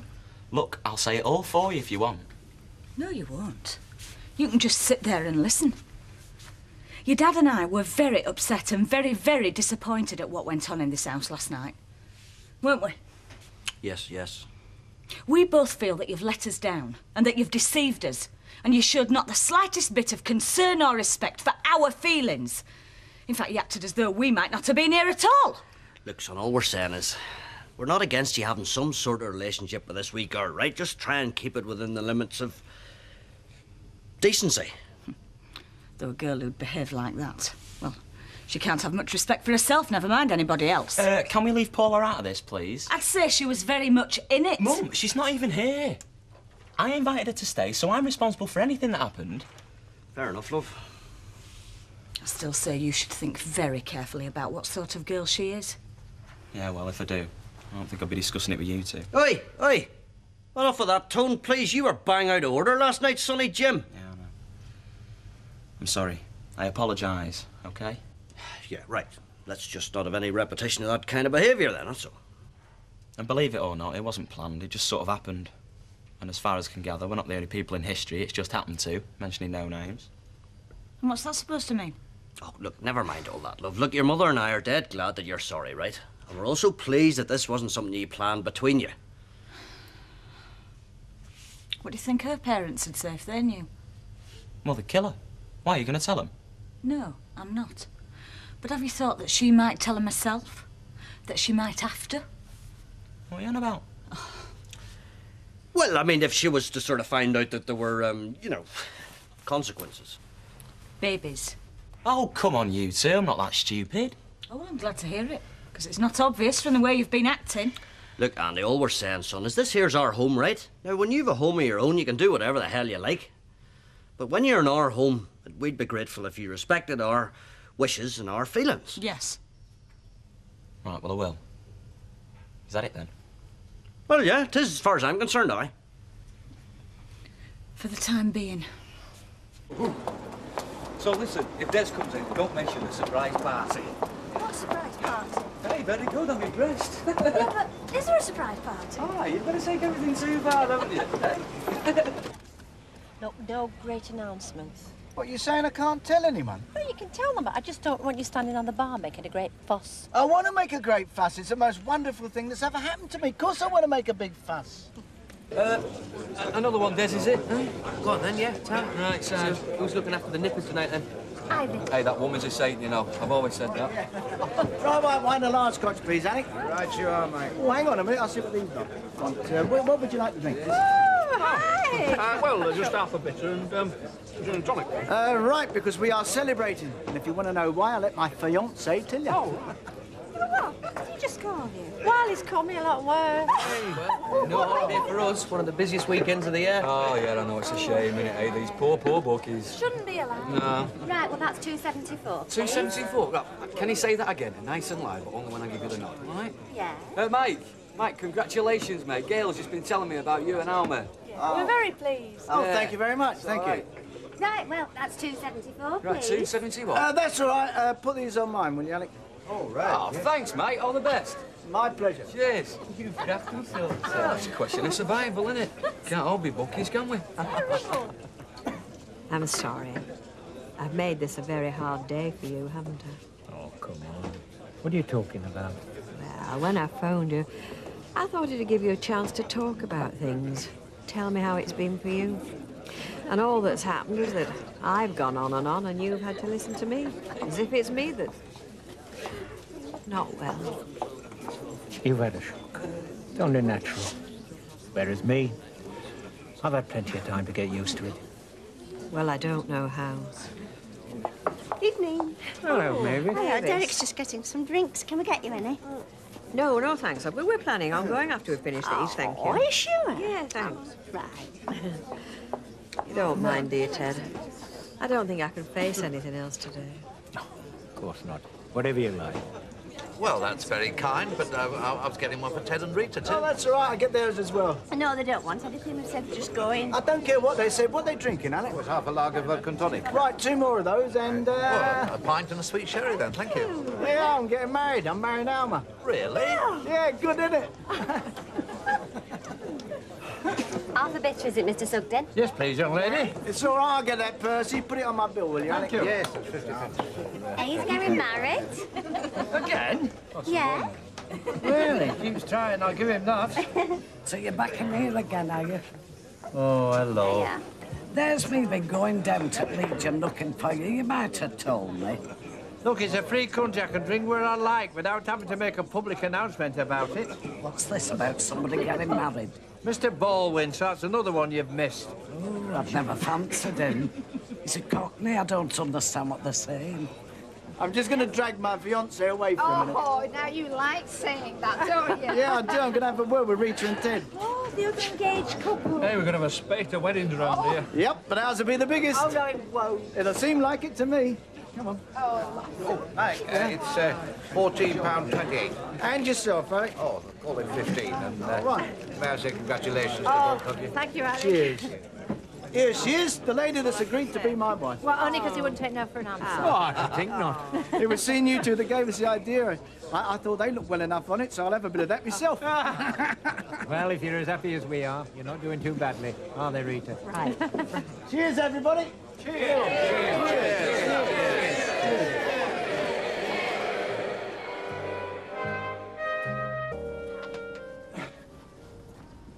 Very difficult to get enthusiastic when you're handing over to somebody else. Yeah, but you can't just let it grow wild, can we? I mean, it has been our own little Garden of Eden, isn't it? Where we're now going to be banished. To a flat that hasn't even got as much as a window box. Right, let's get started. You do the weeding, I'll do the lawn, eh? I always do the weeding. Well, somebody has to. I dare say even in the Garden of Eden, Eve had to get her trowel out. Anyway, I'm not going to be here long. I'm going to take over from Rita at the cabin. I thought you had the whole day off. Well, yeah, so she insisted, but I don't think that's right. I think she should have some time off as well. Give her a chance to go out somewhere with Ted. Right. Right, I'll pay for my papers while I'm here. Oh, though goodness knows it's him that reads them all.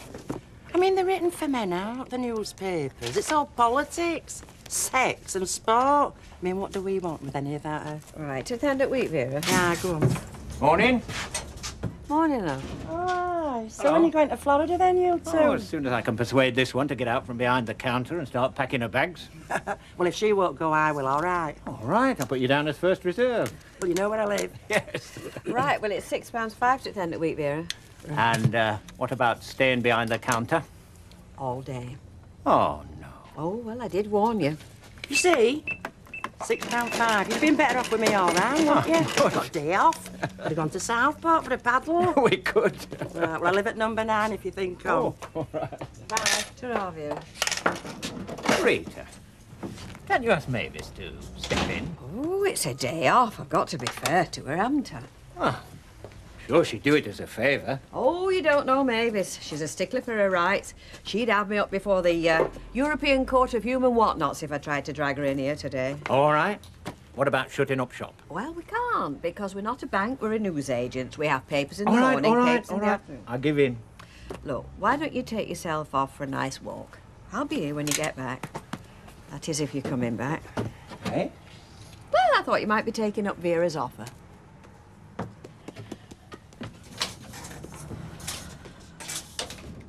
This is very good of you, Ivy. Oh, away with you. I'd have him every day if I could. Oh, well, I'm sure it'll all be recorded in the big book and you'll receive your reward. Oh, it's just that so we thought we'd take him to the FAIR this afternoon, if that's all right with you. The FA what? Oh, no, they'd be delighted. They'd love it. Of course, we've no objection. Let me give you some money. No, you will not. Vicky, come on, will you? Don's got 2 trips this morning, so he's promised me he'll have all the afternoon off, so that's when we would Oh, well, that's wonderful. What are you doing with that now, eh? I want you to Grandma Ivy. What is it you want to show you, Grandma? It's the wallpaper we're putting up in his bedroom. Oh, yeah. And he chose it himself. Yeah, can't you tell? Well, it's really nice, love, isn't it? Yes. But you know what I think, don't you? You can't beat Anaglypsa for a kid's bedroom.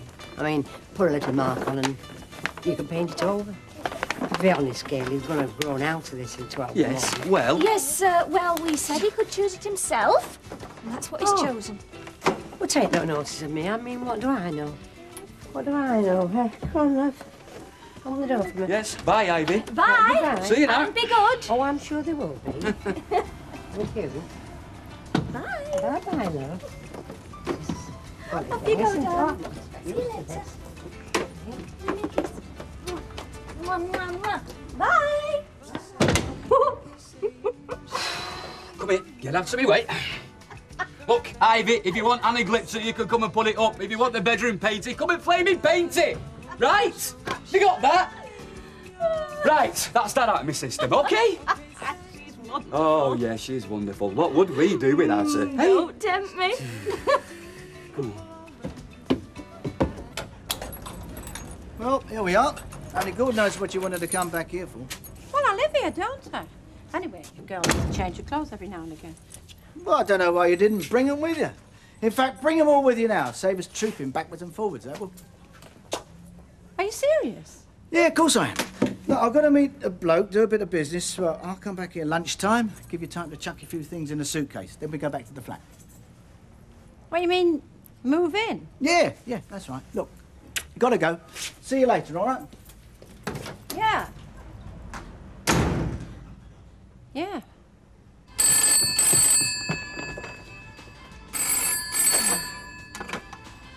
Hello? Right. I'll go and put a few hours in. You know me, do you? Not really, son. Tell you the truth, I haven't got a lot on for you. It's Paula. For you. Brilliant. Oh, here. She's coming round again, is she? Hey, I don't know what you find so funny, but I hope your dad's made it plain that we don't want any repetition of that sort of behaviour from either of you. Oh, come on, I wasn't even here. No, well, but what goes for your brother goes for you as well. Yes? Yes, yeah. And from now on, any girlfriends you do bring home, they stay down here. They certainly don't go up those stairs, and they don't stay overnight, right? Yeah, absolutely. Yeah. Well, saying they want to use the bathroom. I think you know what I mean. Right, well, I'm away to work. You're working? Yeah, I'm just putting a few hours in. I've got a rush job on, you know what I mean? Sure you know. You know what your dad told me when he left the army? No. Never have to work another holiday. Never have to work another weekend. Now it's all he does. Yeah, well. Hey, will you tidy your room? It's like a tip in there. Tell Andy. I'm telling you, now. It doesn't matter. I'll meet you at the bus station then, shall I? All right. Oh, message from Mum. Just a minute, hang on. What? She says next time you want Paula to come round, all you have to do is ask. Except this time you can use the double bed in their room. Get up the stairs. It's all right, just our kid being stupid. Oh, I want it to come on at 11 for about an hour. We'll set the timer then. I think I've already done that, but I mean, it's not like the old one, you see. That were dead simple. I mean, I knew where I was with that, but this flipping thing. What? Oh, what's the matter? Oh, this newfangled cooker. Why can't they make them easier instead of all the more complicated? Well, does it not come with instructions? Here. If you can make head and a tail of them. Well, I should imagine the first step is to actually read it. May I ask if you've done that, Betty? As much as I need to, yeah. No, I think we'll be all right. Oh, we will? Yes. Oh, well, I'm very glad to hear Yeah. it. Only I wouldn't have wanted to spend a fortune on the latest equipment, only to be told you can't read the instruction book. Anyway, I'm going out. I'll see you later. Okay, bye. Don't let on, will you? Only I haven't brought my reading glasses with me. Oh, I'll read it for you. No, it's all right, lovey. It'll be all right. Look, see, I've set it for 11. Right. Thanks, love. So what are you going to do with yourself today? Stopping at home reading this. Since the rest of my family seem to have made plans of their own. I tell you, I sometimes wish I could start all over again like you're doing. Oh, I don't think I've ever planned out in my life. I've always felt there was somebody else doing that. Not always with my best interest at heart. Oh, come on. You've ended up with Ted. Somebody must be looking after you somewhere. Yeah, I suppose so. I'll see you then. Yes. Ta-ra, love. Hello. What a happy Easter. Oh, thanks, yeah. Happy Easter to you. Thank you. My, we are polite. Well, it costs nothing. What you doing here? I said I didn't want to see you today. No, but I've had the morning off and now it's your turn. I'm going to take over so you can go out somewhere with Ted. Oh, no. Oh, yes, I'm sorry. I've made my mind up. And so have I, and it's my shop. So go on, get out. Oh, don't be like that. I'm only trying to be helpful. Well, you're not being. I suppose you're trying to tell me that you'd rather be stuck here than go out somewhere with Ted. Well, I don't believe that for a minute. I'm not trying to tell you anything, except go away and leave me alone. Well, I think that's downright rude. Oh, I can be ruder than that. Right. Well, I'll go and quite frankly, Rita, I think you are better off stuck here by yourself. The sort of mood you're in, you're not fit company for anybody.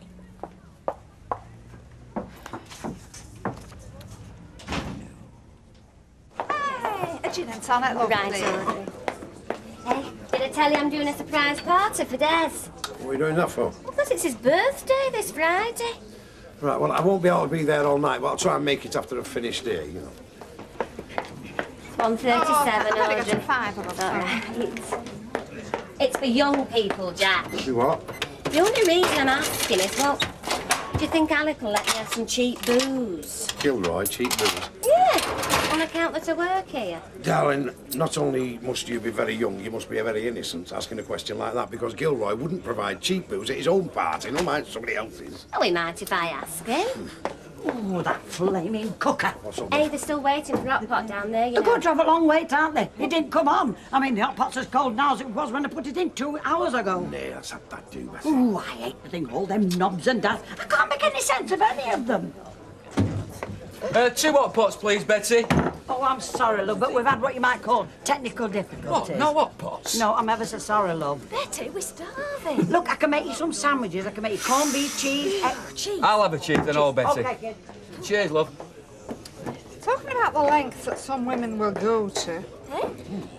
Do you think Alma is finally going to get a ring on her finger this time? Well, Alma thinks she is. Well, I suppose she must. I'll tell you somewhat, though. I am not going to be buying my wedding outfit till the day before that, wedded.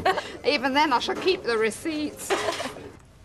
Right, are you sure that's going to be enough? Yeah, we'll eat properly tonight. Celebrate you moving in. Me moving in? Could you just remind me when it was that I said that that's what I was doing? Well, you didn't exactly say it, but I mean, why not? We're going to get married as soon as the divorce comes through. Yes, but I might be one of them old-fashioned girls who believes in waiting until after the marriage. Could have fooled me. Oh, could I? I see. Hang on a minute. What is all this, eh? Now, you said we were going to do things properly this time. I mean, you asked me to marry, and you said that after that, then we would be just like everybody else. Well, it will be. I mean, lots of people live together before they get married. What, like we did? Yeah. Yes, but we didn't get as far as getting married, did we? Oh, well, you did, but of course that was to somebody else. Well, it was. That's why it didn't work. Look, I mean, we've had a wonderful weekend, and then suddenly I get this. I mean, what is happening here, eh? Look, Mike, I just don't want to move in with you. Well, not right now, anyway. Do you know what I want for us? I want for us to have a courtship. And then after we're married, then we'll move in together. Oh. Oh, I see. And for now, well, I just want to stay here. Well, do you know what I think? I think that is pathetic. Either you want to be with someone or you don't want to be with someone. You can't say, I don't want to be with you now, but in 3 months' time I might. I mean, that's all right if we were 18 and saving up and all that, but we're not. We're past that. Now, look, we are going to get married as soon as the divorce comes through, right? And until then, I want us to live together. Oh, I'm sorry, but I don't.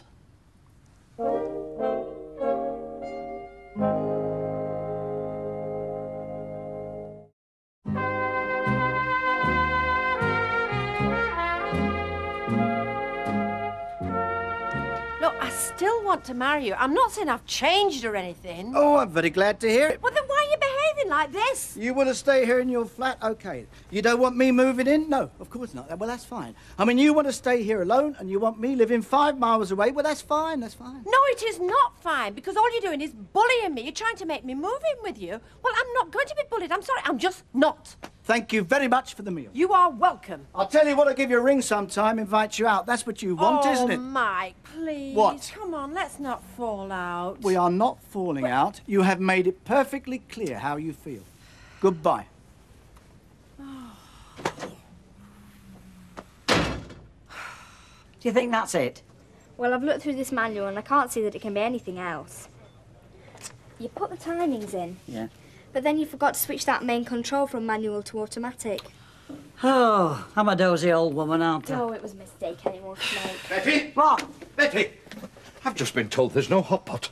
No, there hasn't, no. But, well, why not? Do you know how much I've spent on this kitchen? Thousands of pounds. I need hot pot flowing out of here day and night if I'm to get a fraction of my money It's back. all right, Grandad. It is not all right at all. Now, I left you this morning promising me hot pot, Betty. Where is it? It's not Betty's fault. There was something wrong with the cooker. Wrong with it? What's wrong with it? Something to do with the timing, but it's all right now. Me and Betty have fixed it and there won't be any more problems. Is this right? That's right, yeah. No more problems, no. Well, I hope not. I can't afford any more problems. Oh, you little angel. Oh, there's no point in getting him any more excited than he already is. No. I don't think it can't be good for his blood pressure. Vicky! Oh, what is it now? So, what do you want us here about? Oh, just, you know, to have a Hiya. Hi. You've a visitor. Yeah. Is it all right if we go in there? Well, I suppose so. Thanks. Come in. Oh, hello, love. Hiya. Well, carry on then, fella. Yes, Betty, you carry on. Can I get you a Coke or anything? No, I'm all right. I'll be in the bar if you want me. We're fine, thanks. Right, yes, well...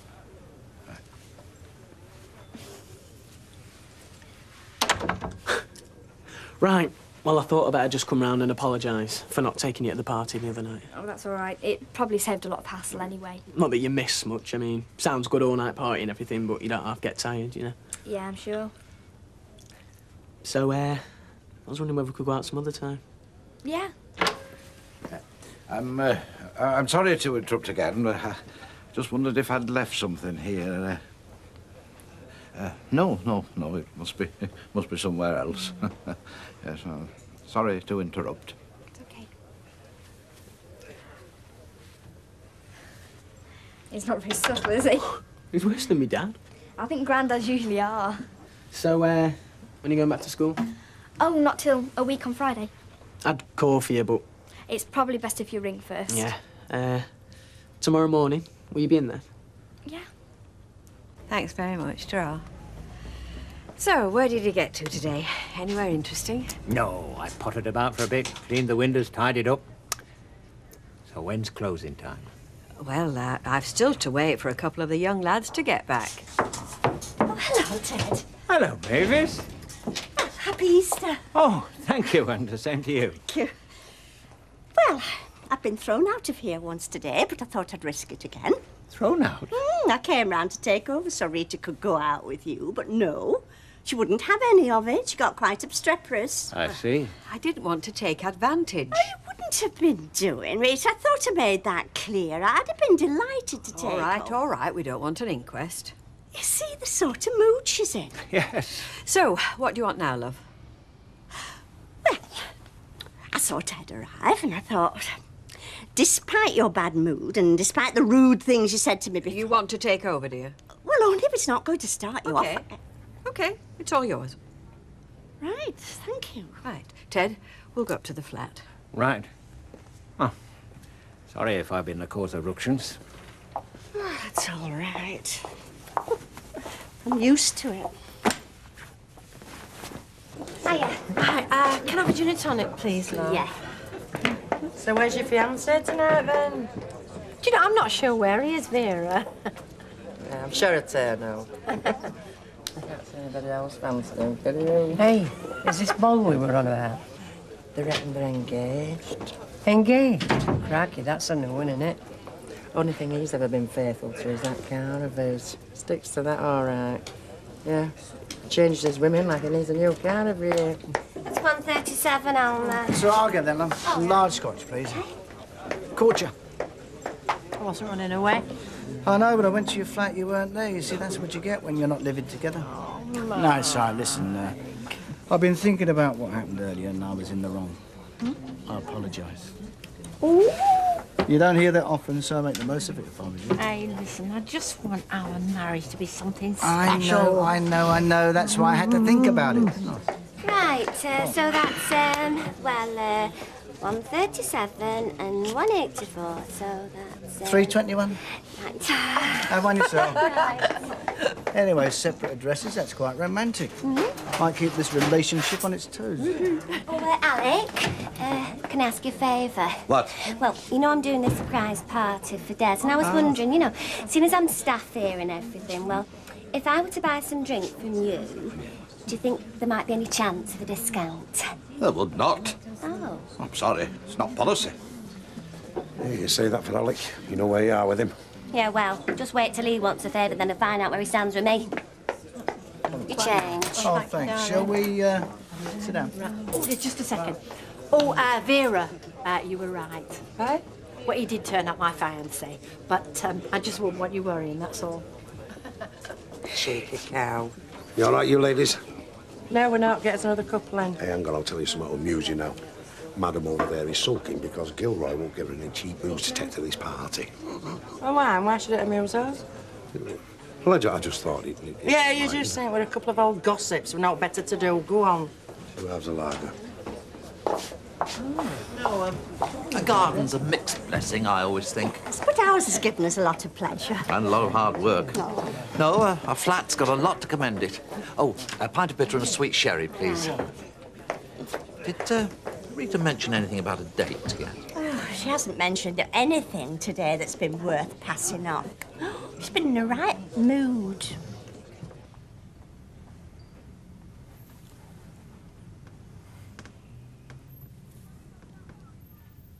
I think Mavis rather gave the game away, didn't she?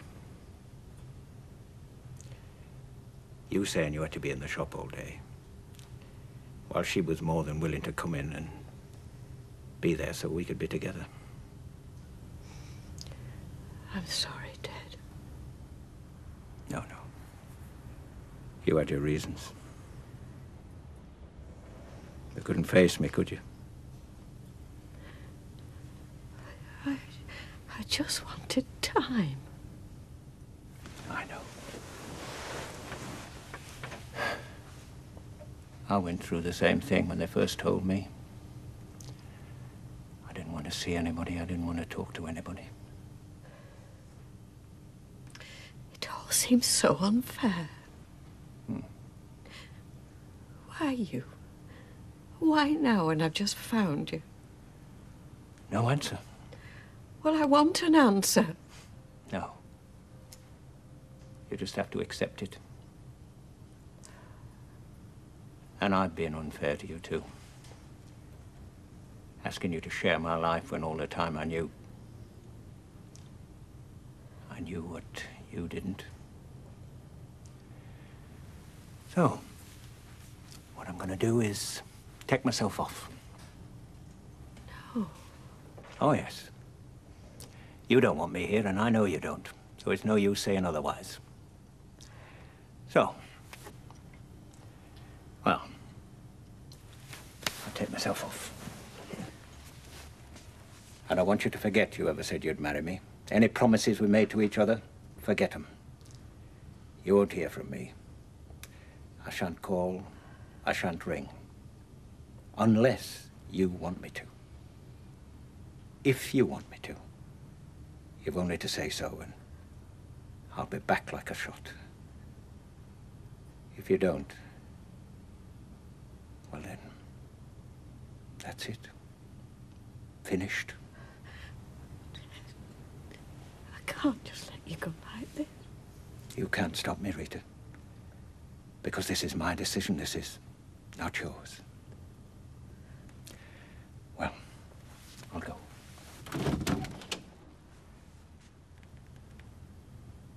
Take your time. I shan't bother you. Just be sure. And let me know if you want me back.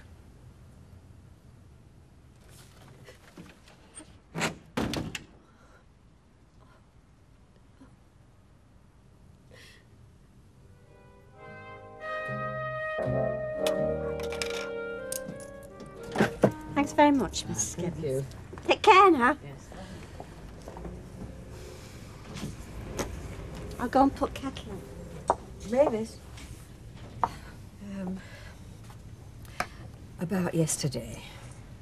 I am sorry. I didn't mean to go on at you the way I did.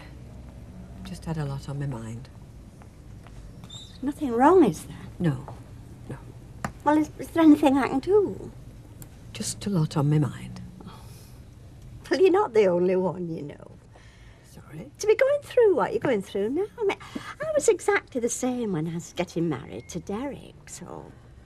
Well, if there's anything you want to talk about, I mean, that's what friends are for, isn't it? Thanks, Mavis.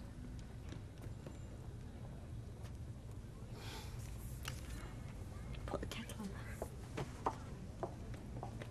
I thought I'd make an early start. I've been appointed to Cropperdus at 12 o'clock. Hello, Desmond, love. Phyllis, have you seen my car keys? No, I haven't. Oh, why does it always have to happen when I'm late already? I thought your birthday was Friday. Hey? Well, this looks like a card to me. Liverpool postmark. Yeah? Auntie Brenda, always got the date wrong. Wonder where my keys are. These what you're looking for. Oh, Phyllis, you're an angel. Thanks a lot. Right, I'll see you later. All right, see you. Ta-ra. Ta-ra, love. Has he anything special planned? Eh? For his birthday? Well, Des hasn't, no. Blackwell, you're up to something, aren't you? Look, I'll go and put the kettle on because I think me and you need to have a bit of a chat. Can you manage? I think I'm getting the knack of it. So look. There, it's perfect, no problem. I can't see what's wrong with the other one. Oh, another week and you'll wonder how you ever managed without me. Yes, I'll believe that when I see it and all. Yeah, get your coffee while Okay, then. Alec! Come on, love. Cup of coffee. I'm with you. Come on. There you are, love. Thank you, Betty, love. Oh, don't thank me. Thank Vicky, she made it. Oh, well, thanks, any road. Vicky was saying you've had a postcard from Bet. Yes, I have. Having a good time, is she? Well, she seems to be. Spending my money. Money I can ill afford. By the way, have you got them hot pots right today? There was nothing wrong with them yesterday. It's that flaming cooker, isn't it? Oh, well, all right, I'm only checking. Just before I have another look at the prices. You're not putting the prices up, are you? Well, I'm thinking about it, certainly. Somebody's got to pay for this lot.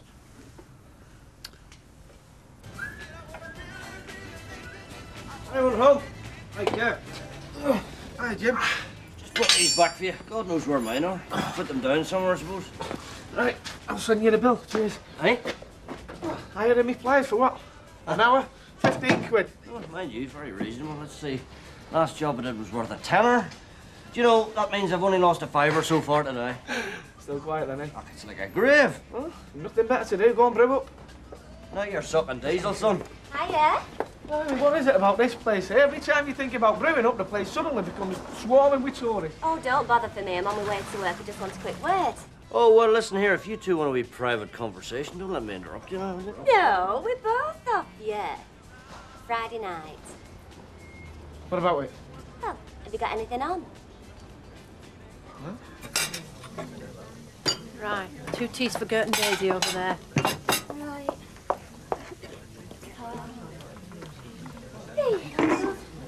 Hey, listen, you sit down and bring us a couple of teas Oh, over. well, I'll not say no to that. Are you right? Yes, I'm fine. It'll be even better when the hour goes off again. Hey? Well, it's bad enough getting the kids to bed at the best of times. With these light nights, it's a flaming battle. No, You were saying? just sit down and I'll sit down. Hi, Gail. Mike? Don't mind if I borrow your oppo for 5 minutes, do you? Be my guest. Sorry. Oh, yes. I've just been to see my solicitor. So? We should have the decree nisi by the beginning of May, May the 8th. I see. 6 weeks after that, I'll be a free man, so how does being a June bride grab you, eh? You'll be organising guided tours of that kitchen next. Look, I'm just keeping an eye on things. I don't want another fiasco like I had yesterday. There won't be. Stop worrying. You know, you're beginning to sound more like Bet every day. It's not a compliment, it's a warning. Now, listen, I'm going to be tied up for a bit. Oh, don't worry. I've got stacks to do. Yeah, well, what I was going to say was, if you want anything, for school to take back with you, just make a list out and let me know what it costs. Oh, thanks, Grandad. As long as you don't expect me to go traipsing round the shops with you. Well, no, I think I can manage that myself. I'm not a child, you know. No, so I've noticed. So stop Worrying, I know. Now, who's this? Hello, Alec Gilroy, Rover's return. Yes, she is. Vicky, phone. Steve MacDonald. Oh, hi, Steve. Vicky, you all right? Yeah, are you? Yeah. I didn't sound too chuffed when he found out who he was on the phone. Oh. Oh, he's no problem. I can handle him. And what are you doing? Thank you. See you soon. Right then, June the 19th it is. Yeah, we'll have to check it out with Gail. I take it that I shall have to take the whole day off. Oh, I shouldn't think so. If we can get the register office at 10, I'll get you back here by 10:30. Play your cards right, might even buy you a bit of lunch. We'll have to book a table. Hey, listen, we're going to start thinking about arrangements, aren't we? You know, guests. Guests? But you said you wanted a quiet do. Well, I mean, it's a lady's prerogative to change her mind, isn't it? I mean, you were right. I mean, you said when we were going to get married, we ought to make a proper job of it. You know, reception, the lot. Well, I mean, if that's what you want. Right, then you got it. Look, I've got to love and leave you. Got to see a bloke about a bit of business. We'll meet up later. Shall we say what? The Rover's at 7 o'clock, shall we? Ah, No, we shan't. If you want to see me tonight, you're going to have to pick me up. You what? No, I mean it. It means a lot to me. I want to be courted. I want to feel important. I want to feel the most important thing in your life. You are the most important thing in my life. Well, there's no problem there, is there? Shall we say, I shall expect you at about 7? You will. See you then.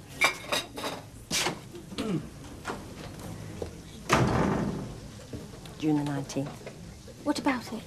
We're shutting. We've got a wedding to go to.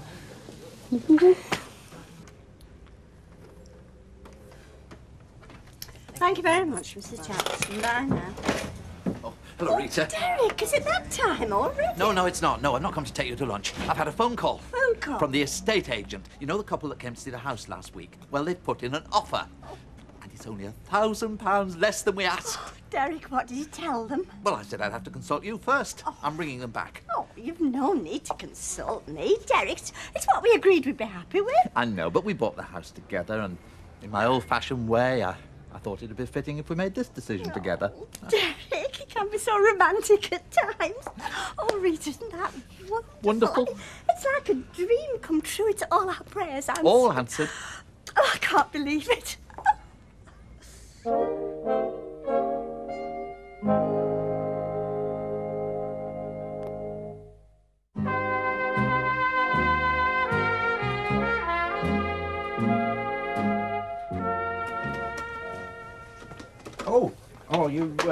You off out, love? Yes, it's just some stuff I need to get for school. Ah, right. You're all right for money? Oh, yes. Right. Well, I'll settle up with you when you get back. Oh, thanks. Yeah. I suppose you'll be seeing that Steve MacDonald Yes, so we'll be calling in on him. We haven't made arrangements for tonight yet. tonight. Well, we're going to the cinema. Vicky, look, I know you're not a child anymore, and you're well capable of choosing your own friends, but come on, Steve MacDonald. Grandad, Steve happens to be a friend of mine. A very good friend. Say what you like, it won't change that. Vicky, look. I'm sorry, Grandad, but you're wasting your time. Look, I can look after myself, you know. And no matter what you think of me, I do know the difference between right and wrong. So you've no need to worry. Honest. I can't help it, can I? Not while you're still seeing him. Well, you won't have to for much longer. I'll be back off to school. If you don't mind, I better go. I've got a lot of things to do. I'll see you later. Yeah, see you later. You've sorted, sweetheart. Well, I'm delighted for you, I really am. Well, for all of you, it must be a great relief for Rita and all. I suppose it is, really, but... well, I mean, we wouldn't have gone back an hour, but it'll help speed things up, won't it? And... Right, Mavis, if it's all the same, we'll go for my dinner now. Oh, yes, all right, go on. Mavis has been telling me about selling their house. It's wonderful news, isn't it? Yes, it is. I won't be more than half an hour, love. See you later. See you. Hang on, I'm just going to the Rovers myself. Oh, I'm not going to Rovers, love. I'm just going to get myself a sandwich. Oh, come on now, can't I twist your arm? No, not today, love. Some other time.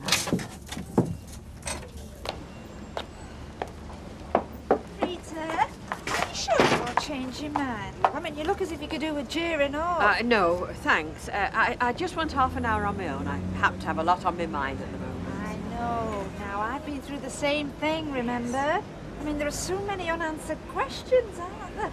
Am I doing the right thing? Am I too old to change my ways? What sort of wife am I going to make after all these years of being fancy-free? What sort of a husband is he going to make? Well, yes, there's all of that. And of course, you've got the other problem and all. Well, I mean, it's not going to be easy adjusting to living in Florida, is it? No. Look, I'll have to go, Audrey. I said I'd be back in half an hour. Now, Rita, if it's any help, from what I've seen of Ted, you've no worries, none at all. I mean, you're made for each other from what I can see. So come on, now put all them doubts out of your mind and go for it, all right? See you later. Thank you. See you soon. Ooh, do you know, I think this will be the first warm cup of tea I've had today. Right, well, now get that for you. Sorry, it's not champagne, but I forgot to put it on ice. Now look, Now stop it. Stop what? I know you're going to tell me what a fool I am. And how I'm putty in his hands, and how he's buttered me up before and dropped me from a great height. Will it make any difference if I do? Not a scrap. Why waste my breath? We've been down that road often enough before. You know, Gail, I think it's different this time. You know, I really feel as if I'm more in control. I mean, we've set the date. We've agreed that we're not going to move in together till after the wedding. And he's agreed to give me the wedding I want. And I wish you all the luck in the world. If you're happy to marry Mike Baldwin in spite of everything, it'd take a sight more than me to put you off the idea. So, good luck to the pair of you. It's your life. Thank you, Gail. But why you want a big wedding with all the trimmings is beyond me. I thought you wanted a quiet affair. Well, I've changed my mind, haven't I? I mean, if he could lash out like that on Jackie Ingram, well, he can do the same for me. Down to every last penny. And I intend to make sure that he does. And I want the whole world there to see it. You go to end of this line, it's the other side of this display. There are signs up, you know, telling you, just over aisles. Mrs. Duckworth, Oh, are you? are our staff training sessions totally beyond you? What you on about? That's what I'm on about. That was a customer, and it's our role to keep them happy. Happy to be shopping here, happy to come back. And we don't do that by bawling at them. Yeah, but it weren't like that. I was trying to save him trouble. Do you know he's been back 3 times, so ask me where things are. It doesn't matter whether he comes back 23 times. You answer questions in a polite manner. Have you got that, Vera? And be thankful it was me that overheard you and not Mr. Holdsworth. Yes, Mr. Watts. Will that be all, Mr. Watts? Yes, for now, thank you, Mrs. Duckworth. Hiya. Raquel. Been looking all over for you. Well, it's not hard to find. Try and help a customer out and it comes down on you like a ton of bricks. Thank you, Mrs. Duckworth. Even I've changed, you know, since you worked here. Yes, Raquel. Well, I was after a favour. A favour? I'm planning a surprise party for Des for Friday. It's his birthday. A party? Des's house about 8 o'clock. Great. Do you know it's ages since I've been to a party? Your Jack's working. No, he can come when he's finished. Just a minute, just a minute. What's this got to do with me? Well, you're invited, of course, you and Angie, but I just thought, well, you might be able to help us out a bit. Help you out? How? Well, with the booze. You see, I was hoping you might be able to get it a bit cheaper with your staff discount line. Oh, well, I don't know about that. Oh, I mean, please, Curly. It's going to cost an arm and a leg as it is. well, it's all highly irregular and... Oh, go on then. Oh, thanks, Curly. Hey, Mr. Watts. Oh, Mr. Holdsworth. And what is going on here? I wasn't aware we're running a social club for our ex-employees. Hey, I'm not an ex-employee. That can be arranged, Mrs. Duckworth. Now, would you kindly like to get on with what you paid for? Yes, Mr. Holdsworth. It's my fault, Mr. Holdsworth. I only came in to ask Curly if he could organise some drink for me for a party. See, I was hoping he might be able to get it a bit cheaper with his staff discount line. Oh, right. And I take it from your reaction that Mr. Watts has agreed, has he? Well, yeah, he did. Right, well, we will discuss this later, Mr. Watts. Oh, I'm sorry, Miss Wolstenholme. It's out of the question. Yeah, but you won't be losing out. You'll still be making a profit. Right out of the question, that. Right. And then there's the stock, of course. Stock? Yes. Is our selection wide enough? Are we carrying what people want?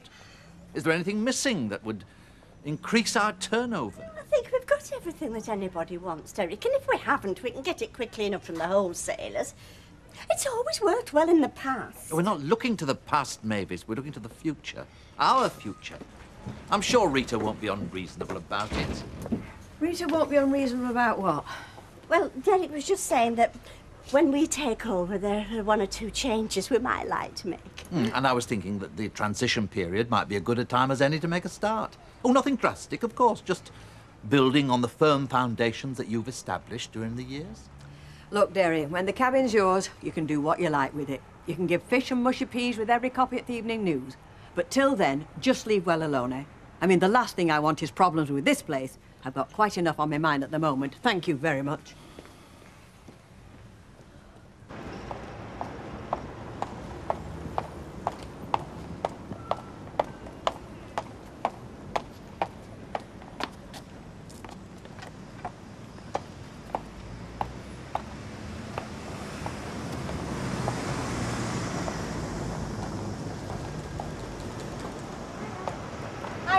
Hey, Mum.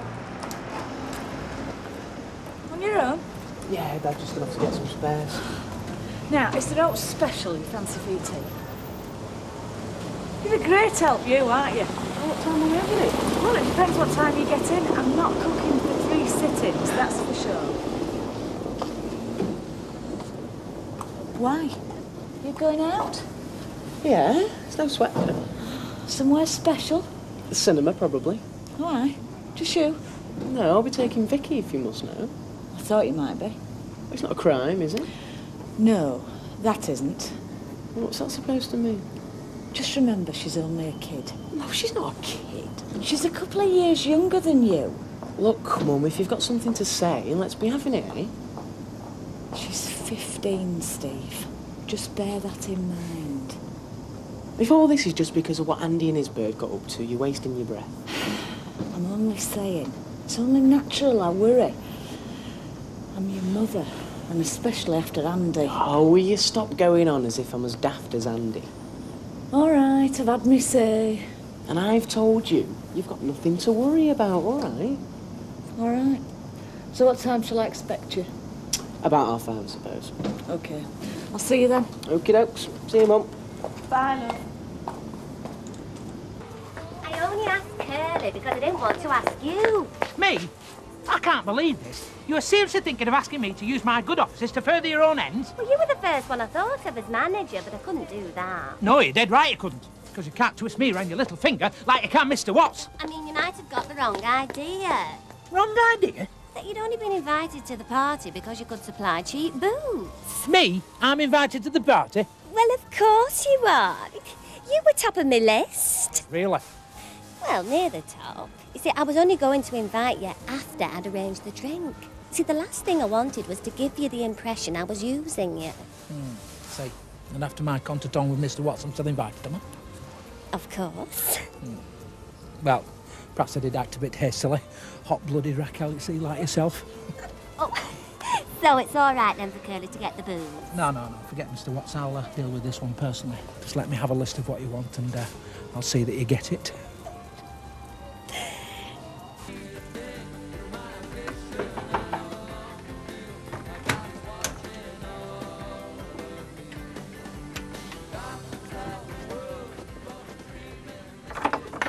Hiya, come in. What are you doing here? It's only 4:30. I had nothing doing, so shut up shop for the day. Oh, your dad will be pleased. Well, he's not back till 6:30. No. So what can I do for you? I wondered if you decided what we were doing tonight. Anything you fancy? Well, have you got an evening paper? Me? Oh. So what time shall I pick you up?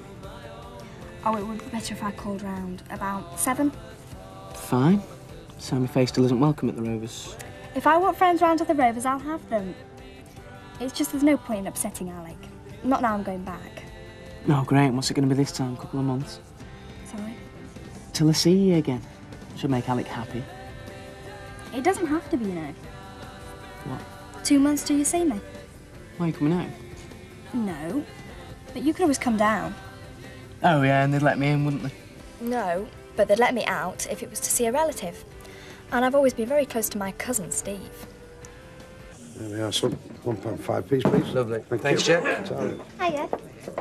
So, all your problems will be over then, aren't they? Over? Well, only just beginning, Reg. Huh? The health inspector's given me the all clear. No, but the bank manager hasn't. I've still got to pay for it. The punters have more like. Well, I mean, if only it were that easy, Reg. No, I mean, I have thought of jacking the prices up. With this fast food shop opening up over the road very soon, I mean, I could be cutting my own throat. Yes, I see what you mean. Mind you, you don't have to jack your prices up, do you? All you do is increase your turnover. Oh, yeah, no problem. Just a few coach parties a day will solve the problem. Well, if you're going to live in the past, Alec, I'd have to agree with you. Past? Hey, just a minute, that kitchen out there's something out of the space age, you know. Yes, but it's not working for you, is it? I mean, I wouldn't mind a plate of Betty's hot pot right now, or even something a bit more exotic. And I'm sure other people as well, you know. No, there's no call for it, Reg, not at night. Well, there's no call for it because you don't do it. I mean, you know your business best, don't you? But if I'd spent what you have on that new equipment, there's no way that I'd be happy with it working a couple of hours a day for me. No way.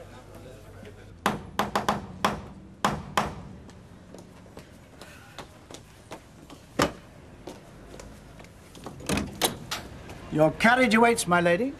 Dead on time and all. But of course, Oh, well, I'm ready when you are.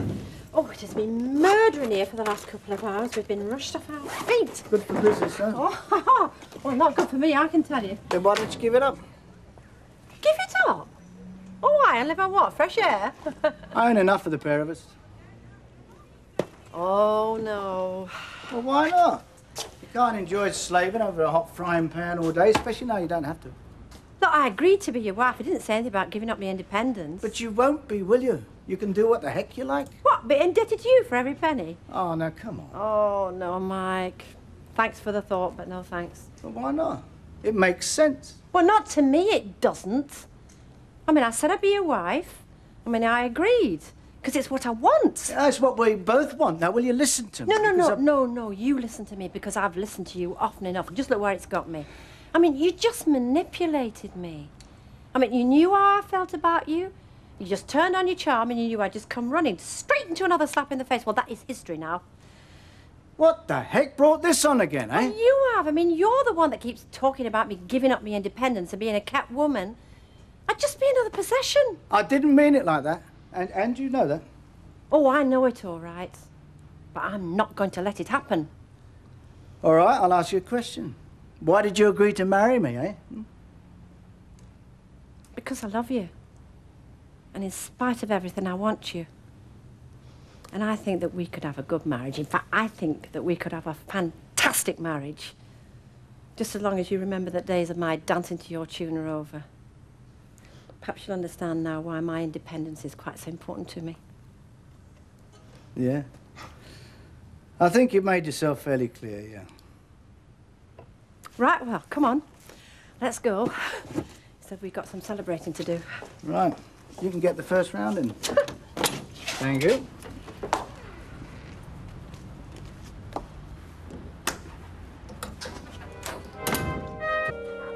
Hey, look at this. Many happy returns, lots of love, Mum and Dad. Letter to follow? No, there never is. She's the only woman I know this side of Trumpton can still get hold of these undies. But I thought my mum hated me when I got bath cubes. You're not going to wear these, are you? What? Hey, Phyllis, what do you think? Are they sexy or what? I shall have gone to a lot of bother to buy them. Yeah, just after the war's my guess. Yes, well, at least she bothered. Hey? Oh, yes! Oh. Thank you.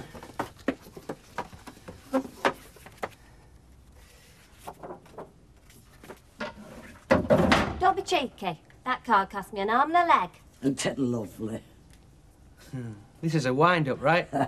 It's the thought that counts. Is it, Elle? I want a present. Did you really not get me a present? No, Dad, and don't be rotten. You know I'm skint. People don't have birthdays at your age. Oh, yeah, listen to her. Last birthday, she had it engraved on my hand. Whiskey for Phyllis or else. Ah, well, that was your birthday, not mine. Hey. I'm only joking. The card's brilliant. I love it. I'll see you later then. Yeah, all right. Ta-ra. Happy birthday.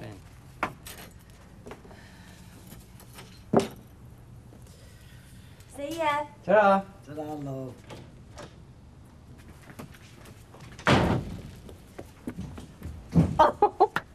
Oh. Oh, bless him. I could have just cuddled him. No, it'll do him good now. Listen, Phyllis, I want this birthday party to go like clockwork, so... My Right? lips are sealed. Oh, aye. More sealed than normally. Cheeky. He's got a party at work to celebrate his new job. Could be a nurse. And you'll practice talking down to porters as part of his induction. Oh, very funny. Here, starting now. Just give that to Nick for us, will you? Thank you. Oh, no, you can't. It's only for grown-ups, really. Oh. Come back drunk.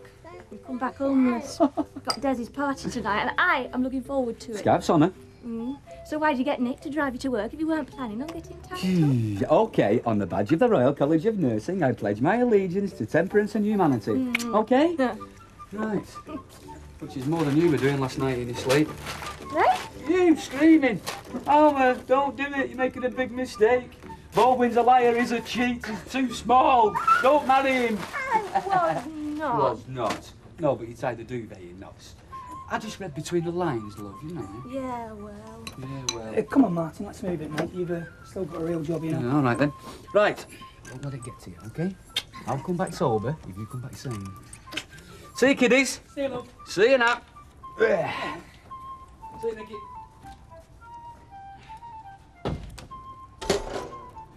Cajun chicken breasts. I beg your pardon? American. And then there's poached cod in white wine sauce, that's French. What are you telling me for? I want them on the menu. A pub menu? Wait, listen, we've a belting kitchen, Betty. It's cost a lot of money. I think we should offset some of the expense on new angles. Cajun chicken? Why not? The only added expense is a packet of Cajun, wherever that is. You'll have them round the flying horse in droves. Oh, don't be so narrow-minded, Betty. If we expand the food menu, we've more chance of upping the food revenue, haven't we? Look, they already eat more lunches than I can cook. How much more revenue do you expect? None. None more revenue. Not on lunches, anyway. Sit yourself down there, have a look at that paper. You won't find any more competitive fleet rates there anywhere. Hi, sweetheart, how's it going? Well, it's quieting down since this morning, but I've wanted to go home since 9:30. It's just been one of them days. So then, why don't you go home? I'm sure that Gail will cope. Oh, I can't do that. We've got to get through lunch. Anyway, what about you? I think we've got a sail for handling. Hi, Gail. There, mate. Get outside that. Compliments down. So tell me, The Chippendales, I love them. You kidding? No, my dad once took me to see them at the Big Top at Heaton Park. And what surprises me is how they get them to perform the way they do. Oh, yeah, you can say that again. Mavis, you've got it wrong, love. I think you're thinking of Chippenfield. The Chippendales. Oh, what's the difference? Well, it's the same act, it's just less fun. Male strippers, Mavis. Alvira went to see him when they were on the palace, come back with some story that one of them winked at her. Hey, pigs would fly. There you are, love it. We're just trying to persuade Mavis to reinstate the video library when she takes over. Yes, and I'm going to have a word with Derek about under-counter service. You know. None of it's my idea. Oh, you've no chance, Jack. All right, see ya. Thanks. Ta-ra, love it. Ta-ra. Come on. You going out? Yes. I'm going to cash and carry. Oh, look, I've got to get the hang of this ordering. I wish you'd let me do it. Oh, well, all right then. I'm going for a drive. I'm going for a walk. I'm going out. I'm sorry. What? Go on, beat that. Pressure. Turn in the screw. Oh, nice one, Betty. No, Alec. Don't keep asking, because I'll only keep saying no. My evenings are precious. Well, it's only a couple of recipes. It's not as if I'm asking you to change religion, is it? Come on, Alec. Food at night won't work. That's your city centre, like, innit, eh? Your wine bar mentality. Well, it's a middle-class thing, is it, eating? You starve yourself of an evening. That's how he gets drunk so fast, is it? Look, this place gets busy at night. Where are you going to put them? We'll clear the dartboard areas, set a few tables aside, tempt people into coming out to eat. Dartboard? Look, if you want people to eat out round here, I mean, open a chippy. You are narrow-minded, Betty. I'm not. You don't realise how old I am. I mean, evenings are a favour. When I do them, if I do them. I mean, unlike some people round here, I can't think of something to do in my spare time. Knitting cardigans, I'm sure that keeps you on your toes. Listen, the answer is no. Ask Raquel. She can't cook. Neither can I after midday. I turn into a pumpkin. She said jokingly. Luddites. So, you're going to help Phyllis get the room ready? Of course. Hey, but listen, now, when you're not there, I'm in charge, aren't there? Because I don't want Phyllis telling me what to do. She is so bossy. Audrey, it's a surprise party. There ain't much to do other than move the furniture and line the booze up. Sounds charming, does that? Which you'll deliver the minute Audrey rings you. Yes, on the dot. If we get the money in advance, of course. You never said I was to ring him. Look, soon as I get Des out of the house, I'll ring you from here. You'll then ring Reg and the others. He'll bring the booze up. You'll set it up with Phyllis and Betty, and then we're somewhere near to springing a surprise party. What others? Well, the party guests. Party. Can you keep your voices down, please? All right, but you can't just say others and expect me to know what you're talking about. I'll give you a list. Do you know, I'm beginning to think I should have just bought him a pair of jeans. Honestly, I'm not a mind reader, you know. Look, I said, can you keep your...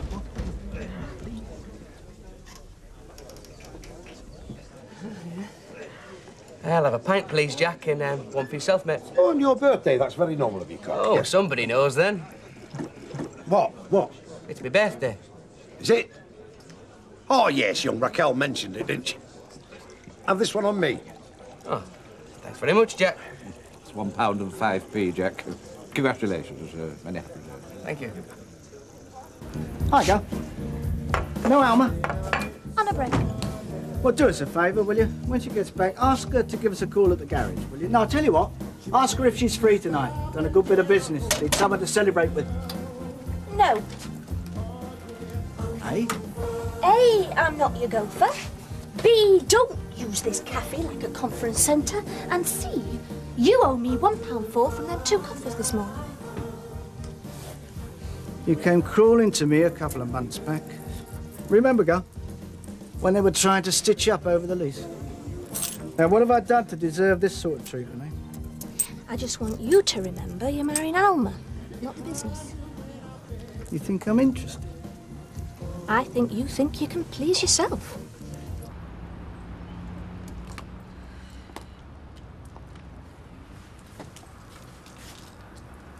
Rita. Ted? Should have phoned her. I was just going for a walk. Come in. To tell you the truth, that's what I did. I hadn't planned on coming here. I just set off driving, but I ended up here. Oh.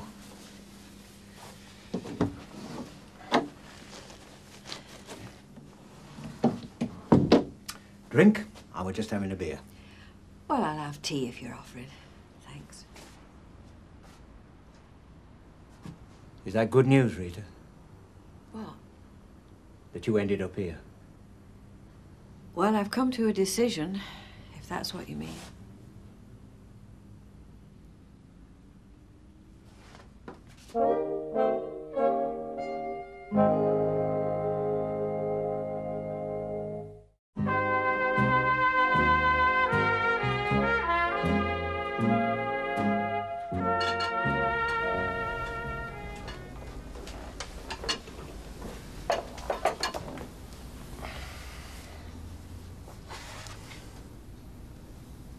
It's all right, Dad. I do love you. Rita, thank God. Oh, I don't know what I would have done if... I was sat here 3 o'clock this morning, saying to myself, you're asking too much, Ted. Far too much. They'll be the best years of your life. I promise you that, Rita. Just hang on a minute, Ted. I, too, watched the sun come up this morning. And you're quite right. What you're asking is a hell of a lot more than I bargained for. I know. But it's beautiful, Florida. You know, you've been there. And you want for nothing, Rita. Yes, well, Florida's out of the question. I don't think you've thought this through. You're a dying man looking for a paradise to end your days in. And you're quite right, it is beautiful. The sun always shines, there's beaches, palm trees. You'd have a ball. But what happens later? When things get bad. When you start to deteriorate. I mean, medical treatment out there costs the earth. I don't want any treatment. I've told you that, Rita. I don't want any prolonging. You've decided that.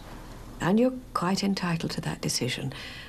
But what about me? I couldn't sit there and see you in pain. I'm nothing against painkillers. And finally, Ted, most importantly, I don't want to be left a widow in a foreign country. I've decided I love you enough to take all the rest on board, but I'd have to be where I belong, with people around me that I know, for when something like that happens. You do understand, don't you? Rita, I love you so much. I know you do. Else I wouldn't be going through all this. Oh, it's no good. We're short. Can you owe it to me, please, love? No, we must start as we mean to go on. I'll get some silver. No, mate. If you just hang on. Aye. It has taken me 10 minutes to buy this newspaper. I'll tell you what, new management, it's nothing to shout about. Oh, I see. Your husband's out dragging engines about breaking his back and you're out squandering the housekeeping. These, my love, are overalls for you and Steve. Oh, very nice. Hey, listen, you know this party tonight? Has Alec Gilroy been invited? Gilroy, I've no idea why. Well, I don't want you and him making an issue out of not speaking. Listen, love, if I don't speak to someone, I do it with great dignity. However, if he wishes to make an issue about not speaking to me, then, well, I'll just have to jam his head in a trifle. You will not. What, is there not going to be a trifle? Jim, as there aren't any Irishmen in the street, I think you should look upon yourself as an ambassador for your culture. What are you on about? You should respect the challenge of a decent bet. And, what bet's this? I'm prepared to put a fiver on it. Age 27. You run a betting shop, you drive a Ford Escort, you get socks and undies by first-class mail, and they said you'd never make it. Well, so, what kind of meal is this? Table for two at the Primavera, you liked it there. A paper cheque, with one in the eye for the bank manager. Look, you don't have to do this. Well, after the fuss you made this morning, you're joking. Now, how do I look? All right, cancel the meal. You've made your point. Well, I can't, it's booked. Well, unbook it then. I feel lousy. You can't afford it. I don't need it. It's only a birthday. Yeah, but all I said was I don't celebrate birthdays. Yes, and if you insist on paying, you'll make me feel worse. Right or wrong? Right, film or bed? I don't celebrate Pancake Day either. Don't mean I spoil other folks' fun. Now get your jacket and quit moaning. We've got to get to Rovers. We'll be late. Late? You can't be late for the Rovers. No, you see, Sally and Kev said they might pop into a short best. Oh. Oh. Right then. The Rovers it is. She's lucky to be working at all at her age. And there is a trade for evening meals, no matter what Delia Smith has Yeah, well, to say. don't look at me, Alec. Don't dream of it. And before you suggest your Vera, the answer is no. And I just made it up with health department. What? Alec, I'd like a pot and lemon and a pint of bitter, please. Yes, yes, a pint of bitter, butter and lemon. Stand close if he starts down 999. Alec, if you'd sooner not serve us, just say so now. Only Jim thought this had gone on long enough. Yes, well, it's a big man that makes friends, not enemies. That's just what Jim said. Alec. Right, sir. You get some drinks. I'll order a taxi hire. Yeah, Alex missed you, you know. I tell you what, bar takings have plummeted. He's blaming the recession on you two. Hey, I thought you were going to this party, dude. Yes, we are, but it's not for another half hour. We're just waiting for Rackle there to get Desi out of the way, you know what I mean? Surprise. Yes, Des. Oh, well, I think I'll have a pint of lager, please, and a lager and lime. Cheers, and as big as you are, Jim, if you don't want me to set air on you, we'll call these a birthday treat, shall we? Yeah, we will. These are on me then, Alec. Yeah, Dad, come on, it's all clear. Oh, God. How shall we go, Sally? Come on, Sal. Thank you. Hey.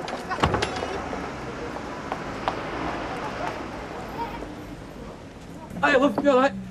Are you drunk? No, I swear. I've ended off over a couple of pints, hasn't it? Oh, cross my heart. We even tried spiking his drinks, but it's just us. So, anyway, listen, I've invited him to the party with us since he was kind enough to keep me sober and drive me home. What's up? Des won't mind, will he? Pauline's just wrong. Eh? 2 of the kids have gone down with something. She can't babysit. Oh, Ray. Well, what about Ivy? Bingo, Vera. Oh, what about Emily? Babysitting for Kevin and Sally. Oh, I see. Well, it looks... Oh, come on. 1, 2, 3, lift. Oh, right, back a bit. Steady, watch the boat. Take the top off. Oh, there'll be enough there, won't there? Give them to Bessa. Then take the tops off these. Mind your back, Phyllis. Oh, open the bottle, I'm gagging. Hang on a minute, we've got this paper tablecloth to go on. Our paid for a lot of food, haven't you? Well, she's invited half of Weatherfield, You hasn't she? could feed an army with this lot. No, but the contacts Raquel's got, we might need to. Fine, okay, fine. Right, everybody, please, now. She swears she can hold him there for 15 minutes, so can we get a move on, please? That's Sally, love. Phone red, see where it's got to. Oh, is he? Betty, What? you know we're going to need serviettes, don't you? Do hello, Dav. Oh, good girl. Hey, Right. stop ordering everybody about you. I beg your pardon? Well, we've been here from first thing then this morning doing this party. Yes, well, but for some people, Phyllis, there wouldn't be a party. And if you've got nothing better to do, ring these numbers, dear. Before tomorrow, if possible. On the wood. Excuse me, fellow. Sorry. Oh, I forgot to tell you. We're invited to a party tonight. Oh, are we going? Well, I don't want to. Look, I'm sorry, Des. It'll take me 2 minutes to get changed, I swear. Oh, don't worry about it. I've got no appetite yet anyway.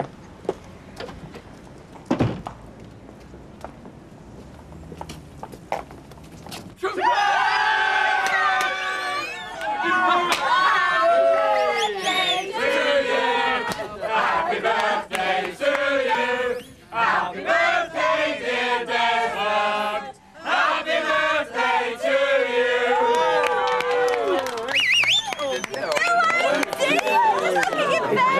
Because I love you. Hey, that now is me. She's cracking on. She did this party. She didn't tell us, me and Raquel.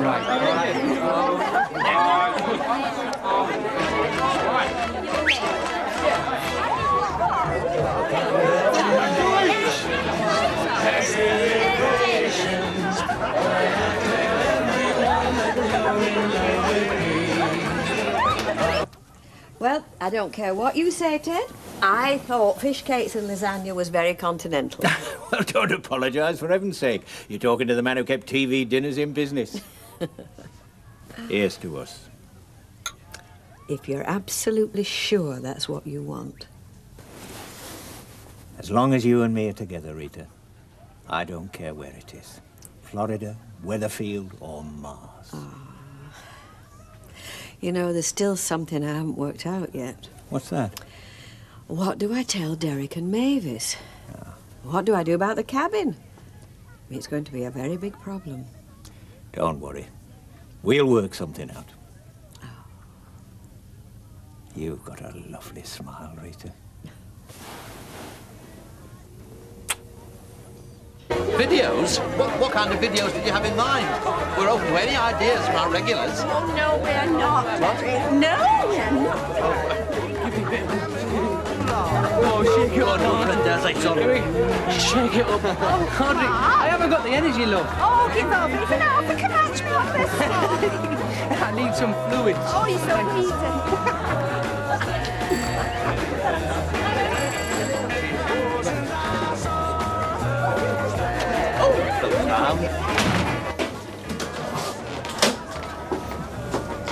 Tell Steph I want her. Hey? Steph! Who are you? Tell her it's Simon.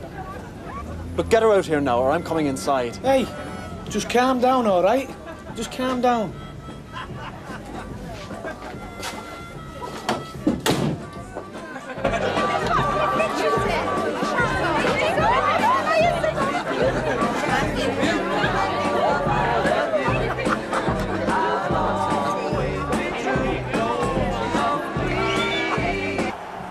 He's really serious about it. What's up, love? Couldn't you sleep? No, David's done it in, isn't it? It smells. Right. Where'd you keep the disposables? Do you know? Nappies. In the cupboard. Look out close to Tony Coates' left-hand post it went. Can I go and watch telly? I'm not tired. The in-court goalkeeper in the first division, comprehensively beaten. Who is it you're asking for? Look, I'm not afraid of you, Des. If she's trying to hide behind you, you just tell her from me that I know what her game is. Because that doesn't sound much like a crisis to me. What are you talking about, mate? She said you were in trouble. You had a few problems that needed sorting out. Ready for slashing your wrist was how she put it. Steph did. Do you think I was born yesterday? I never wanted to come here. But if you and her have sorted things out between you, then I want to be the first to know, right? Just tell her that, will you? Hey, mate. Last time I saw my wife, you were nicking her, right? You ate her and I'll kill you. Hey, now what's going on? Better ask her that, hadn't you?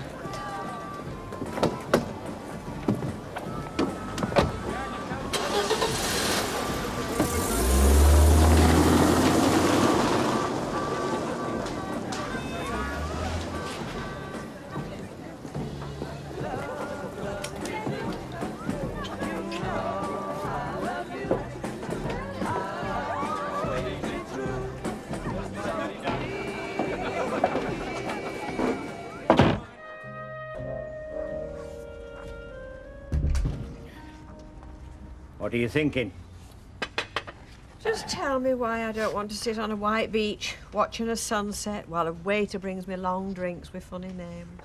You'd rather be in Weatherfield, dashing in and out of the Rovers out of the rain.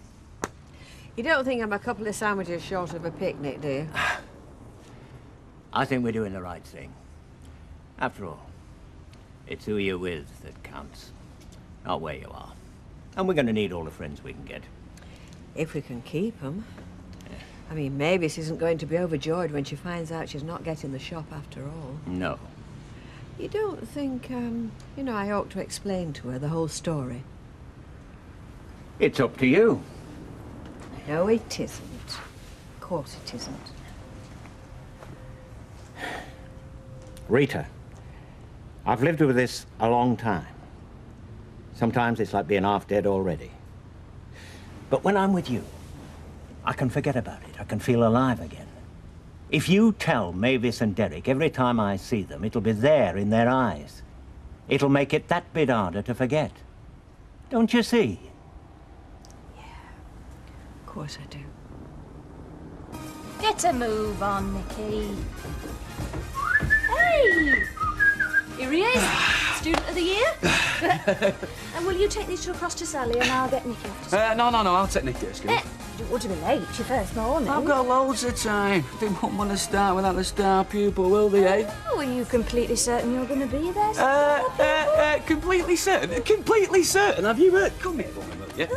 Look, I'm absolutely positive. Well, think about it. There's not going to be many with my experiences that I've been knocking around the hospitals ever since I left school, haven't I? So, no, they'll probably stick me onto a special crash course for brain surgeons or something like that, you know? And will you still talk to me then? Of course I will, love, yeah. And let's face it, if I get fed up with you, I can always put your new brain in, can't I?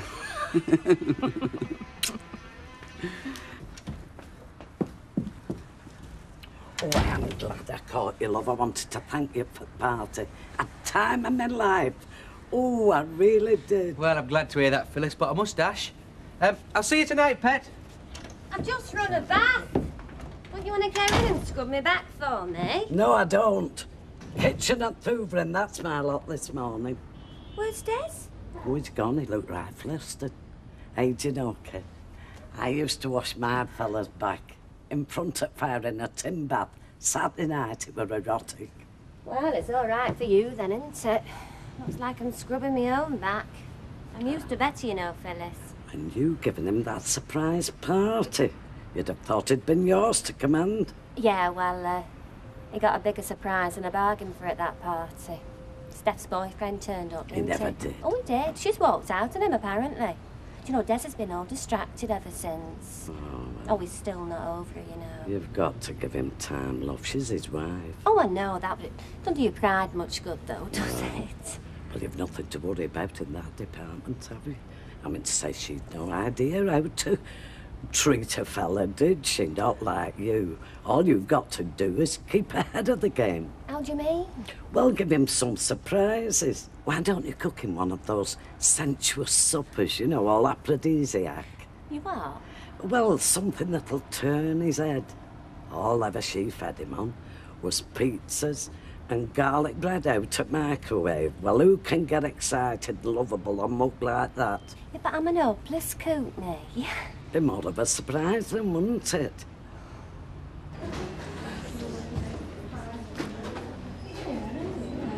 Excuse me, am I in the right room? Yes, it's initials N to S in here. Oh, right, it's alphabetical. Only when they split us up, I thought this must be the remedial group with me in it. Excuse me, are you Mr. Jones? Me? Oh, I'm just a student, mate. Blimey. I thought I'd be older than most of them. Never expected to be taken for the teacher. You're not older. He assumed you were the tutor because you're a man. Well, I thought his name was Chris, actually. So, it appears me and you are the only blokes in here. Very pleasant, I must say. I thought you were married, aren't you? How do you know that? Feminine intuition. Po-faced old misery guts. I don't think she likes you, mate. And she loved you, didn't she, eh? Tony. Hi, Tony. My name's on there. Hi. Good morning, everybody.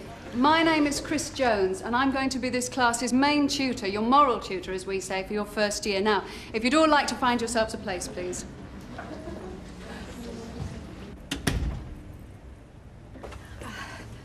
Mavis, I'm sorry I'm back later than I said I would be. It's all right. It must be difficult keeping up the same pace once you know you're selling up. I mean, you're bound to lose a bit of your motivation, aren't you? I suppose. Mavis, listen, I've asked Ted to cover for us at lunchtime because I'd like you and me to go over to the Rovers. There's something I want to sort out. My treat, of course. That would be lovely. It's like a business lunch. I don't think I've ever been on a business lunch before. Derek used to go on them all the time, of course. Yes. Maybe you could help me. I'm trying to think of something sort of sensual to eat. You know, aphrodisiac. Well, yes, sir, I do know one, as a matter of fact. It's a very potent one, but I wouldn't recommend it. Its effects can be a bit unpredictable. Well, that sounds good. Yes, well, it wasn't. Anyway, it's a root vegetable. It's probably out of season now. I believe oysters are traditional. Oysters? Oh, no, seafood gives me hives. I'll take my mag anyway. Thanks a lot. See you. Well, we are distracted, aren't we? Never thought you'd pass up the opportunity to embarrass me. Sorry, Mavis, I was thinking of something else. Well, there was Raquel talking about aphrodisiacs. And I never heard the word parsnips or Derek once. I expect you really were dreaming about the Everglades and the land of the endless summer. Something like that, yeah. OK, so you're going to be learning a lot of new skills. But those skills will be useless unless you have a good grasp of personal dynamics. Nursing is about effective communication. So, let's do some communicating. I want you to split into pairs and tell the other person 2 things about yourself. And then I'm going to ask that person to introduce you to the rest of the group. OK, quickly now. Do you want to start with you? OK, you tell me something. My name's Tony. I was working as a lab assistant in haematology. But I want to get into nursing because I'm bored of working with graphs and numbers. I want to see results. How about you? Well, I'm Martin, and, well, I've not really done anything, really. Well, you must have done something. Well, I've done a bit of portering, you know, off and on, but, well, I've been looking after the kids. If everybody's ready, I'll start. This is Claire. She has a degree in languages. She went as a volunteer worker to the Sudan for a year, and that's where she became interested in health. OK. What about you? This is Martin. He used to be a porter. He's got 3 kids. And he spends a lot of time with them. Thank you. Hello. Listen, I didn't know we had Barlow this afternoon. I thought it was tomorrow. Have you done that essay? Because I forgot. Oh, this isn't happening. The great Paul Maxwell. I'm asking to copy my own work. She's nearly as exciting as the time Michael Jackson asked me for dancing lessons. I'd have mentioned that, didn't I? No, you didn't, but it doesn't surprise me. Yeah, that was supposed to be in yesterday, you know. Paula, I wonder if I could have a word with you later. In my office, as soon as school's finished. What's all that about? She wants help with the new curriculum, obviously. Obviously. Here you are, girls. There, you want to savour these? We don't have hot pots over there, you know. I don't know what they eat in Florida. Well, hamburgers, of course. Oh, and blueberry pie. Mavis, Thought I'd find you. here. Listen, I've got some very good news. I'll just get myself a drink. Oh, I'm sorry, Derek. This is a business meeting, actually. Oh, I see. If you could just give us 10 minutes, Derek. It's all right. We'll talk when you can find a window for me. There you are, kid. Carlo. Pint of bitter, Betty, please. Oh, right. And one for yourself. Thank you. Oh, Derek, I don't suppose you'd fancy a stint as a commis chef in my new state-of-the-art kitchen? Oh, I hardly think so. Oh. Oh, just a thought. You'd think people would be queuing up to express themselves in flour and eggs. Shall I do a cook, Mr. Gilroy? Well, you need look no further. Army training's the best there is. When you've prepared spotted dick and custard for 150 of them, under heavy artillery fire, not allowed one lump in that custard, you can do anything. Ah, yeah, well, the hours are long and antisocial, you know. No bother to me, no bother to me at all. I think half the folk round here, what's the trouble with them is it comes down to diet. I'd love the opportunity to put some moral fibre back into them and you know, and some backbone as well. Yes, well, I'll let you know. Yes, well, if you want any references, just have a word with Mrs. Bishop, because she's doing marvellously well on my cuisine. Tomato juice, Emily? Well, yes. Thank you. Listen, I believe Percy cooks a lot of meals for you, only I was wondering, does he ever do you out romantic? You know, out that makes you feel a bit exhilarated? Do you know what I mean? Oh, Egg, I want him playing out. I was just, well, I want to do something special for Des, you know. Look, I think Percy's cookery was invented to stop folks getting ideas, not giving them.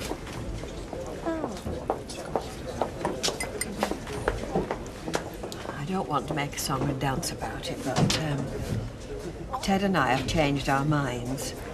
We're not going to Florida after all. You're not going? No. Oh, I see. Well, it's your privilege, of course. I mean, it's your life. Does that mean... I'll be keeping the shop? Yes. Oh, I see. I knew you'd understand me. Well, there's nothing to understand, is there? I mean, it's your property. You can do with it what you like. I bought us all a drink, because I thought we might like to drink a toast to all our futures. Because the people who made the offer are coming round this afternoon to do some measuring up. They want to be in the next few weeks. It's all moving on apace. Would it be better if I told him? Oh, yes, I think you should, Rita. Yes, I mean, it's your decision, Your Majesty. It's up to you what happens to Derek and me. It's just like your playthings. You pick us up and put us down just as it amuses you. All our hopes, all our dreams were in that shop, and you have just cast them aside like yesterday's papers. Well, you can find yourself another plaything, Rita Fairclough. You can find yourself another stooge, because neither Derek nor I will ever set foot in that shop again. No, what's all this? Mavis! Mavis!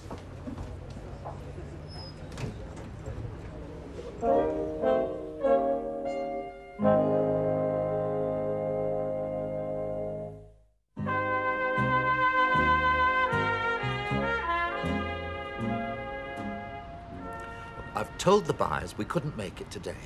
I've asked them to call back later in the week.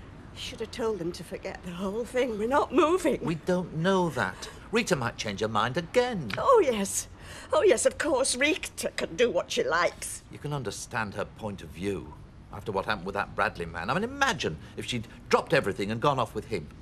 Imagine having to deal with him on your own in Key Largo or wherever. You can understand. Oh, yes, I can understand. I understand that it's all over. All our plans, all our dreams, just finished. You mustn't talk like that, Mavis. If we could buy the cabin, we could buy another newsagent. I mean, it's only a few weeks since I was offered an excellent job. If I can get one job, well, I can get another. Something will turn up, you see. Nothing will turn up, Derek. Nothing. And we've got nothing of our own.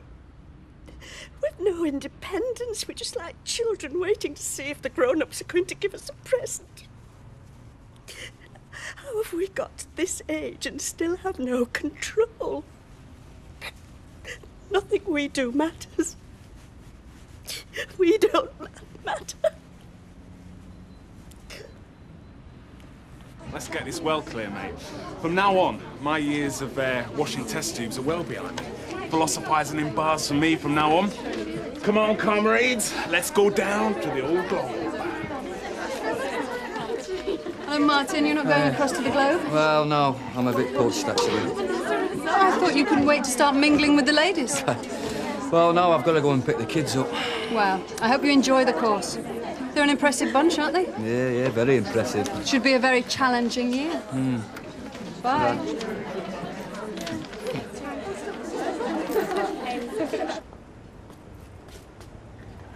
Oh, are you closing? Yes, but what do you want? Ah, no, it's no problem. It's just a packet of envelopes. Ah, that's no trouble. I'll get them. You can pay tomorrow. I've filled up, you see. Hey! Why? I beg your pardon? My wife is in that house now, weeping. She is inconsolable. Why? What gives a man like you the right to do that to a woman like her? Excuse me, Alf will probably Hey, answer. come on, tell me, why? What gives you the right? Now, take it easy, Derek. This isn't the place to discuss these things. Rita and I have talked it over, and Rita's decision... Rita's decision? Rita can't make her mind up from one minute to the next. You know that, and I know that. The difference is you play on it to your own advantage.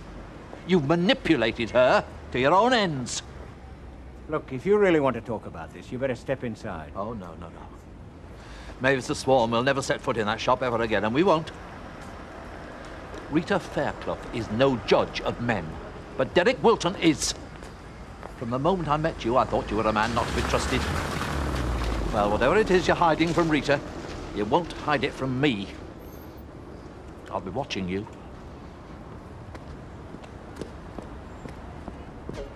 You look full of Eastern promise. Thanks. I'm trying to create an ambience. Oh, right.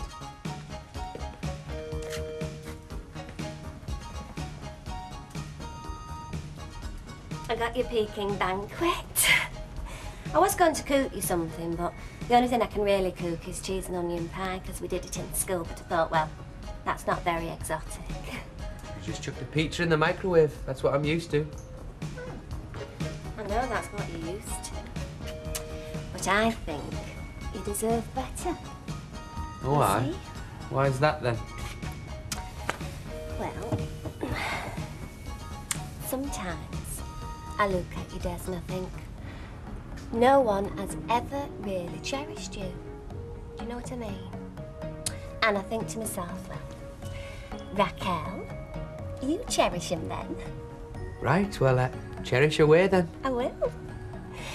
You see, the party, well, that were public. This is private. Very private, if you know what I mean.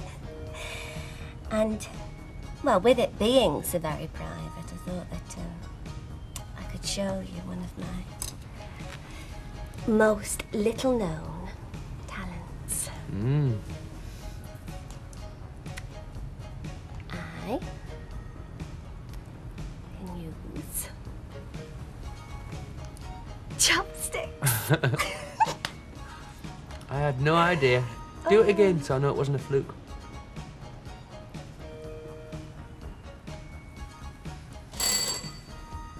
Ignore it. You know what? It'd be quicker if I just get rid of them.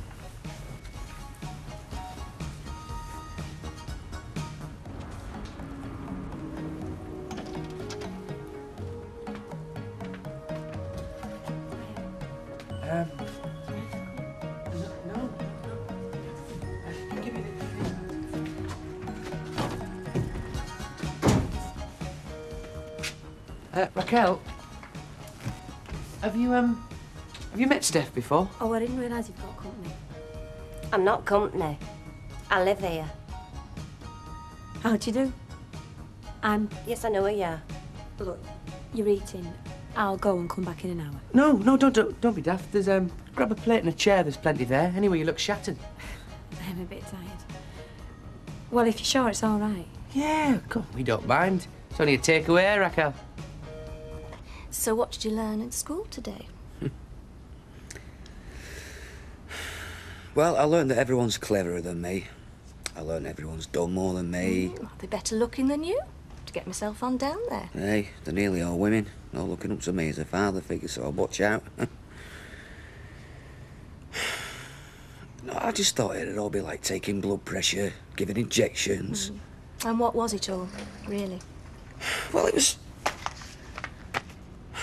You know, it's just all over me head.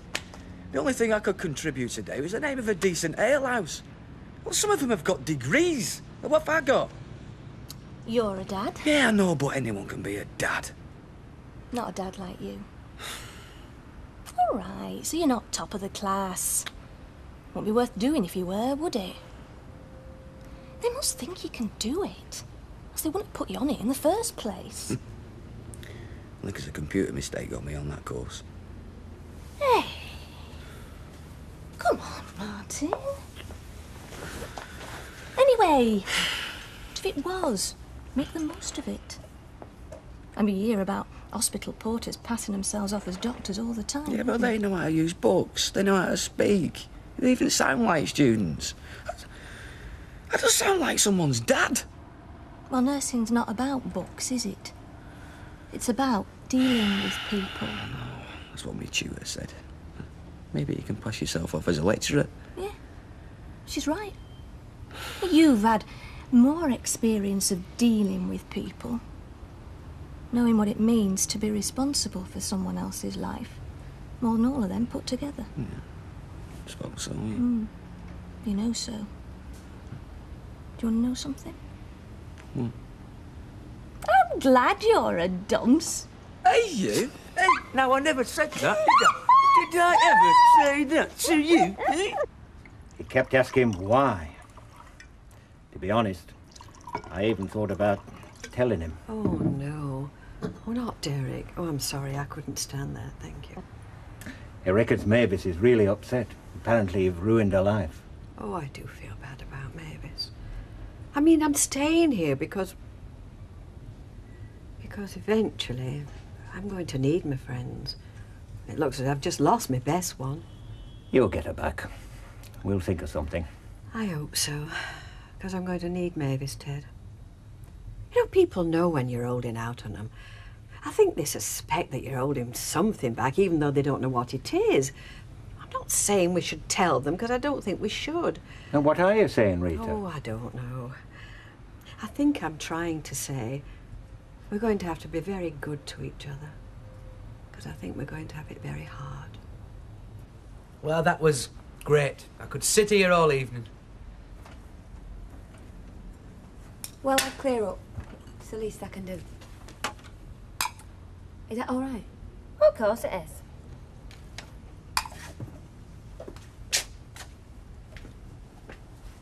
I'll give you a hand. Thanks.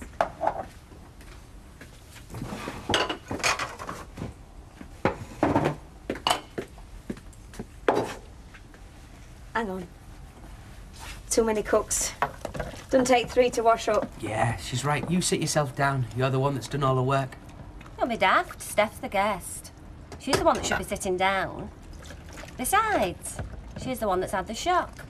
What shock's that? Well, it must be a bit of a shock if you think you can just waltz back in and you find that somebody else has got there first. Now, hang on a minute. I don't want to waltz back in. All I want is somewhere to stop for a couple of nights as it happens. Oh, really? Well, from the look of your luggage, you look like you must be planning to stop and raise a family. If it's awkward, I'll go elsewhere. Look, you can stay here as long as you like, you know that. You're welcome any time, no matter what happens. I just want to use your couch for a couple of nights, that's all. Yeah, and you won't be sleeping on the couch either. No, of course not. There's no need. We've got a spare bed now, haven't we, Des? We share a bed now, you see. Well, you two must have an awful lot to catch up on. I'll go up and get out of your way. Let you have a little chat about old times. Well, don't be too late. I'll wait up for you.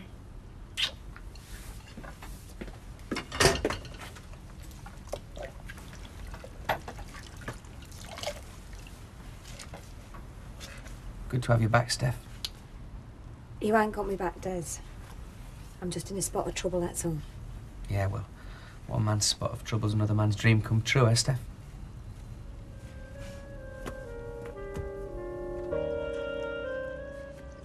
Aye, you're an early bird. Yep. It's not often we see your happy, smiling face this time of the day. Usually still upstairs, splashing and singing with your plastic duck. Well, Daffy's having a bath with his new friend this morning, isn't he? Oh, I see. I just hope she's not ruffling his feathers as much as she is mine. No hassle, is there? I mean, you can always have a bath when she's finished. You don't have to get to work till later. Oh, don't worry about me. I just live here. Besides, I'm used to waiting my turn. Hey, when have I ever made you second best, eh? Well, you haven't. Yet. Yes, and I'm not about to, so be a bit more charitable, eh? She's obviously having problems. Yeah, but why bring him here? Well, I don't know. Maybe she trusts me.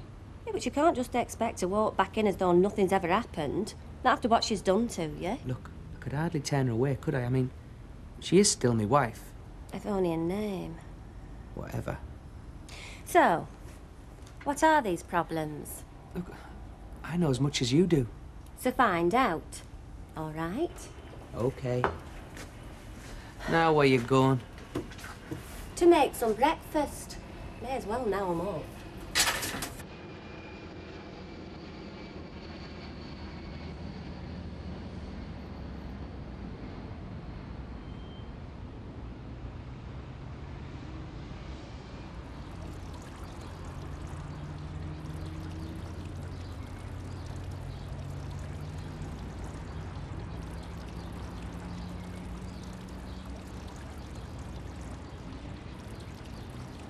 We'll have to cancel the sale of the house.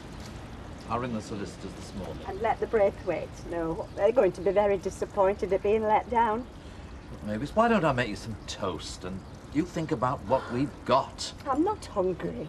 You've got to eat something, Mavis. You'll make yourself ill. Derek, will you just please leave me alone? Mavis. Sitting here, dwelling on our misfortunes is not going to help. We need to be positive about things, now more than ever. Well, it's hard to be positive when your whole world's just crumbling around you. I know. Perhaps we should still sell the house and move right away. That's exactly what we shouldn't do. Why? What is there left for us here? Each other. As long as we have our health and each other, that's all that matters. Is it? Well, of course it is. Which is why, before I phone anyone, I'm going to ring Hewitt's and see if that job's still open. Derek, you might as well save yourself the trouble. It'll have been gone weeks ago. Well, how do you know? I mean, even people who accept give back words sometimes. Derek, I think you just shouldn't bother. Well, I still happen to think it's better than sitting here staring into space. I'm sorry. I shouldn't have said that. Look. Why don't you go inside, have a nice bath, and get dressed? What's the point? The point is you'll feel much better. If you think that I'm going to set foot in that shop in front of that duplicitous woman... No, I don't. That wasn't why I suggested it at all. Oh, good, because I'm not. After the trick she's pulled on us, I never want to see Rita Fairclough again. Do you hear me? Never.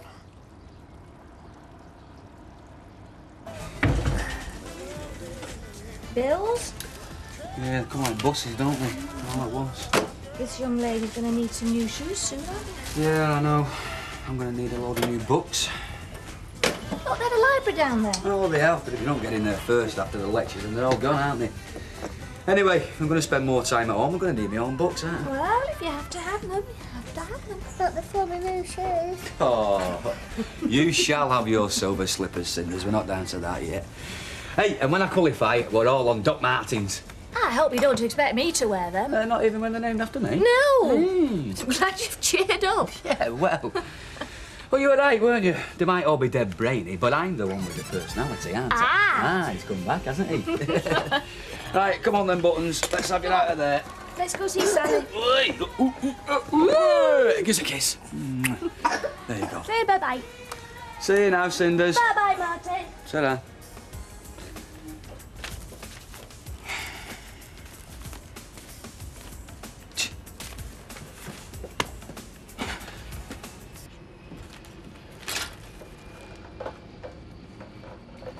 Well, well, you look better. I feel better. Thanks, Des. Don't mention it. Bathroom free now, is it? Yeah, I thought I'd use it first and stay out of your way. It's all right. Don't start work early anyway. I want to use some of your blusher. Hope you don't mind. Not if you replace it. I'll bring you a load from work. Thanks. Still flogging perfume and such like, then? Yeah. I think I'll give it a miss today. Yeah, you do right. Fancy some breakfast? Just a cup of coffee. I'll get me own. No, I'll get it. Hadn't you better get off to work? Well, 5 minutes isn't going to make a great deal of difference. I'm not just thinking about you. Oh, ignore Raquel. She's never very good first thing. I'm not here to make trouble, Des. No, of course you're not. Do you want juice? I don't want to tread on anybody's toes. Don't worry, you won't. Well, you're obviously more than just good friends. Well, we have a bit of fun, nothing serious. Do you want eggs or something? Toast's fine. Well, not that it wasn't a bit of a surprise when you turned up. Yeah, I'm sorry. I'd just nowhere else to go, that's all. No problem. So what happened? Things didn't work out? No. He came to see me, you know. Simon? Yeah, a few days ago looking for you. What did he say? Said you said I was going downhill, needed someone to sort me out. Sorry, Des. It's all right. So what's going on? You left him. It's a mess. It's just a huge mess. Should never have got together with him in the first place. But why did you say you were coming to see me? I was desperate. I needed an excuse just to get away. He wouldn't let me out of his sight for more than 2 minutes. He was so possessive and jealous. I was frightened. Was he violent? Not physically, he never hit me. It was more mental, verbal. There were times I just couldn't stand it. So you told him you'd been to see me? Yeah. Well, why didn't you? What? Come and see me, you should have done. I thought you'd turn me away. Oh, don't be daft. We might not live together anymore, but I hope there's more to us than just bad memories. Thanks, Des. It's time I was off. About this place. Stay as long as you like. Treat it like home, all right?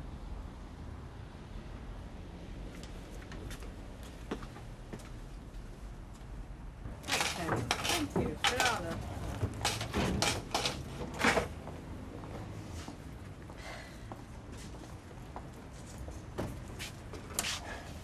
She back yet? No, I've not seen hide nor hair of her all morning. To be expected, I suppose, after what he said to me yesterday. Well, I'd be just as mad in their shoes. You know, the daft thing is, if she knew, she'd understand. You're not thinking of telling her the truth, are you? No. No, but I think there is a way to solve this. Like what? Well, if I keep the shop and put her in as manager. Thanks very much, love. That's a good idea. There we go. Yes, if I give her total responsibility. It'll mean I can spend time with you and not be stuck behind this counter all day. Yeah. And if you don't sell this, you've got something to fall back on later. That's not why I'm doing it, thanks, love. I know. It's now I'm interested in, not later. Nevertheless, you've got to think about later. I try not to. You must, Rita. Anyway, the easy bit's asking her. It's whether she'll accept it. Well, you want me to ask her? No. After what happened yesterday, I think I'd better do it. I'll go and see her at dinner time. Morning. How is the afternoon now? Near enough. Racing post? Yeah, if you don't mind. Maybe soft? Yes. Oh, well. That we can't fix. Ah, right. What's up? We hope. Hey up, looks like you've been burning the midnight oil. Take a tip from me, Des. Stick with the horses. Hiya, Daisy, all right? Hi, Martin. How's it going? Hard work, you know. Well, you know what they say. Anything worth having is usually hard work. Yeah, well, let's hope it's worth having, then, eh? I'm sure it will be. You'll make a great nurse. Yeah, that's if we all don't starve to death in the Hey, process. listen, you stick with it. I've got a mate in nursing. Been in the States the last 10 or 15 years. Absolutely coining it in. Honest? Hey, you don't fancy meeting me here every morning, do you? You know, just to cheer me up. It's just when I need that. Ta-da. I'll see you later, eh? Oh, hi. You look happy enough. Yeah, well, I think you could say that I am. But not as happy as me, though, eh? Oh, well, yes. Congratulations. Were you surprised? I'm never surprised by anything you do, Mike. What do you think? What do I think? About me and Alma getting spliced? Oh, it's not what I think that matters, is it? It's what the pair of you make of it.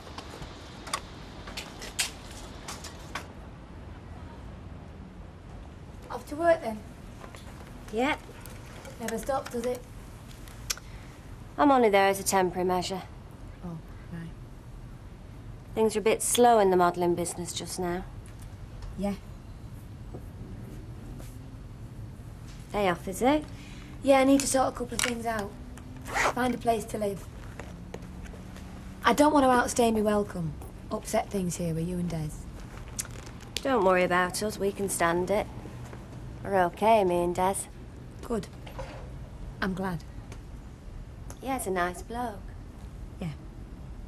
We got on from word go. Share a sense of humour, I think.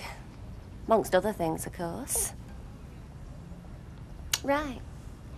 Well, can't sit around here all day. Spare key in the drawer. Thanks, Raquel. I'm really very grateful. Don't mention it. And I promise to keep out of the way. No problem.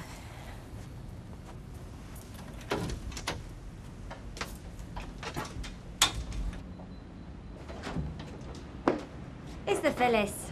Hey? With our visitor. We've got a visitor. See ya. See ya.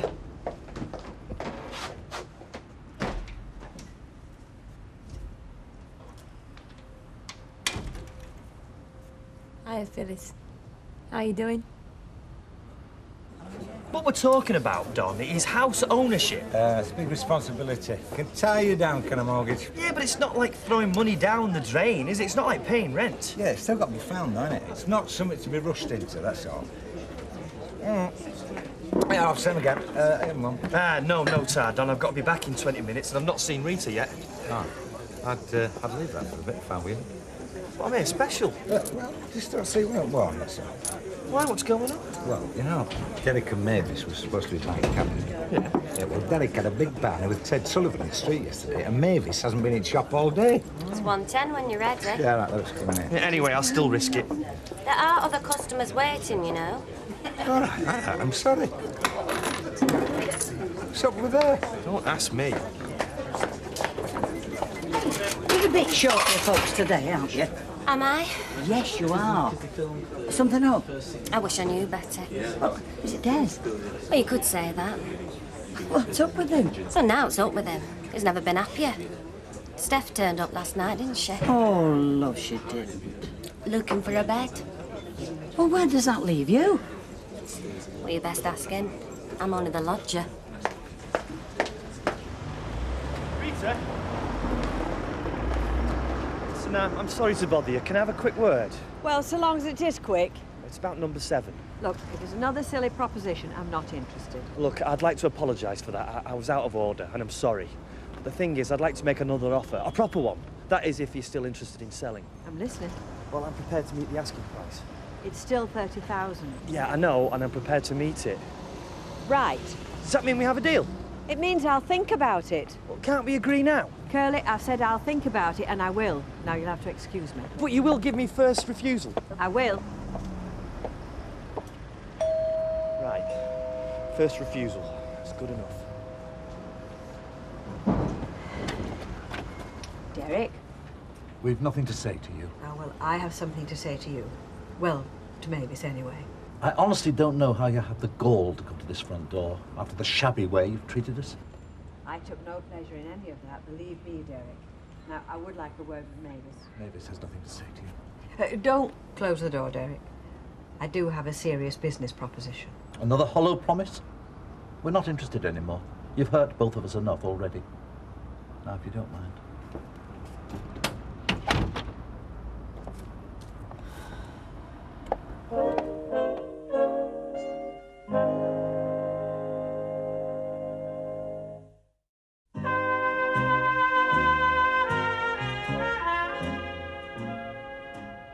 Are you worried about what she said to you then, or what? Do I look worried?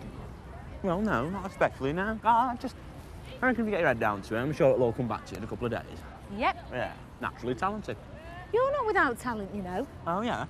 I reckon you're just about the best supermarket shelf stacker in Weatherfield. And you see a good future in that for me, do you? Could be big in retail grocery. Yeah, like Alf Roberts. Give it up now. All right, I'm sorry. Well, anyway, no better by tonight, so how about putting my real talent to the test? Which is? Restraining myself on the back row of the pictures, a weird view. I wouldn't say you're very good at that. No, but I do try hard, don't I? So come on then, what do you say? Okay. Yeah? All right, good. Oh, what? hang on. What? Ketchup.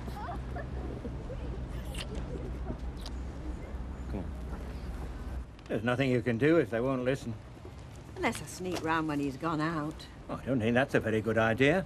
If you get past Derek, there's no guarantee Mavis will agree. I know, but I'd like to give her the chance to turn it down.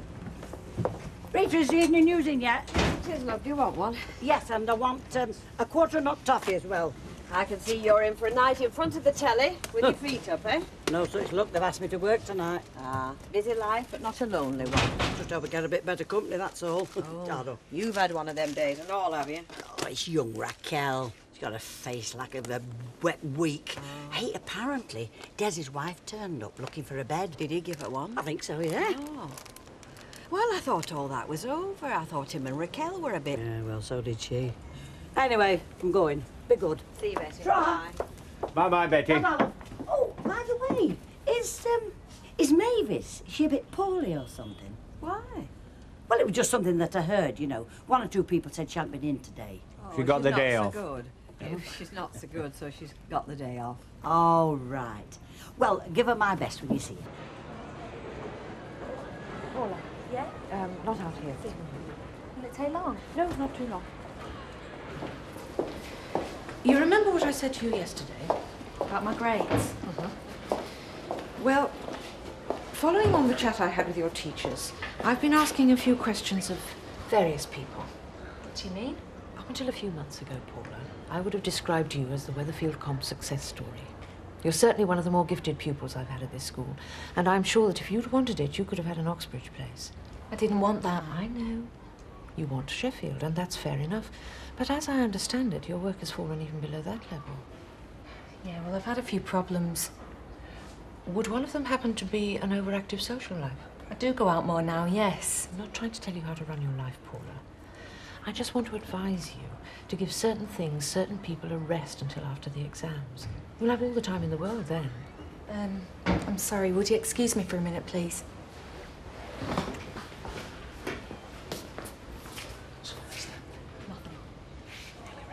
No, not really. Wait outside. No, look, I'll give you a ring tonight, okay? All right. Yeah, it's just about work, that's all.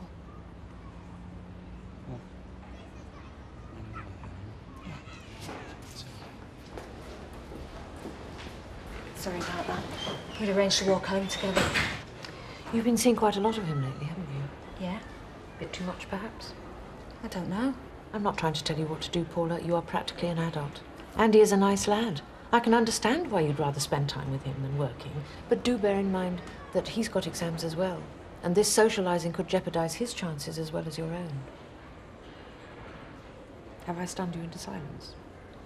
No, not really. You're right. I know that. It's just I really like being with him. She's got a bed. She's got a key. She's got a roof over her head. And she's got a mug for her husband. You could say she's got it made. Be a bit more charitable, Raquel. She's obviously having problems. Oh, and you didn't. That's history. Yep. Hiya. Hiya. What's all this then? Thought you two could go over the road with for a drink while I cook dinner. I'm working, thanks. Tonight? Yeah, it's my job. Hey, why don't we all go over? I'd rather not if you don't mind, Des. No. No, of course. Well, as I'm the only one with no choice, I'll say ta-ra. Well, in that case, you might as well cook me dinner while I open this. All right. Do enough for Raquel, and make sure we save you some. Do you know, when I asked, she said one thing and he said the other. I tell you, there's something I missed there. Look, Betty, will you just pull that pint? Never mind about Mavis. We'll have people standing with empty glasses. Look, I'm going as fast as I can. Use the other pump. I got this is off and Raquel's on the other pump. Well, breathe down her neck, not mine. So the good thing is, you know, I've made the offer. She's thinking about it. So in a matter of weeks, I could be a householder. Oh, congratulations. Do you want a lodger? Are you serious? No. Only if it all comes off, you know. Who knows what might be on offer? Who cares? 110. You're in a ratty mood tonight, aren't you? Yep. Well, if you're surrounded by 'em, you get like 'em. So when's Des coming in then? He's not. He's setting traps of his own tonight. Yes, Deirdre? Hi, Raquel. Gin and tonic, please, love, and one for Alma. Oh, thank you. By way of congratulations. Oh, tough. Good luck. Do you think I'm going to need it then? Well, I really couldn't say, Alma. I mean, I thought you'd have known that better than anybody. Oh, I don't know. From what I understood, you knew him quite well at one time. Oh, you know about that, then? Yeah, but don't worry, I'll not broadcast it. Oh, it doesn't really matter if you do. I mean, it was such a long time ago. So, do you think I'm doing the right thing, then? I really don't know, Alma. I mean, I was only having a fling. You were marrying him. Oh, thanks, Raquel. How much is that, love? Great meal, great evening. Cheers. Cheers. It's nice to have you back. Just so long as you remember it's temporary, that's all. No sweat? I tell you I bumped into Sally. No? All those kids. Wait, what about when we first moved in? You shaving Kevin's moustache off. And poor Kevin believing you fancied him. I did. Oh, yeah, pull the other one. No, I thought he was quite a sexy little number till he got cold feet. Oh, hey, what about in the Rovers, playing footsie, and me trying to keep a straight face? It was me trying to keep a straight face. Raquel! Hey, have a drink. You look as though you need one. Yeah, sit down. You must be bushed after standing behind that bar all night. I won't bother, thanks. Oh, don't be daft. Save you some dinner. I could always open another bottle of wine. No, I'm going to bed. Bed? Yeah. Okay, whatever you want. You come in. No, I'll finish washing up first. Anyway, I quite fancy another drink. Right. I'll say good night then.